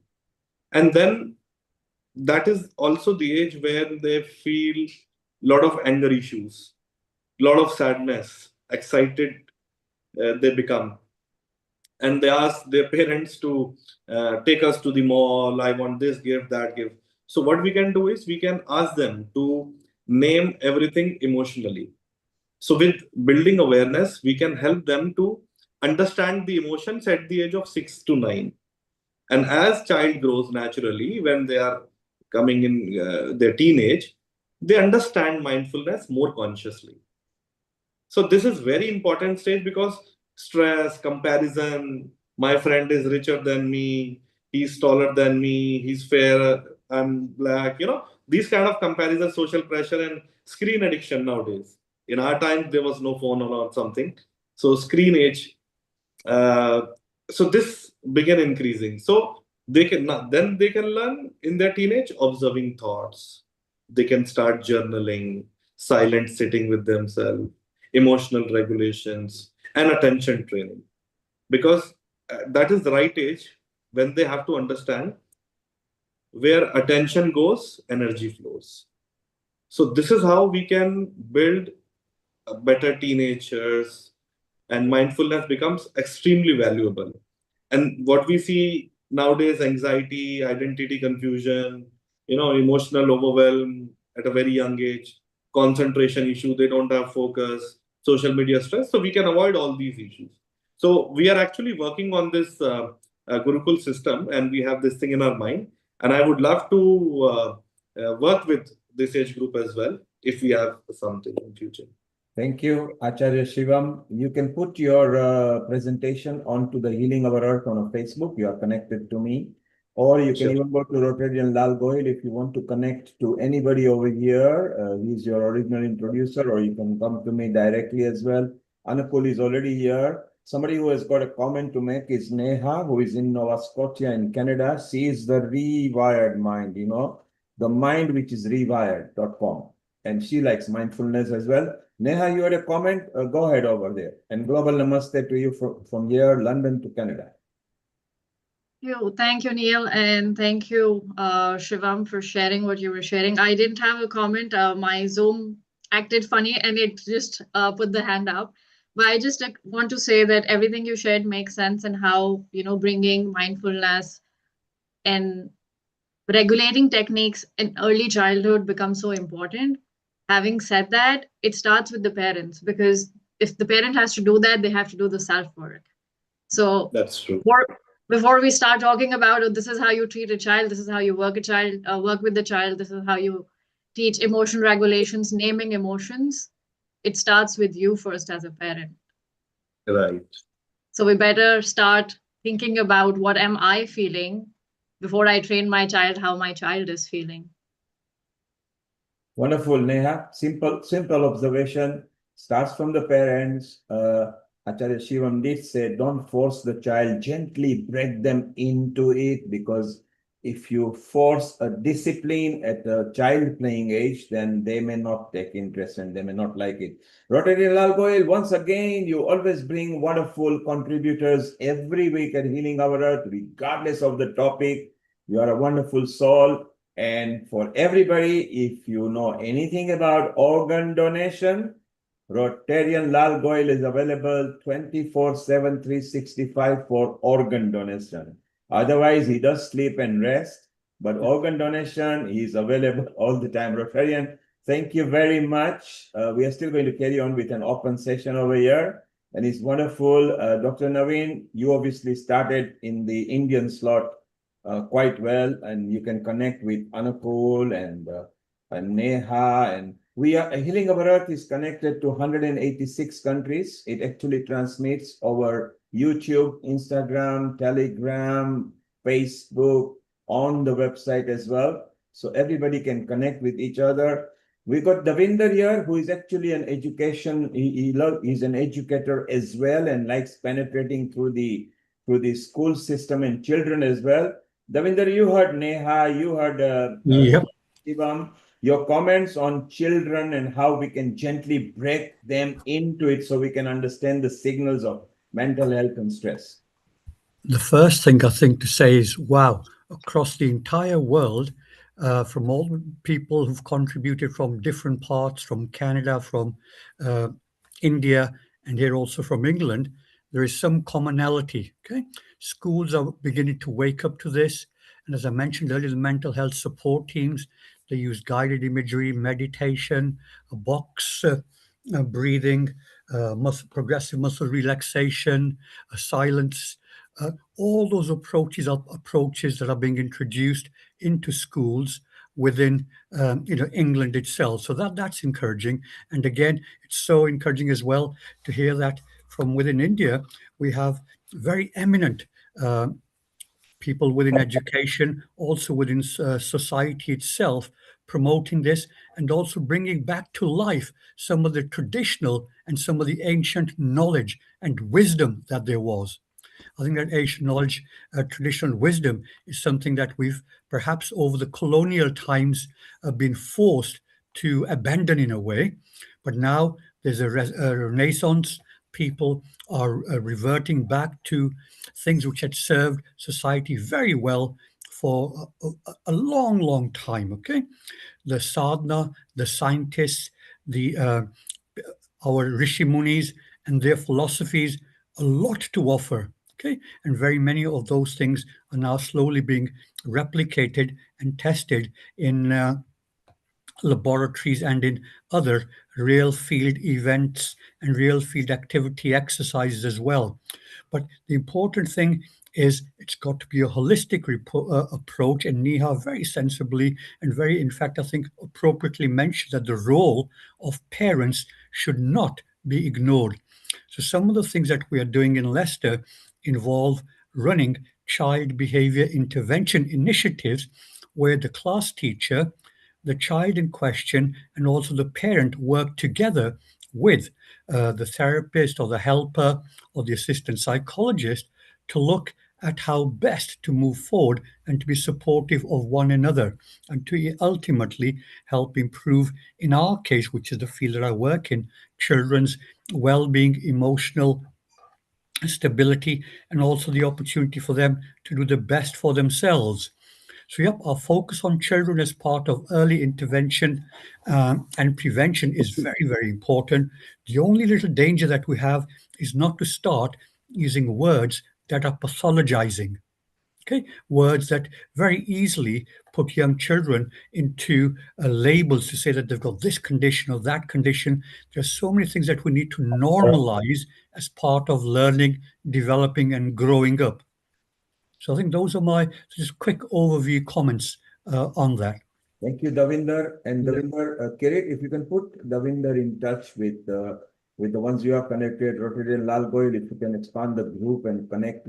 At Healing Our Earth, we like connecting and expanding the family, because the whole purpose of Healing Our Earth is to bring better communities, free education, free entertainment, and also help and guide. And look at the experts we have got. Pallavi started in a completely different style as a mentor and a coach. Sandeep, who actually admitted that she went through mental stress and a tremendous amount of weight problem and still is experiencing, but now bringing to the community the knowledge what she has done. Dr. Rashi again came from a different point of view. Acharya Sri Shivan showed his presentation of how they actually deeply get involved with other communities, not just Indians, but community at large. Neha shortly will be talking about her plan of what she thinks are the tips for the mental health. So as a family, we can grow together and gently ease in these difficult times. The current times are so difficult. And Davinder, what you meant was that the science can confluence with tradition. This is where Anupul Goswami and Amrita will come in as well, because they are creating a science and tradition association. Basically, I feel going back to the roots, the basics, the Vedas, the Indian Vedic knowledge, the Indian knowledge system. Sri Shivam, you had a comment, you had your hands up. Over to you for a minute or two. Yeah, so one important thing I wish to share, that why teach mindfulness to children? It's a very common question, and it is perfectly okay. So first of all, the consciousness of children are very pure. So parents should learn first, definitely, and parents should spend a lot of time with children. And parents need mindfulness badly, or rather I should say deeply, because children do not learn mainly from words, as we discussed. When you tell them do this, do that, they don't follow. They watch your actions. So first, adults have to be mindful. And if parents are anxious, angry, and children are watching, my parents are fighting, constantly stressed, so children absorb that energy silently. But at the same time, children are born with a natural awareness. So when we see a child, they laugh without reason. They laugh totally. And in that, we also enjoy. When they cry totally. So there is a totality in their whole being. Whatever they are doing it with totality. When they play, they disappear into the moment completely. They're not like half here, half in the kitchen, half in the office. So a child lives in the present naturally. Then slowly society enters. Comparison begins, pressure begins, fear of failure, constant performance issues. What will happen if I am unable to do that? And the child start losing the natural connection with themselves. So mindfulness for children, when I mentioned, is not about forcing meditation on them. We cannot do that. It is about protecting their natural intelligence, their sensitivity, their ability to be in the moment. And definitely parents must walk that journey too. Because a conscious parent, we call it conscious parenting. We do sessions on this as well. Conscious parenting, that creates a conscious environment. And that is what we are doing in our community. So perhaps the real need today is not only educated children. We have enough. And everybody's moving to US, Canada, there. Nobody wants to be in India. We all have seen that. So perhaps the real need today is not only educated children, but emotionally balanced human beings. That balance must begin both the child and with the adults raising the child. So we are working on this mission, and that's what I said. We do weekly gatherings on different topics like how to deal with failures, how to be in the present moment, how to embrace what life it is rather than what it should be. So these kind of topics I take, and I'm very thankful for this opportunity that we can actually share these kind of perspectives, and many people are listening to this. So, thank you. Now I would like to ask a question to each and every one of you. We human beings understand quantum. So we know how a pound of apple costs, or a pound of pear costs, or a pound of sabji costs and things like that. Those quantum we understand. Why don't we understand the quantum that stress, problems are all not profitable? So now I'm asking you a question. Does one have to look a problem as a problem, or to look at it as an opportunity to find a solution? Now, this is mind over matter. I'm going to go each one of you. Should there not be a thinking of looking anything as a problem, but just looking everything, my God, I've got an opportunity to find a solution. Let's go with you, Neha. Should there be a problem, or should there be an opportunity to find a solution? That's an interesting question, Neil. And I believe first the problem becomes a problem when you think it's a problem for you.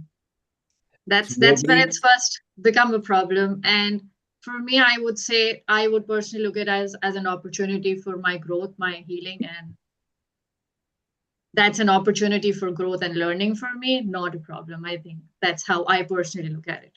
Thank you. Naveen, you are obviously an expert there, predominantly there in India. You meet so many people. Chances are you also meet international people. Is there really a problem in our life, or we designate them as a problem, or we create a stress ourselves, or do external people also cause stress? And then should we not condition mind to have an opportunity to find a solution? Over to you, Naveen, for a minute or two. Yes, we are responsible. 75% we are responsible. As we point out the finger to others, the lifestyle, consumerism, too much materialistic, away from the nature, that has become the real cause of the stress. And nobody is likely to go back to the roots also. If you ask the children also, can I early to bed, early to rise? It make you wise. So nobody is going to accept this fact also. Too much lighting, now latest research also speaks, too much lighting, pomp and show, that creates a lot of stress also. We are totally dependent now because we believe in synthetic values. So we just go for the medicine. So Rashi is more valuable for all these things. I like when you say pointing finger at others. That is a reflection of ourselves. When we accuse somebody, or our wife, or our spouse, or our son, or our daughter, or our parents, maybe we might be at wrong. So sit back, relax, and see who is actually the cause of the problem or a cause of the stress at the grassroots. Thanks, Naveen. Pallavi, you meet a lot of people. How do you condition their mind? It may not even be a problem. It might be a new door opening for them. How do you deal with that? See, thank you so much, sir, for asking this question. I would say if I use what I have learned through NLP and healing both and a combination, I would say why to call it a problem? Look at children. If you tell them there is a problem, they would be all, going into a state where it will be traumatic for parents as well as children. But if you tell them it's a challenge, look at them, how do they behave? That is what we need to do with ourselves. If we replace the simple word from problem to challenge, we will be able to replace the whole mindset. Our mind will completely be wired to think of, oh, how can I solve this challenge? So that thought itself will work wonders for everyone. I think, how can we solve? That's it. Done. Absolutely right. Choosing the words at a young age is very important. We have to be very careful when we are from 2 to 8-year-old kids in any country. They are observing you, they are copying you, they are relating to you. And sometimes they can embarrass you when the relatives are there and they can tell you their secret about how you are behaving. So Anukul Goswami, when he asked the question about the children, himself is an expert on many medical matters. He actually guides legal implications at the National Health Trust over here. And he was also wondering what comments would come from people. Anukul, isn't it correct that choosing the right words and actually gently putting the children in a state of how to find solution for a challenge, or join in with them and say, do you know how you would attack this situation or not? Isn't that right, that we should actually frame them differently? Absolutely true, and a very important aspect, even considering it when we present the aspects in the legal terms as well in the courts. Trying to find out the relationship between parents and relationship between a husband, wife, and things like that. And the right words makes all the difference. But there is something interesting I want to add to Pallavi's issues. I had I was from the Armed Forces Medical College in Pune, and I was in the army. And one of the things that, I mean, we were always, and I was always in the periphery, and we were always the targets to be shot at. Now, dying is certainly one of the most important stress, you might think. But surprisingly, the entire period of my life, none of us were ever in stress. Never. And only because 800 people formed a unit, and our only job was to make sure that you protect the other fellow all the time. So we knew that we had 799 people behind us to protect us. And that concept of communication and making sure that everybody knows each other is central to that ideology. And second thing is the concept of, your pride. If you've done your duty without thinking that you're going to get any award for it or not, that is the simple thing, because it's a question of, if you die with honor and dignity, your job is done. You don't have to think of anything being good or bad. So we were never in stress. I get surprised at how is it there's so much of stress otherwise. But that's a very simple reality. Thank you, Anukul. And to Sandeep, I need to twist the question. You actually went through it. You were aware of what was happening. You actually did mention that, being called fatty or being called overweight or being this and that and others. How did you manage to how did you turn this problem into a solution, so much so that now you are helping the society?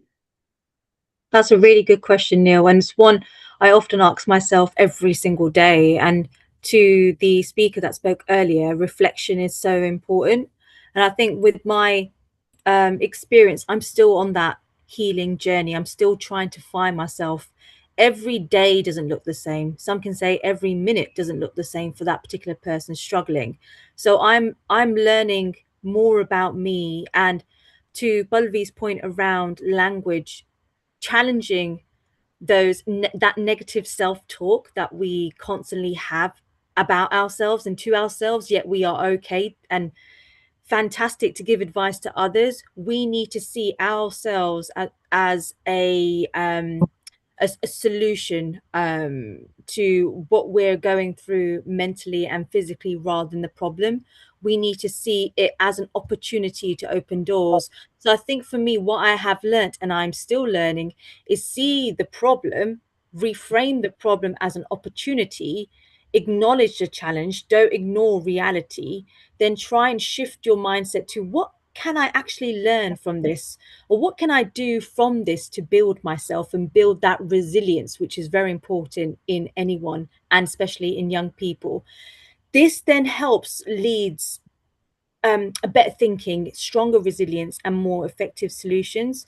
But in short, problems are real, but treating them as opportunities is what moves you forward. You start to make waves rather than ripples. And I think that is so key. But then also sharing that great knowledge with others, those challenges, being open in dialogue, in sharing what has my challenges been, but how have I overcome them? So speaking about that, sharing it is just as important as feeling it. Absolutely, Sandeep. And you did share, your parents were so lovely that when they noticed, because they knew you very well, they were nice enough to come, and together you all found solution. They didn't judge you, they didn't challenge you. That's where we have got to be very careful. So, and Sandeep, everybody is here for you. If you want to connect with Pallavi or Neha or anybody, Kirit is your original introducer. Just go to him and he'll connect you over there. It's so important. When we were when we were in primary school or before we went to secondary, we loved when our teacher gave us sums to do or asked us to do something. Then it was not a problem. It was, my God, yes, I found the answer. I did this. Well, as we grow, we forget that life is about learning every day. Sandeep is saying she's still finding a new way.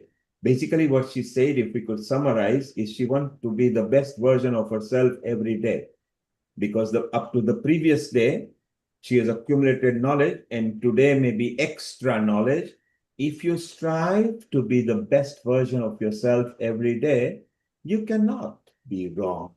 Shivam, you have also got a comment because you deal with a lot of parapsychology and crowd and children's psychology. Isn't it right that Almighty gives us so many avenues to find solution, whether it is to do with maths or physics or biology or relationship or anything? Yes, things can stress us. What is your comment on that? Over to you, Shivam, for a minute or two. Yeah, thank you. So, a few minutes ago, you asked this question about the quantum problem. So I would like to say the quantum problem exists only for the mind that wants to grasp reality through concepts. So as we grow, as we study maths, then we study life's maths, we are so habitual to solve puzzles, but reality is not a puzzle to be solved. So our ancient Granth, if you have heard about Ashtavakra Gita. So in this, Ashtavakra says the observer himself is the illusion. So you ask, is it a problem or a solution? So the moment you divide existence into problem and solution, duality is born. But the truth is, the waves rise. We have seen the ocean. So the wave rises, the wave falls, the ocean remains untouched. Exactly the same analogy for our mind. Thoughts seek answers. Intellect seeks certainty. But awareness is simply witnessing everything. And this is what our ancient Upanishads are saying. When they say Athato Bhakti Jigyasa, when they say Ekam Sat, Vipra Bahuda Vadanti. So the quantum world appears mysterious because the mind itself is unstable. The moment we know the witness, and the need to solve existence disappears. Because ultimately life is Advait. Life is one. Everything is one. But the fragmentation of mind creates duality. The fragmentation of the mind says, I am different from you. You are different from me. Because we see from a different space. We operate from the mind, and the mind says, he is good, he is bad, he is ugly, he is rich, he is poor, he is this, he is that. Always mind is in a comparison mode. But in reality, when we see the true nature, the nature of our own existence, Sat Chit Anand, existence, consciousness, and bliss, the Chitta Shakti, when we experience that Chitta Shakti, we see the Chidakash. Chidakash simply means the vast, expansive consciousness. That itself is everything, that only exists. And that's why those who have experienced the godliness, not God, those who have experienced the godliness, they have said that which is. They have not given any name. Because the moment you give the name, you are bound to operate from the duality mindset. So when you experience that non-dual state, the problem exists and you are the witness. You are seeing everything, how everything is emerging. And deep down in the ocean, there is a pure silence. So from that space of silence, when you see every ripples, it is just appearing and automatically dissolves on its own. So we are the pratibimb of everything. We are the reflection of everything. If I see bad in you, it simply means there is one quality of mine which I am seeing through your lens, through you. You are the medium. You are the one who's helping me trigger to see that quality of mine. So those who have known the truth, they say, I am another you and you are another me. Thank you, Shivam. And you mentioned that those who have experienced godly moments and those who haven't experienced, and if your mother is still alive, just go and give her a hug and you will feel that. Because even if she touches you, you feel good. She knows all your habits because she knows you from the first second of your life. So that's important. And Shivam, you mentioned pointing finger at others. When you feel somebody is something, maybe you are, because that's why you are able to recognize that. And this is what Naveen said as well. Think before you point fingers at others. It could be you who is actually stirring that thing either on the other person, or you've recognized what the other person has got because it's in you. So it depends where you are standing and what you are looking at. If two people are facing each other, and on the person A is mountain behind him, on the person 2 is a sea behind him, the B person will say, oh, the mountains are beautiful. The A will say, what are you talking about? The sea is beautiful. And do you know what? Both are correct. So it depends where you are looking and what you are doing. Kirit, you get involved with so many people because the South Asian Health Action brings so many matters to do with health, whether it's diabetes, mental health awareness, whether it is obesity, whether it is thalassemia and everything. How do you handle people so that they bring more of a knowledge and information as opposed to problems to you? So thank you again. We've had some excellent speakers and presenters and sharing some great knowledge. It's quite simple, really. Look, we've got to look at rewiring our own minds first, and secondly, we need to think about who are the right change makers, or who are the right people who can get the message out. Sandeep is an example, so we work on the premise that we are a lived experience organization. We have all of our people who have got different conditions, they're the ones that we bring in the front, and through their experiences we change the systems, how they've been diagnosed, how they've gone through their battles of their cancer journey. We learn from that, and we then educate the systems on how better they should be working with our communities, particularly the South Asian communities. So I think from where I come from, I see more solutions. These are the solutions. The problems or the challenges, I say leave that to me, because I can navigate those problems, but the solutions are in front of me. Once I've got Sandeep and others, they're the solutions, and that's who we drive the message forward. And everything else, like Healing Our Earth is an amazing platform. It's something that we need to look at. How do we create workshops now, in terms of regular workshops, using people's experiences and expertise. And again, we've got a wonderful person in Leicester. She's developed. We've been talking about mindfulness today. She's developed a mindful young program for children, and that's been her passion. So again, if we bring all these people with different levels of mindfulness experience, targeting different age groups, we've got a wealth of knowledge, and that's going to be changing our future generations, because that's what they need. They need this. They need these right engagement opportunities. They need the right opportunities to learn. And again, from our own, education, from the context of Vedas and others, you know, it's all new to us. We don't hear that in the schools. So how do we bring our, you know, cultural education, religious education from back home into the curriculum? And that's something that it's great to see, you know, Dr. Goswami and others, Amrita, doing some of this in terms of trying to create. And again, amazing to Dr. Sri Shivama, you know, what you're a young, for me, younger than me, but in terms of what you brought, we need to kind of bring people like yourselves into arenas where people can learn and educate, and that's something that we've got to do. So next time any of you in the UK, let's develop a program, let's develop some workshops, and then that way we can spread the message further.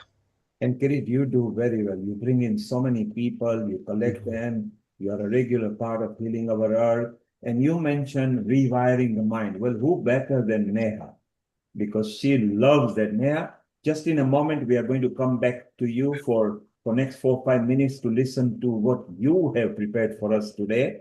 And before we do that, Neha, let's just let our viewers know what is happening in the future episodes that are coming over. And these are the future episodes. So next week is yoga and meditation for body, mind, and soul. You know, just again, you can, it's the same Zoom access. Come in, you can be a panelist and give your comments. We've got wonderful people lined up for this whole episode next week. And the following week is kids and teens, children's talent, their singing, their education, their art, their craft, parenting, child psychology. So basically, it's to educate, empower, and heal our earth with the children. So if you know any child with a special talent, or you know any person who is very good at child matters, whether it's psychology, behavior, education, do please tell us. Following week, on Sunday, 7th of June, is the World Environment Day. Our land, our future.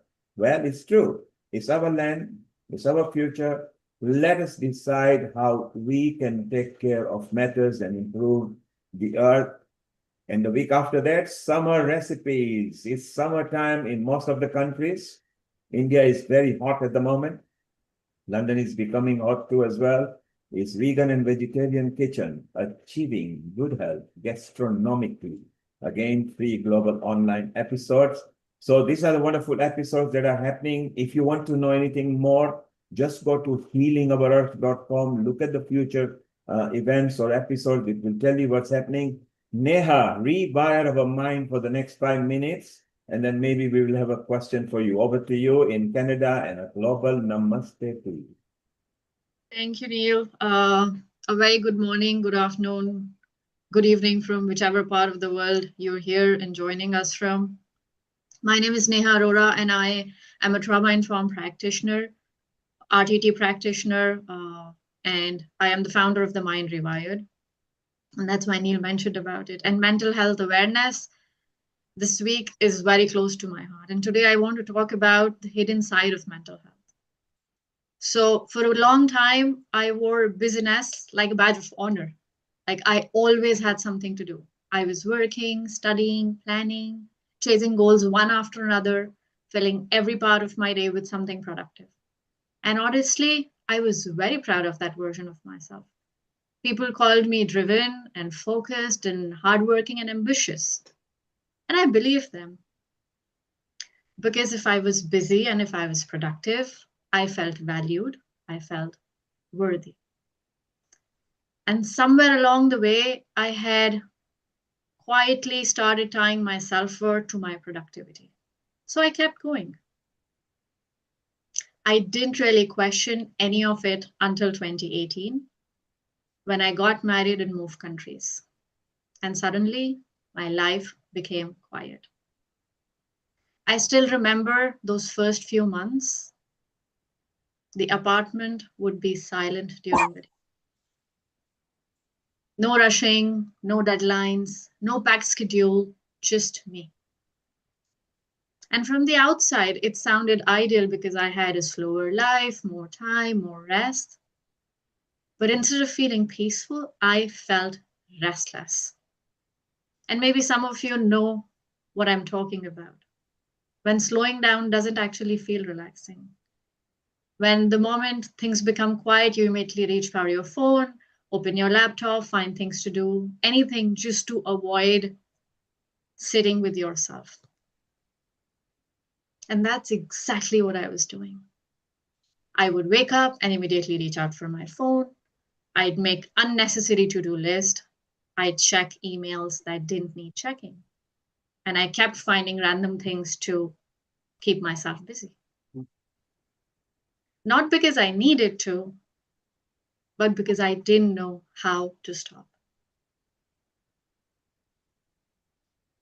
And I remember one afternoon sitting on a couch in incomplete silence and thinking, why is it so hard for me to be with me? Just to be. Nothing was wrong. I had a safe home. I had a loving partner. I had stability. But the silence felt loud. And in that silence, things that I had suppressed for years slowly started catching up with me. The overwhelm, the anxiety, the pressure, the emotional exhaustion that I had suppressed for so long.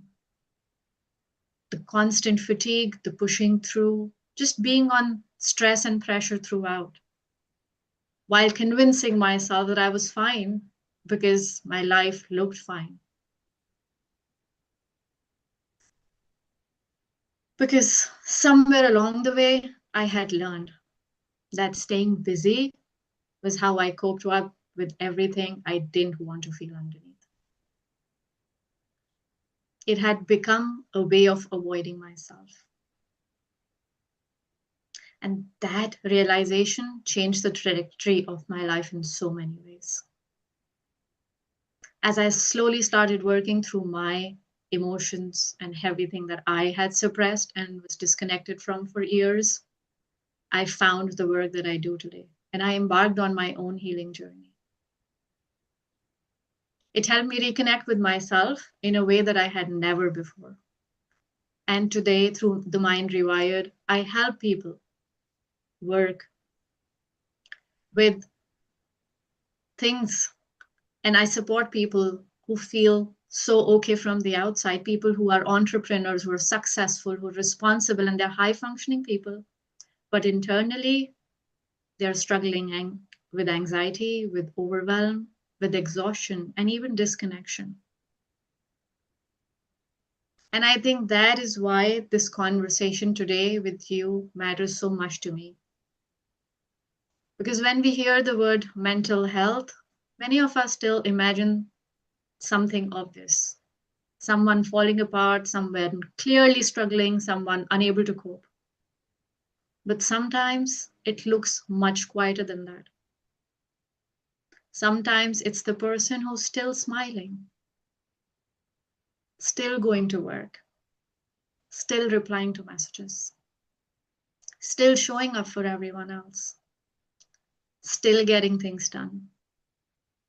And I know that person well because that person was me.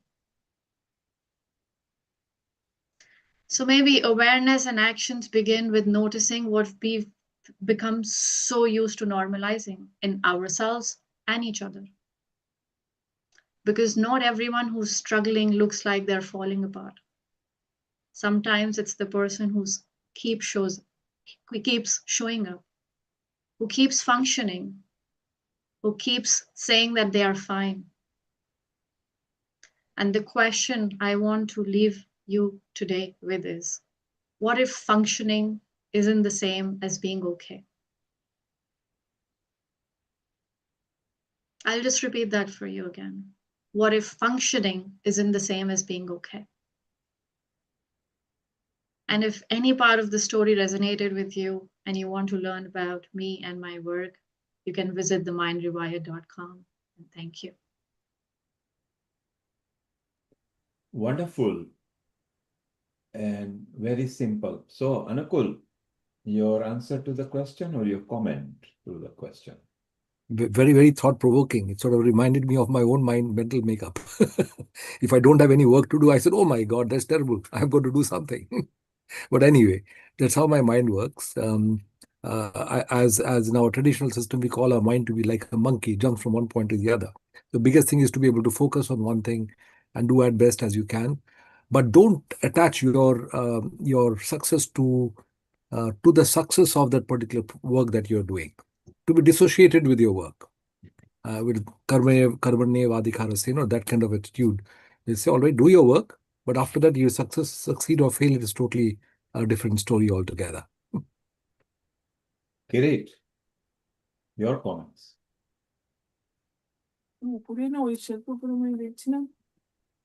So very, again, really amazing talk that you gave, Neera, and also I'll be checking up on you because I think it's you resonated with exactly what is been my journey in terms of, it's not about success, it's about, looking after yourself, but I've been looking after others instead of myself.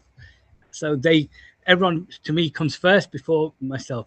So that's kind of been, and I've been trying to rewire that kind of journey for quite a few years, but you've just dropped a few more hints in there. So I really appreciate that.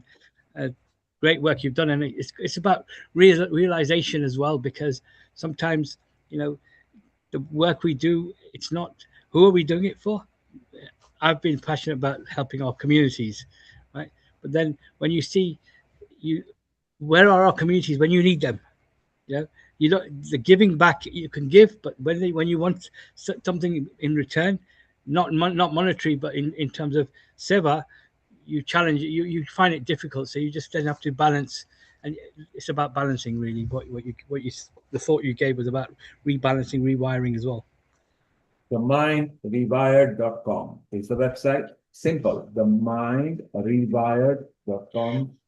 For those of you who were here 80, 90 years back, which none of you are, originally the engineers used to rewire the cables. If the engine has to go reverse, then again it was rewired and then forward. And now, of course, it's automatic and it's done very well.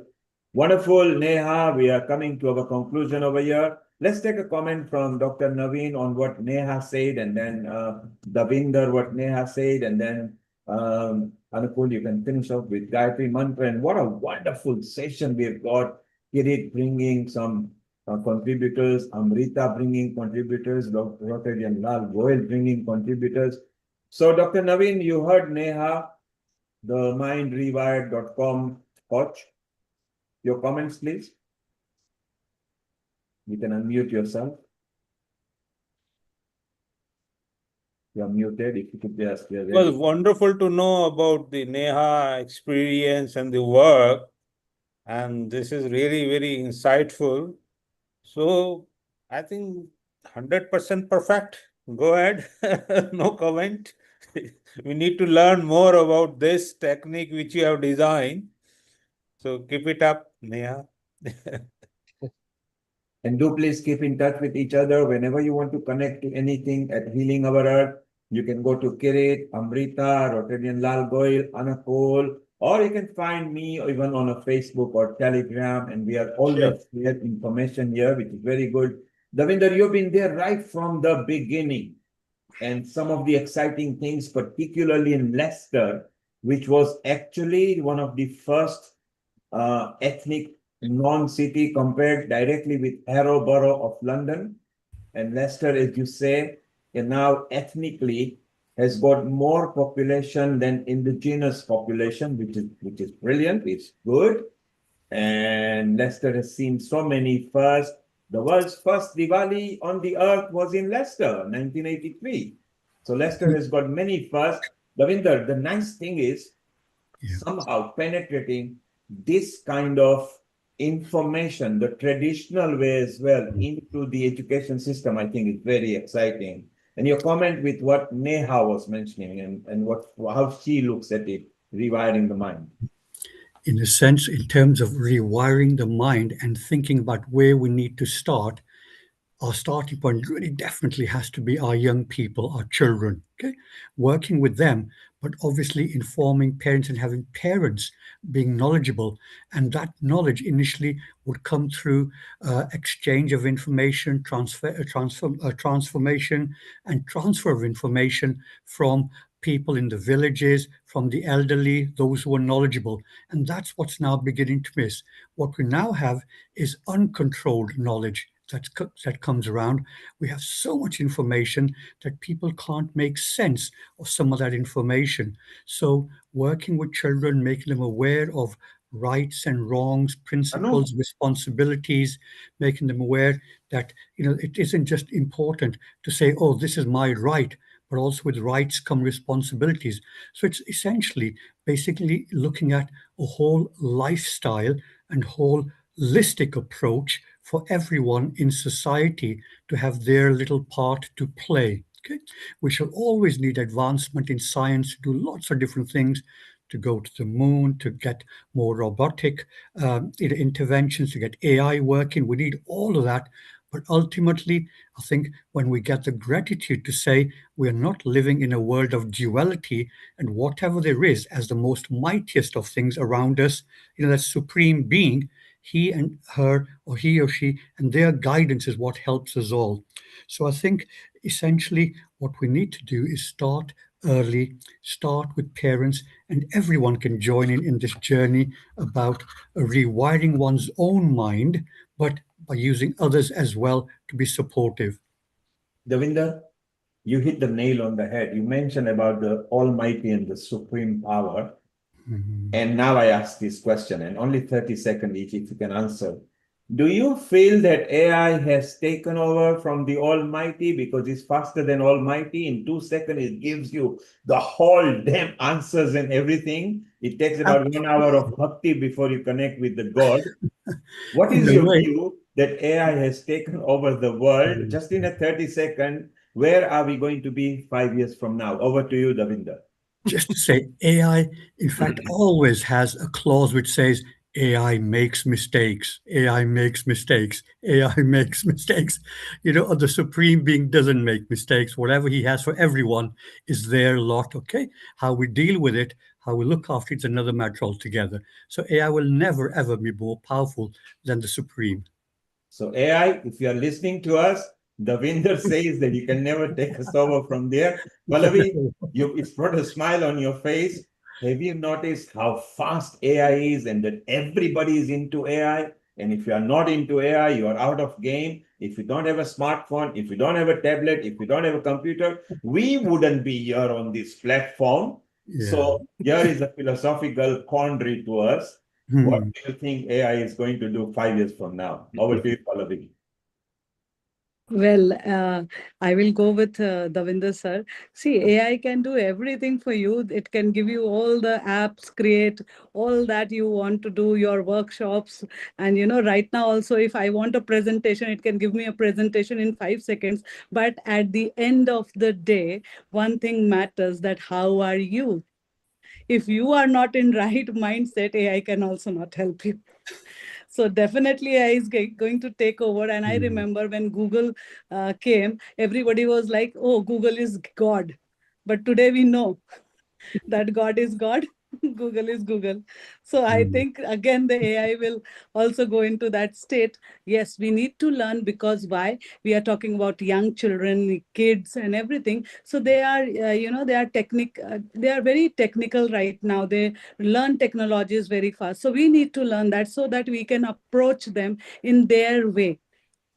So for sure, that learning should be with us. But at the end of the day, connecting to ourselves, connecting to our inner self, keeping a check on our inner child, that works the best. And as we all mentioned, rewiring ourselves, that AI won't do. We will have to do it every day. Thank you. Anukul, your comments. This is not exactly a comment. I'm just trying to ask one question and trying to clarify my own mind. I've got psychologists over here, psychiatrists, and Davinder Singh ji. One question is, when you have too many options or possibilities, then you have to go through a complicated process of trying to find out what is right, what is wrong for yourself. is that creating more problem for a child? Or if you say that here is an order, you follow it and think about it later on. Now, I have been in the military service. My father was from the military background, and I'm from a surgical background. And you put to do the procedure this way, and that's it. Don't think, we'll think about it later on. But right now, this is how we're going to do it. Now, that made it easier for me in many ways, because I did my bit of reading, and I was told to do certain things in a certain way, and I did it. But I find that now, with too many choices available, does it make it more difficult for people to decide? Especially when there's so many information floating around. What would be an ideal way of doing it in the current days for the children?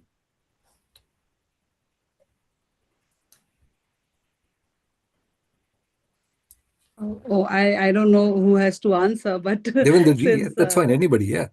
yeah. So if I go with this, I feel that yes, and very correct, sir, that we have n number of options, and moreover, because of social media, AI, everything, we keep on going into that state, and kids keep on going into that state. When they look at somebody else, they start feeling, okay, can I do this too? Then they see something else, then they start saying, can I do that too?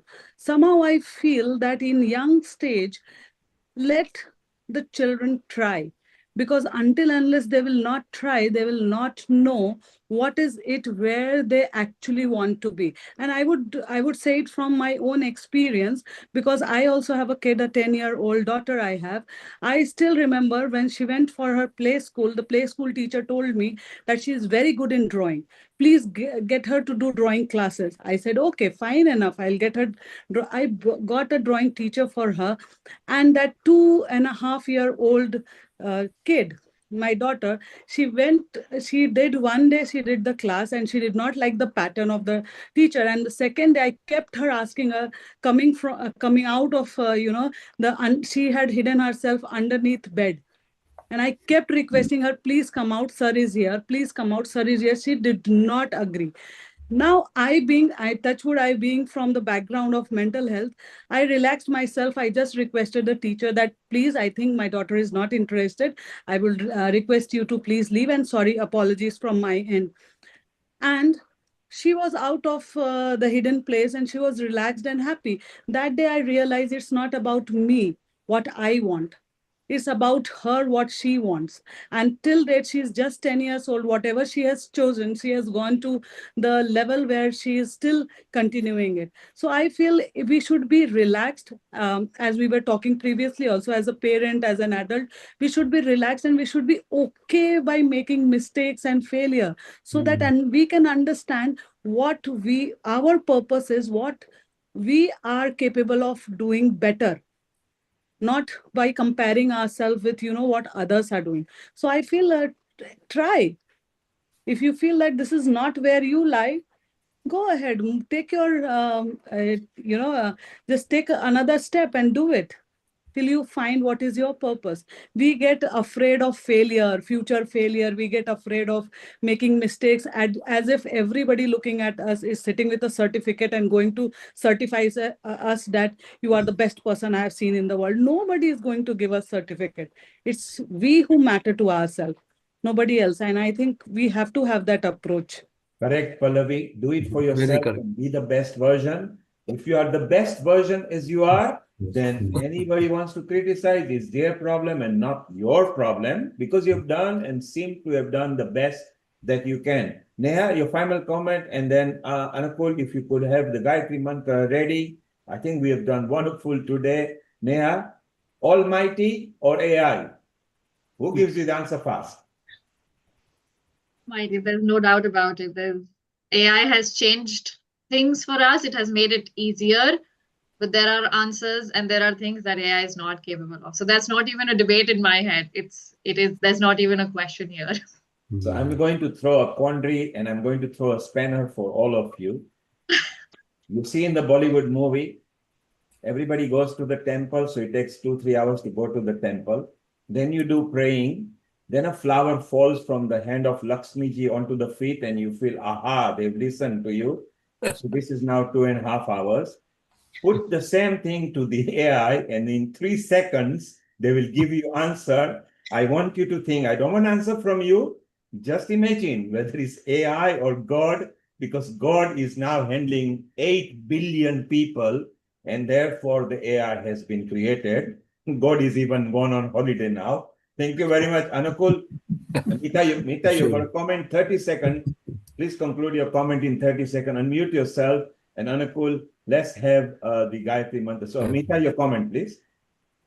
Yes, AI is never going to replace human beings as well. We have at the university something called S.A.H.A at 2047, whether there will be taught classes in the college, in the university, or AI will be doing all online teaching. And AI is, after all, man-made. It's not its own, and God is universal throughout the universe as well. So its example is that when AI robot-driven car is asked to decide between, if two people are crossing the road, one is an elderly, one is a young, has to decide whether to kill the young or the elderly. So it's that sort of, logic which. Thank you, Mita. You're cutting off. The answer is simple. Whether you kill the young one or old one, no, kill the brake. Put the brake on and you will save everybody.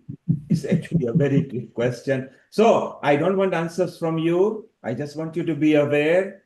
Keep a faith in Almighty, but don't let AI go, because AI has already started opening its own company, which means not the human beings. The AI, you might have all heard about sending the taxi to the Heathrow airport without human intervention.